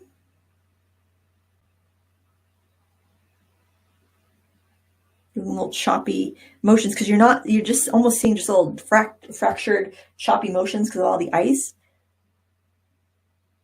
I'm going to be using some iridescent medium to really get that glimmer, icy look going.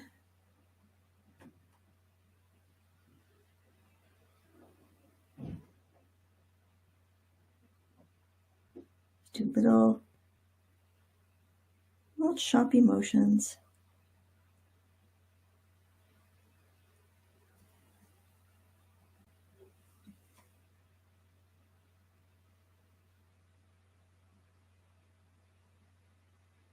Don't paint over the fireball there. It's funny how blue and how cold the sun looks. You know, the sun does not have any warm orangey glow, and oftentimes in the morning you kind of get a warm orangey glow, but when you have so much sun, so much snow, you get such a cool temperature in your landscapes. It's really, I think when you paint, you observe more. You'll notice that sort of thing when you're out walking.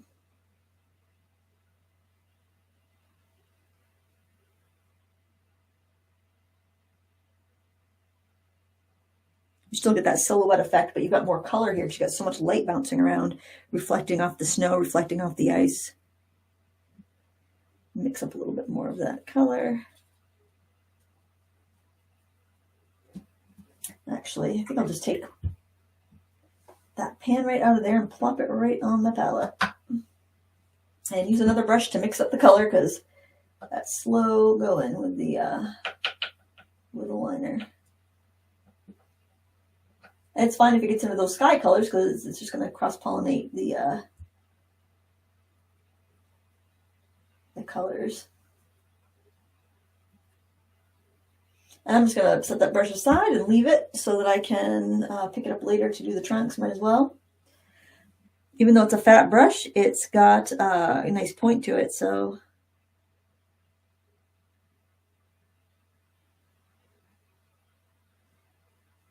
it'll be fine for that.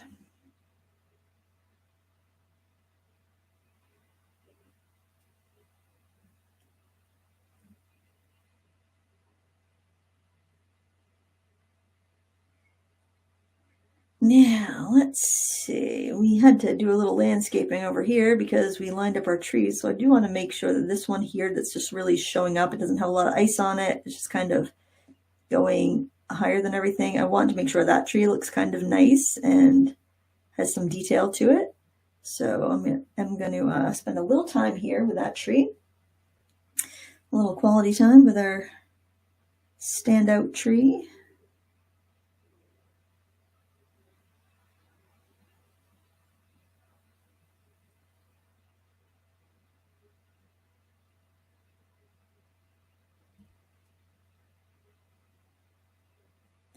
It's funny how something very beautiful can be made from a lot of messy, scraggly parts. Like when you look at a jar of candy or look at a box of cookies, you know, you think, oh, they're so pretty. But then when you go to like draw them, it's like, oh, actually, they don't look that great, but all together, they look really pretty.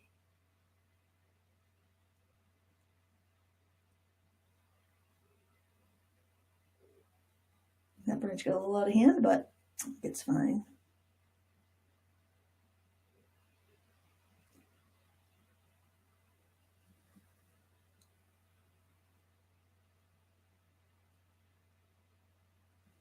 I will look for questions in a little bit after I got these branches done, I think. So if you posted a question, I will scroll back and try to find them.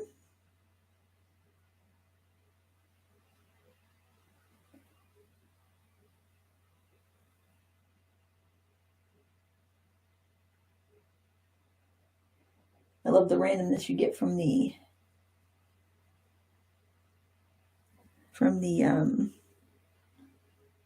liner brush. Get some more little choppy strokes coming up in here.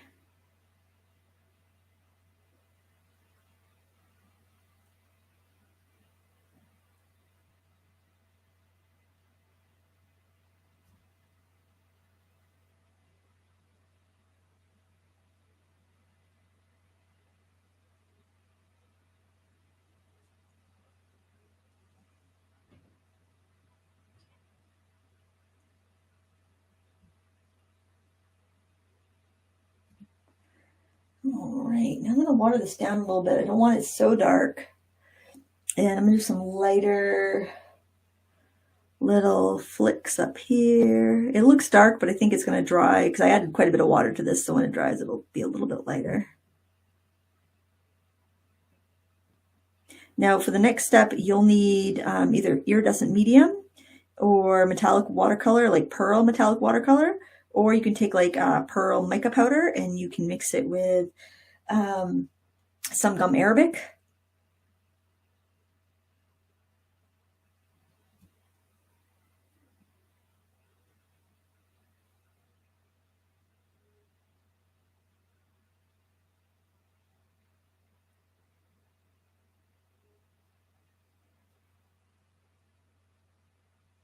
I think over here I might add a little bit of brown. Let's see, maybe I'll use one that I've already. I think I'll go with, it's kind of like a raw umber color. Just to warm it up a little bit and break it apart from the woods over here, just kind of give it a little bit of another tone. It's not going to be super different because I'm mixing it in with that indigo color.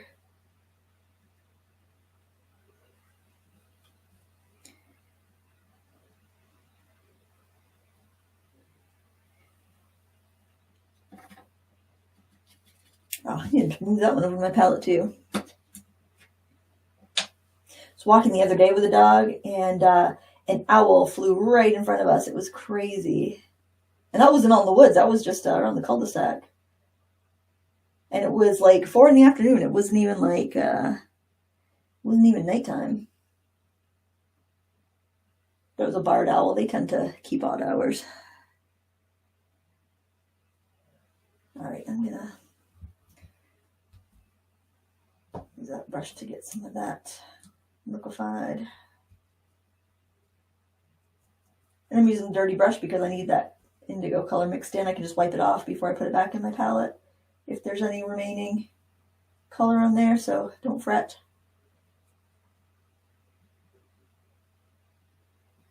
If you have the Inktense products and you want to weigh in and say what product you find the most useful, go ahead in the chat. That would probably be, or in the comments if you're watching the replay, that would probably be handy for people. Because I think it also depends on like what kind of art you do, and like if you're a high school art teacher, probably the blocks are going to be more useful because you can use them as paints and you could draw with them. And there's a lot more, it seems like there's a lot more product for your money in the block versus the pans or the pencils. So I think it just really comes down to what you do. I'm going to grab some of this kind of like olivey green color. And let's see what it looks like over here. Add some little grasses here at the edge. Whoops.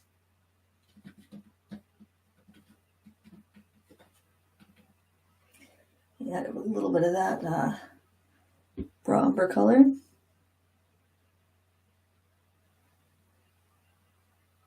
I feel like I need a stiffer brush.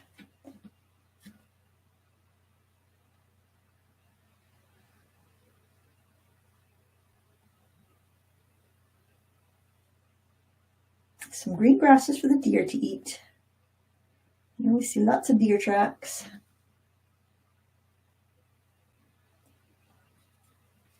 And deer, but not deer too frequently when you're walking with a dog. They tend to avoid.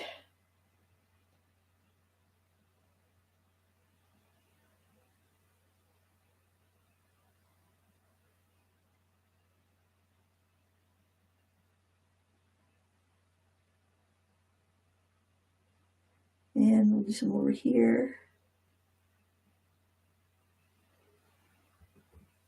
I think I'm going to switch. Oh, you know what? I have a larger liner. Let me try that one because I feel like I'm struggling to keep enough paint with this Inktense on that liner brush. I think it might be because I don't have enough, it doesn't have quite as many bristles to hold it. This one is a number 2. The other one was a number 1. Just having that extra bit of bristles, I think, may help. Yep, it does.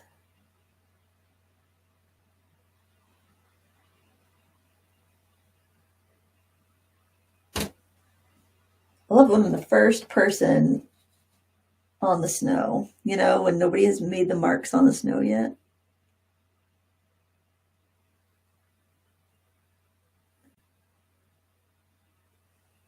Which I usually am, surprisingly.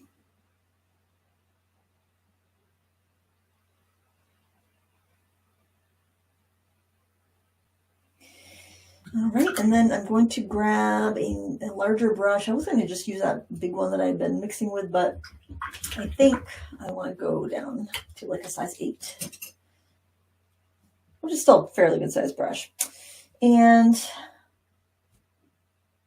get some of that indigo on there. And just kind of go over these sketched, the sketch lines. Strengthen any trunks.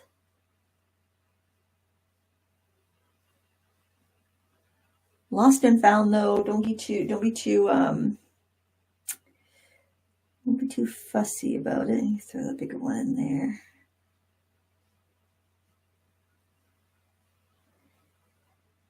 Also just kind of like liquefy any of the thicker ones you drew in there. I mean, it doesn't really matter if you don't, but we will be going in with some iridescent medium.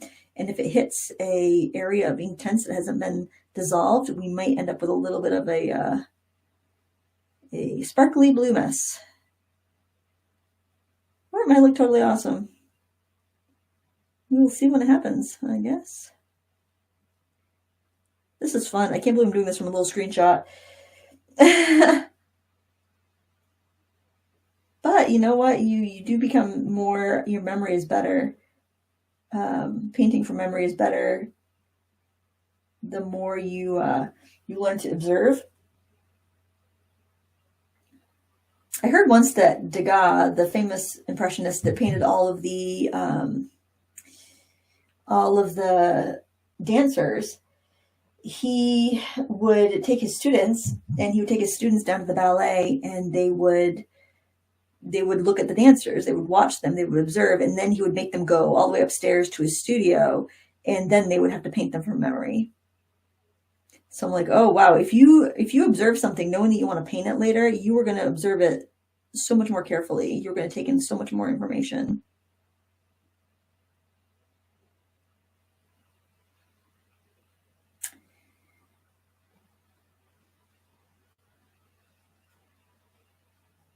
It's a very intuitive process too, because I don't have a very detailed photo to go by, so I'm really relying on my memory. Kind of like how I have more linear strokes back here, and I have more, tiny branches in the front, so help differentiate the different areas. And I think I'll go back to the liner and add a few more of the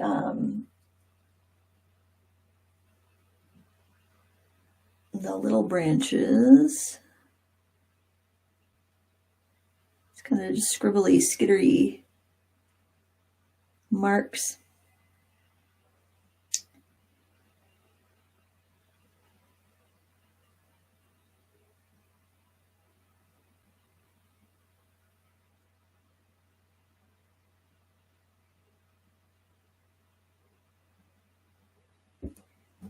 Tip it up a bit and see what I think.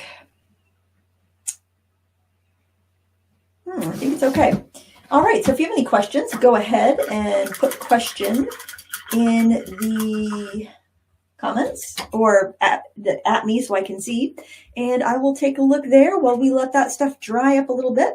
I'll also hit it with my heat tool just to be safe. Oh, the chat is going quickly.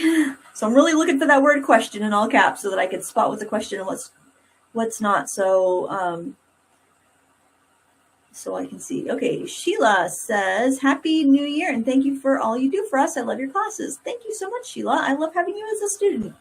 It's always nice to see what you post. And Sheila has a blog, and she just did a pastel snow leopard that was gorgeous. I think if you just Google Sheila Landry WordPress, you'll find it. Jeannie says, watercolor, question mark? I'm using watercolor in water-soluble intense blocks, if that's what you're asking.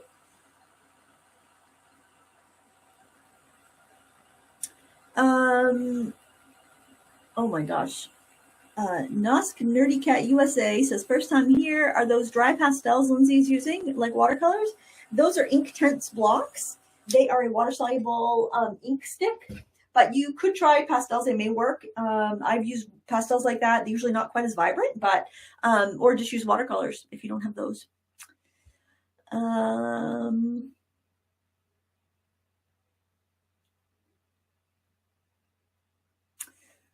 Let's see. Sabrina Wilson asks, what are those brushes that have water in the barrel? Would that be better to use for beginners than a regular watercolor brush? I don't think they're better for beginners. Those would be called water brushes or water tank brushes. And because they can feed out water unpredictably, and even if you do know how to use them and you are pretty good with them, they still can feed out more water than you want or not enough water. And usually the brush quality isn't the best because of the type of brush you need to have, the kind of bristle you need to have to go in those brushes. I wouldn't recommend them. I like them okay for travel or for classes if we're just doing cards or something small. But for actually techniques, I think you're much better off doing using a traditional, decent quality brush. And they don't have to be very expensive. Rhonda asks, which do you like better, the Hemi or the Arctic Squash, or are they about the same? About the same. I think they are the same. I think they're just different. I think they have the same. They probably both had them made by the same factory. And I know that the Light Wish company sells both.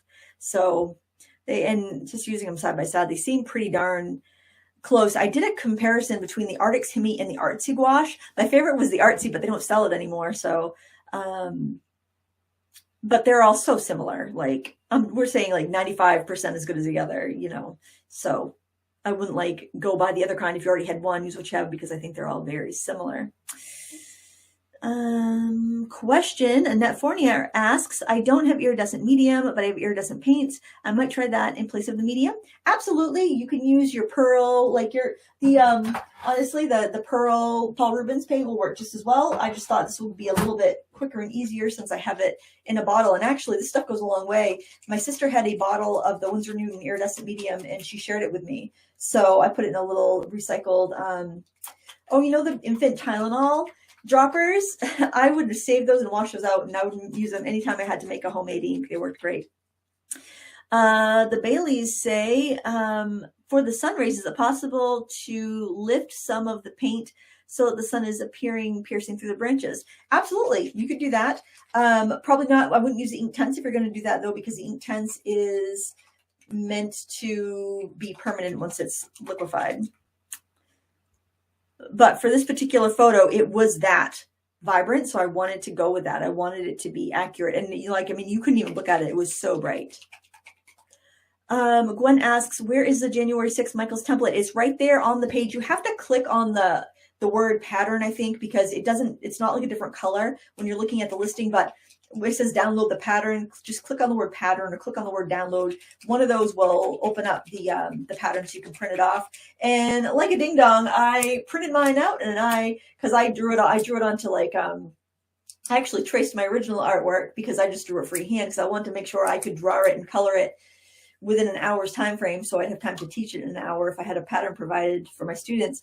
That I transferred it with white transfer paper onto my toned tan paper.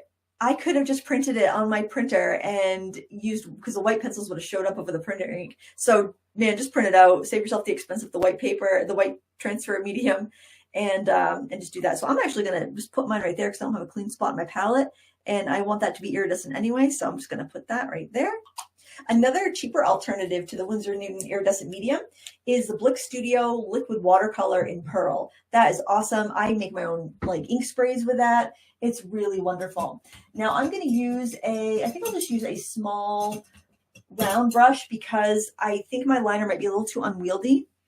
And I'm going to open up my picture again.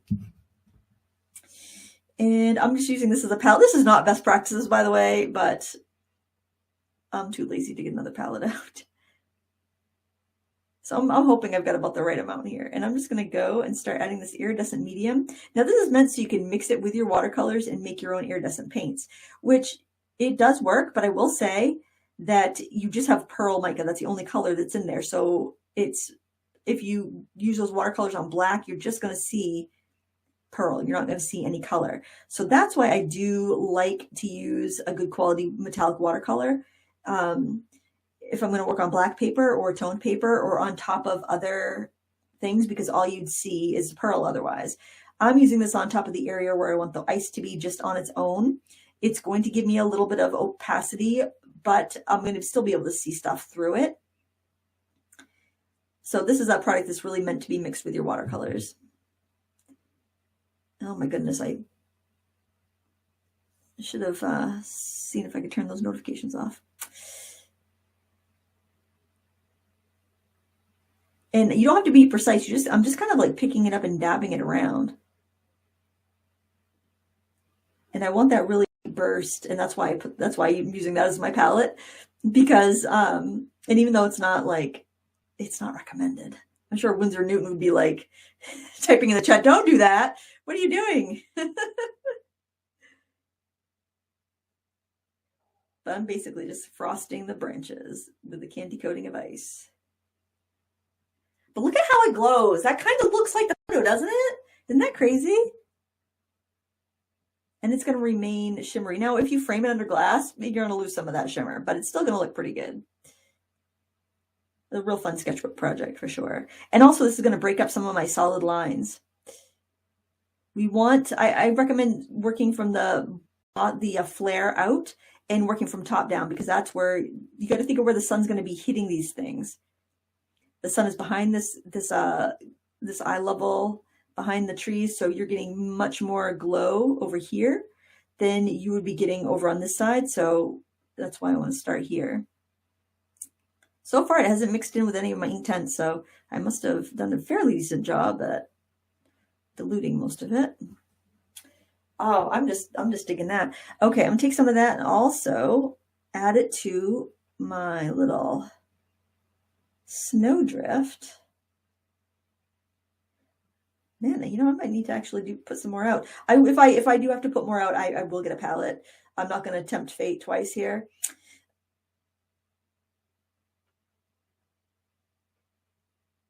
Oh, I love it. I'm having fun with it. I'm so glad that folks on Instagram urged me to do a painting of this. Okay, there we go. I did. I picked up some. You can see that right there. Don't panic. Turn that into a reflection. I'm just going to clean our brush off. We'll spread it out a little bit.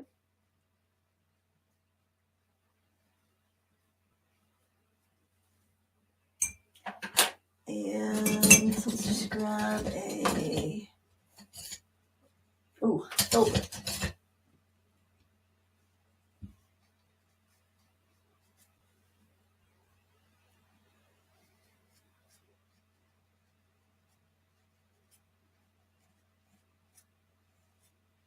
There we go. I'm going to blot most of that off because it does have kind of a green undertone as opposed to a purple undertone. So that's just going to make it look a little bit better. So that's what I was warning you about. And look, we had another little teachable moment. So I know I'll use this palette here. I'll just put a little bit of that medium in there. I'll probably move that back out of the way anyway.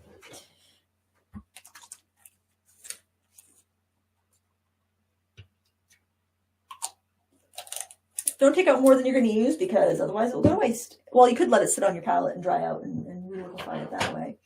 But what did I do with that little brush?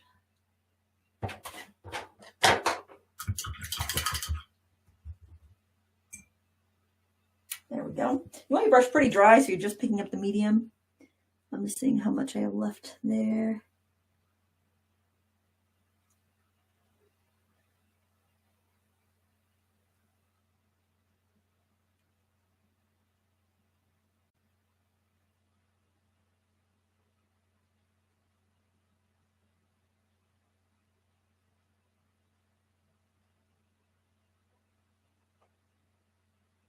I'm just looking at my photo there to see where got most of the iridescence. Now we'll start picking it up from here. I do want to have the little bush there to have some ice on it. It was so pretty. Everything was just like a candy coating of ice. I don't want to cover up all that pretty granulation though, so I'm not going to do that. I'm going to go back in with that. Any place you have kind of white snow that's not the shadow, you can go ahead and hit that with the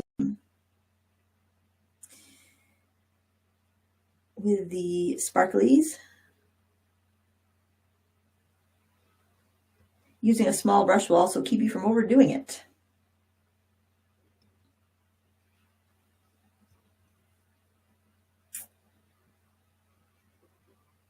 And I'm going to be, okay, so this is not ideal. Me reaching this far over my workspace with nothing like to brace my arm on. That's not the best practice. So just kind of keep that in mind. Get a bridge, artist bridge, or move your stuff so you're comfortable. I have this set up so it can be filmed without my hand in the way for the most part, hopefully. So just kind of keep that in mind when you're working to be comfortable. Because you don't have much control. When you're hovering your arm, you don't have a lot of control.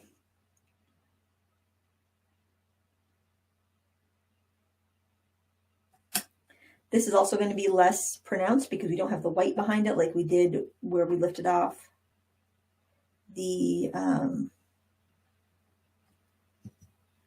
we're just testing to make sure I didn't have blue on there, like we did behind our big area of highlight.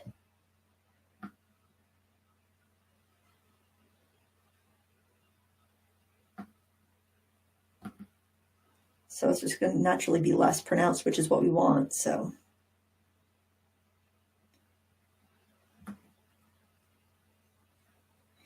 that works out. Wow, it's 1:34 already. There's a little bit of glisten back here, so I'm just going to go ahead and just kind of dab at the treetops.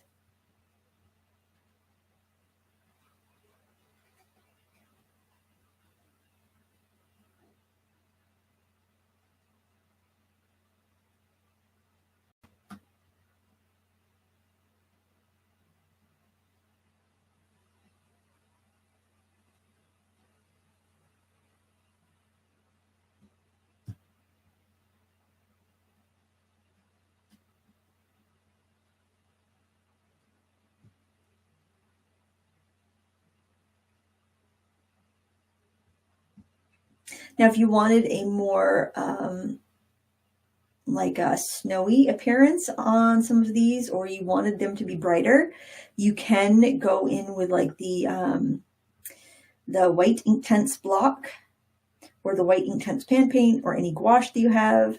White watercolor probably won't be opaque enough.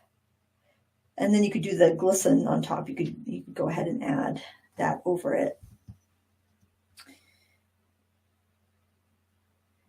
Can also do little bits of the path if you can see that.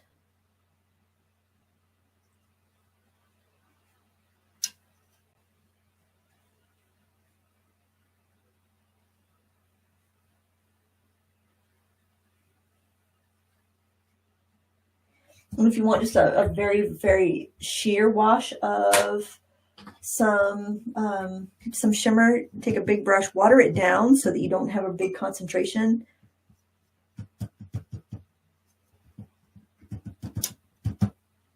Like really water it down so you just have a very, very, very faint. Just like how we watered, how the paint was more watered down and faded out as we got away. And then you can add that here. You just want the more concentrated sparkle towards the top.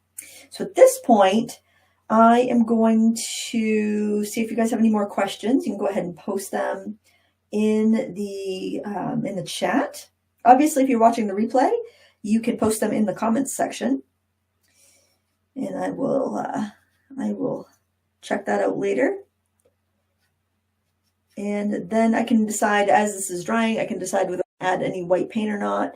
I'm kind of leaning towards no, because I kind of like the subtlety of this, and I think adding a whole new texture might, oh my goodness, my picture went sledding. I think I probably won't, but I can kind of let that dry and think about it. So let's see if there's any question. Oh my gosh, somebody left a super chat. Let me see who that is. I am so behind here.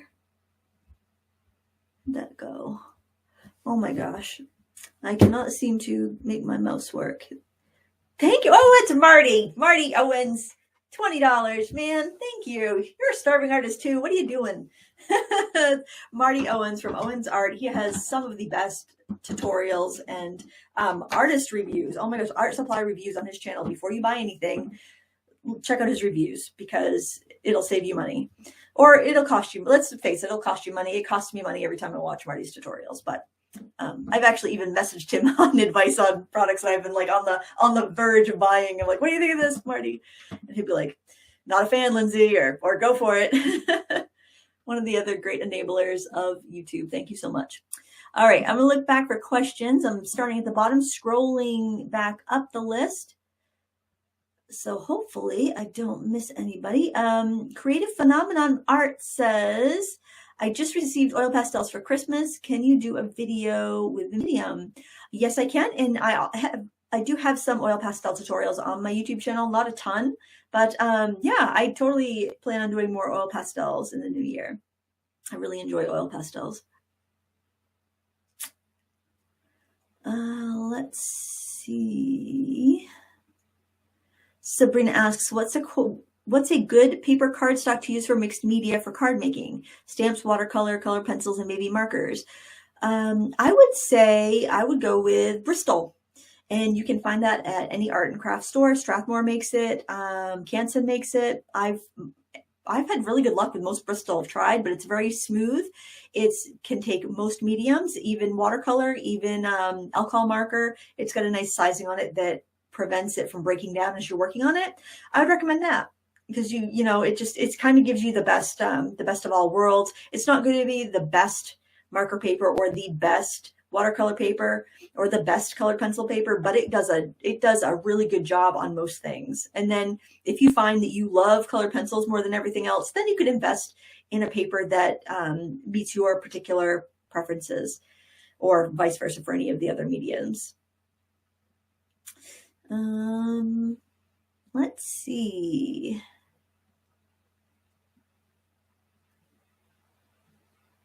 Oh, I guess it's midnight. I guess it's 2022 some places. So Happy New Year. If you're watching this and your day has switched over to tomorrow, that's awesome.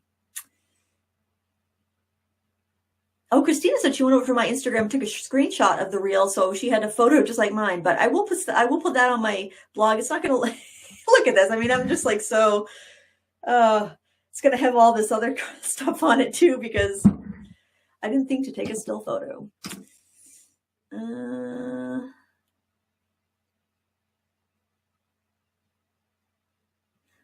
Twizzle says, look, paint on the underside of Lindsay's arm. I'm not surprised. I'm really not.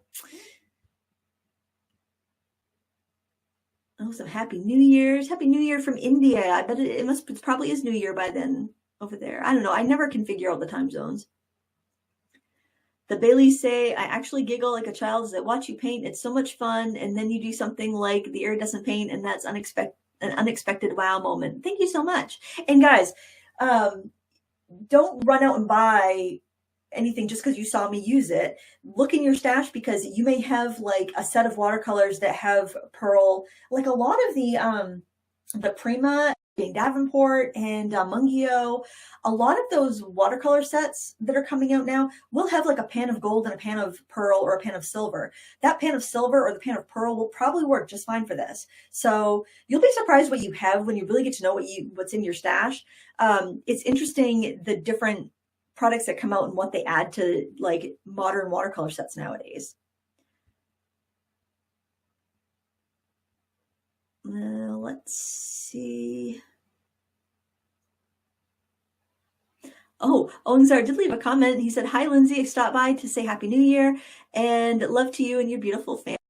Thank you for everything you do to brighten our lives with your art and work on YouTube. That is so kind and sweet. Thank you so much. I don't know if you're still here, Marty, but thank you very much.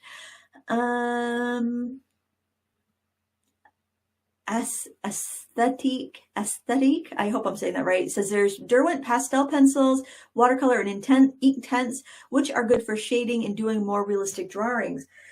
I would probably, I mean, Derwent has a pencil for everything, and I would say if you want to do realistic drawings, I would just get their graphite set. I mean, really, for realistic drawings, you can't beat graphite. It's so easy to handle. It's not expensive, and you can do so much with it. That would be my recommendation. My pastel pencils that I have from Derwent are older. It's before they started doing the swish on the end of their pencils, and I think they kind of dried out because I struggle with those. But, you know, you're not going to like every pencil Derwent makes because they make a pencil for everybody's preference, and we're all different.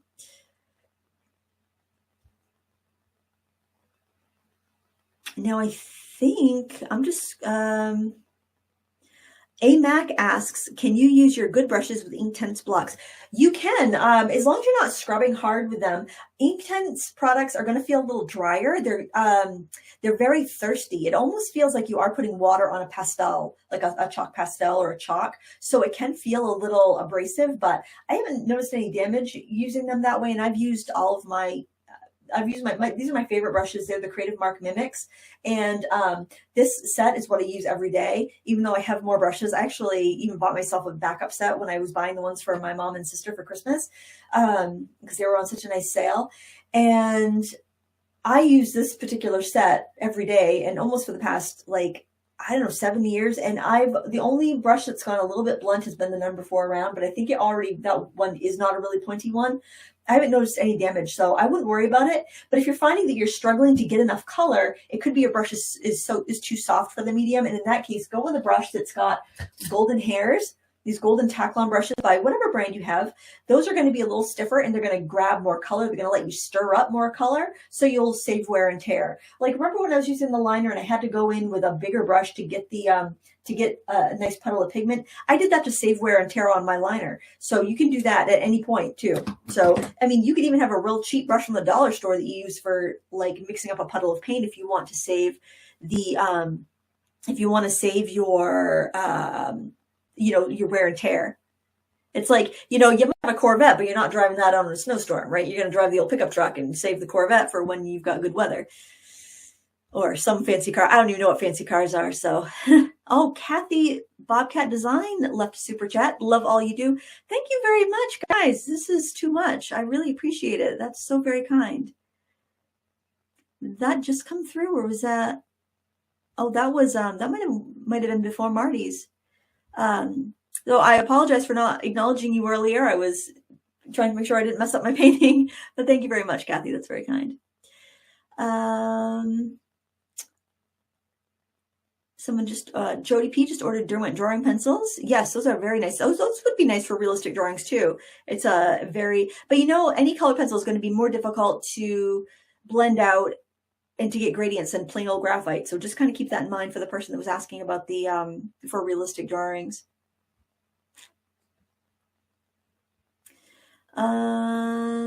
Let's see. Norma McClooney asks, when the ink tint dries on the palette, can you reconstitute them like you do watercolors and use them again, or do they become permanent on paper? Only on paper. Norma, yes, like any ink tints on my palette, I can reconstitute just fine. But once it needs to be on paper or fabric to become permanent. It's not going to become, otherwise, once you wet your brush and you touched it to the palette, the block, you wouldn't be able to get any more. It would seal it over, and that's not what happens. It needs to have some sort of absorption. It's like, think about fabric dye. Now, my palette might be stained. It might get stained for the ink tints, but it's not going to be permanently like that it'll wash off, it'll come out. But if you have paper or you have fabric, it's going to be permanent on that. Like I did face masks with the ink tints, worked perfectly. Once it's fully dissolved on a porous surface, that's when it comes permanent. It will stain for sure. If you've got like a white table and you're like, painting on the table and you go to wash it off, it's going to stain. But you could reconstitute it on your palette and use it again. So having a porous surface is the key.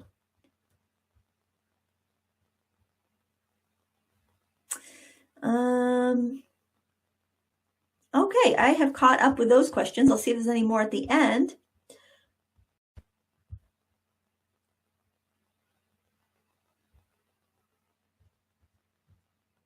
Oh, Michelle Thumb also put a super chat up. My goodness, you guys. Thank you, Lindsay. You're a great inspiration. Michelle, that's very kind of you. Totally unnecessary, but very much appreciated. Thank you so much for the super chat. Wow, 236 people watching. This is crazy. Thank you, guys. Remember, you can catch the replay if you want to see how the painting started out and you want to paint along. And obviously, if you're watching the replay, you can pause anytime you need to. Twizzle says, where do you get a mimic set of round brushes only? Both of the sets that they offer have flats. So if you want to get just the round brushes, just buy individual round brushes on Jerry's Artorama. That would be, I think they're a house brand of Jerry's Artorama. So I think you can only get them there and on Amazon, but you're buying them from Jerry's either way. Sometimes Jerry's does a buy one, get one free sale with the mimics, so you could hang on and wait for one of those sales. I don't think you can mix and match though. I think it's free of the exact same size. So if you have a friend that you want to split with, or if you want a backup set, that's the time to do it. I'm just scrolling back from the new questions. Horsewoman 2000 says, hi Lindsay, what size paper? Beautiful painting. It's a 9x12. And I did link up to the supplies I'm using in the video description if you are looking to get some for yourself. I would say for the ink tints, I have this set of 72. I don't think you need that many because a lot of the colors are very similar. You can see on my swatches, and that's why I recommend doing the swatches. A lot of the colors are very similar. Like they might even be made by the same pigments. So I would recommend like a 24 or 36. Probably a 36 set would be ideal if you want the most color variety. I don't think you need the 72 set unless you're going through them. But you can see I've had this set for years, and I mean, I barely made a dent. I mean, I've used up the white and I had to replace that, but I mean, barely make a dent on the other colors because they go so far. Marty asks, Owings Art asks, did you spray the page with water? Lindsay, I'm sorry, I missed the first part.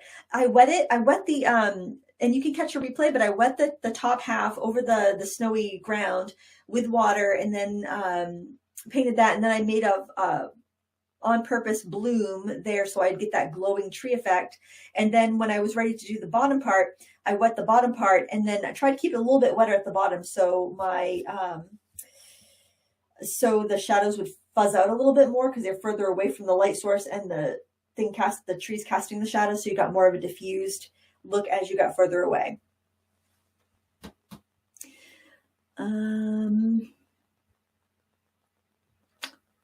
And let's see. I know I get like nosy and I'm seeing people have conversations back and forth.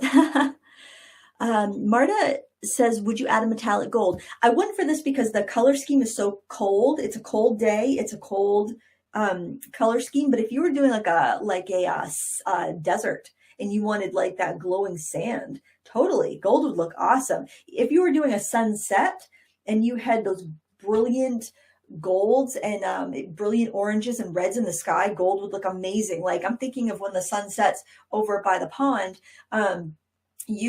and that sun is super low. The sun is like so low in the sky, it's almost setting, but everything is pink, and gold would look great for that. So use the reference photo you have or your own experiences as a guide of when you would use gold or when you would use pearl. Pearl is neutral. Silver would be a little bit cooler. The pearl is pretty neutral, but it's not going to give you a rich color like gold will. So, go by what you what you see and try to match the color temperature so that it doesn't look discordant when you're doing it.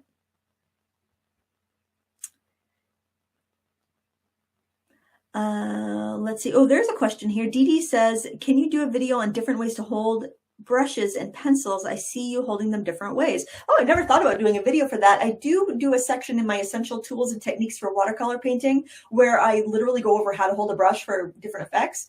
So if you're enrolled in that class, check out that lesson on holding a brush. But that's something to think about for sure. I think I have done maybe on the brush. I did a brush video where I think it's called like what brush do I use or something like that go over different brush strokes, I believe, and might have that a little bit, but I never thought about doing that. It's so funny. You don't think about the basics when you've been painting for a while. Christina says Bristol Smooth or Bristol Vellum. You can use either. I'd probably go for the smooth if you're going to do markers. It might be a little more versatile, but honestly, either I think will be fine. Bristol Vellum isn't super textured, so your preference. Go for your preference. I know I personally prefer a more toothy paper to a smoother paper for colored pencils. And I know that's unusual, but I think it's because I tend to review a lot of budget pencils and you get better results on our rougher paper with budget pencils.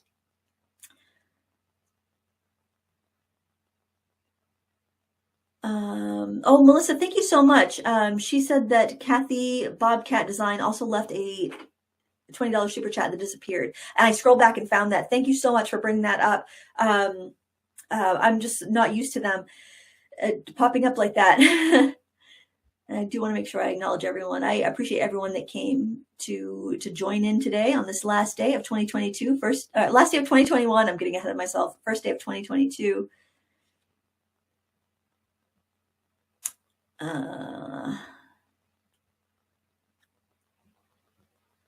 Oh, Mary Ford also let me know. Thank you so much. Yeah, it's keep up with, but I do want to acknowledge. Okay, I think I've caught up there. And now let's see. Am I going to leave this just the way it is? I think I'm going to leave it the way it is. I got a little blob of medium there. I'm going to flatten that a little bit, but I don't think I need to remove any. Sometimes, I haven't used it in a while and it got a little chunky, but let's just tip it to the light. You can kind of see the subtle shimmer and sparkle. probably that's going to drive my white balance crazy on my camera, but I think that's really effective. I think I'm going to leave it the way it is. If you like, there's no clumps of snow on the tree either. So I think the iridescent medium on its own is a better use of, is better for this painting. But if you had really snowy trees, you might want to do either masking fluid ahead of time to preserve the white for the snow, or use some white gouache and then let that dry and use the iridescent medium on top. I wouldn't mix this with an opaque color, because when you mix metallics with opaque colors, it like coats that mica with the opaque paint and you lose most of the sparkle. So brushing it on over top will let you conserve your iridescent medium and also give you a better result. So just kind of keep that in mind. If maybe you're doing this, maybe you're an acrylic painter and you're like, oh, I'd like to do that with acrylics. Paint it with acrylics, and then when that's dry, go over it with a iridescent medium, like an iridescent acrylic or a pearl acrylic. But I wouldn't put that on until the end. Otherwise, you're just going to waste it mixing it in with the colors. It'll dilute your white and make it more sheer. So you're not going to get that opaque white, and then you're also not going to get the sparkle that you want. So use it on top for the best effect. And then you could even varnish that painting if it was an acrylic, and you still would keep that iridescence and everything would be glossy if that's what you wanted to do. All right, so I think the painting is done. I'm just going to sign it off camera, but I will hang out here for a few more minutes to answer questions if you're watching live, or if you're just, want to like, I don't know, if you want to party later and check out the chat, that's totally fine. I've got like cord of my heat gun wrapped up in my chair. Okay, so let's start from the bottom and scroll backwards. And see if I've missed any questions. Mary Ford says the painting is gorgeous. It's alive with the colors of winter, and I feel like I'm experiencing the weather and temperature there. Well, I apologize if you feel like you're experiencing the temperature, but the weather is pretty. Actually, it wasn't too cold today when I took the dog out. Joy asks, have you tried Fabriano 25% cotton paper? Would it be as good as 100% cotton? It's not as good as 100% cotton, but it is a great paper. I have it both in cold press and hot press. I would say the hot press is very much like a Bristol, with just a little bit more robustness. I use it a lot for stamping if I want to watercolor. And it's very smooth. It's very smooth, almost like cardstock, very similar to the Arches hot press watercolor paper, which I find to be too smooth for my liking. I prefer the like Paul Rubens hot press paper because it's got just a little bit of tooth, or like the Fluid 100. Is it the Fluid 100? The Fluid 100% cotton hot press paper I prefer, just because it's not slick. I find Arches and the Fabriano to be very slick. The Fabriano Studio. But yeah, it's great for a kind of fool around practice paper. It's not as durable. You can't scrub up like you can on 100% cotton. And it's not going to keep a complete equilibrium of your water. It's going to dry a little patchy. So you will get more blossoms with that than you would. It's not going to, your wash isn't going to dry patchy, but I mean, like, you'll have shiny spots and dull spots as it's drying. So you're more likely to get blooms on that. But it's a good paper. I think it's, for the price, it's totally worth it. Oh, and Happy New Year to everyone. I'm getting Happy New Year wishes, which is so nice.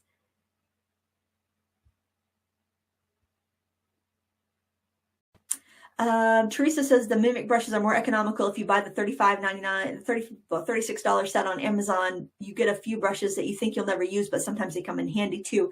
Absolutely. That one has, like, I don't know how much this brush costs on its own, but that's in that set. These two brushes, I think, would cost more than that whole set. I use these all the time.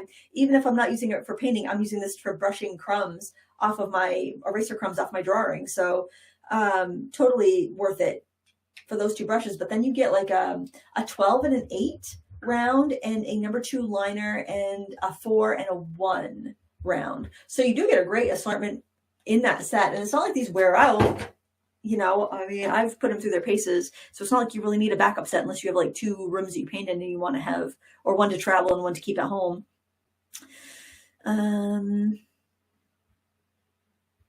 lot of recommendations for the Mimics, which is good. I love it when other people love the things that I love, because then I feel like really good recommending them. All right, I think I've caught up. Thank you so much, everyone, for joining. 253 people here. Wow, I think that's we haven't had a group like that in a while, so I'm very thankful for that. And a lot of people are off work today for the holidays, so I hope you enjoy the rest of your day. Maybe get a little painting in. I had so much fun painting this. I'm really happy with how it turned out as well. And if you're interested in any of the Critique Club anthologies or Critique Club itself, Critique Club is how it's always been, $5 a month. You have access to all of those classes if you're a member in Critique Club. But if you don't want to be a member, but you want access to those lessons, you can purchase all 24 lessons for each year if you want to, and save 50% off during the month of January, starting now, with a coupon code in the video description or by clicking one of those special discount links. I just wanted to make it available for however you wish to consume your art content, so that way nobody gets left out if they want the class. If you're a Critique Club member, nothing changes in Critique Club. Critique Club's how it always is and how it will carry on for the foreseeable future. So it's just something extra for folks that want it. That's all. And I always like to, whenever I release something new, I release it at a discount, so my current subscribers and current students get the best price ever. I hate it when I buy something when it just comes out and I pay top dollar because I really want it, and then the next 6 months later it goes on sale. Everybody hates that feeling, and I don't want anyone to ever feel that way when they are purchasing something from me. So that's why I make sure, if you're somebody who already follows me and subscribes or is a current student, you get that best price. So I always launch my classes, no matter what it is, for the lowest possible price, for half off, because you deserve to get the best price. You've been here all along. You've paid your dues. You've stuck through me through thick and thin. So I appreciate that. But that's all. Like I said, Happy New Year. I hope you have a very safe celebration. If you're going out, please be safe. Get a designated driver, call an Uber, or stay put, because the most important thing is that you make it into 2022 healthy and happy and safe. Thank you very much. If you have any questions afterwards, or if I missed your question, please post it in the comments and I will get back to you. I'll check the comments later. The replay will be available, and I will post the reference photo on my blog, thefrugalcrafter.wordpress.com. Such as it is, it's a screenshot, I know. But if I get a chance to capture those perfect conditions again when I'm walking out, we'll snap a real photo of it so I can replace it. But it's kind of fun to go kind of mostly from memory, because you have kind of a shoddy photo, because then it forces you to almost paint the feeling instead of painting the actual thing, which I think is something that I struggle with, being more of a representational painter and not an abstract painter. So it's kind of fun to kind of see how the other half lives, I guess. And with that, I will say farewell, and one more Happy New Year, and also happy crafting. Thank you everyone for joining. We'll see you next time. Bye. I hope you enjoyed this winter painting compilation. If you like these long tutorials that float into one another, please check out my painting playlists. You can find them on my YouTube channel or linked below. Thank you so much for watching, and as always, happy crafting.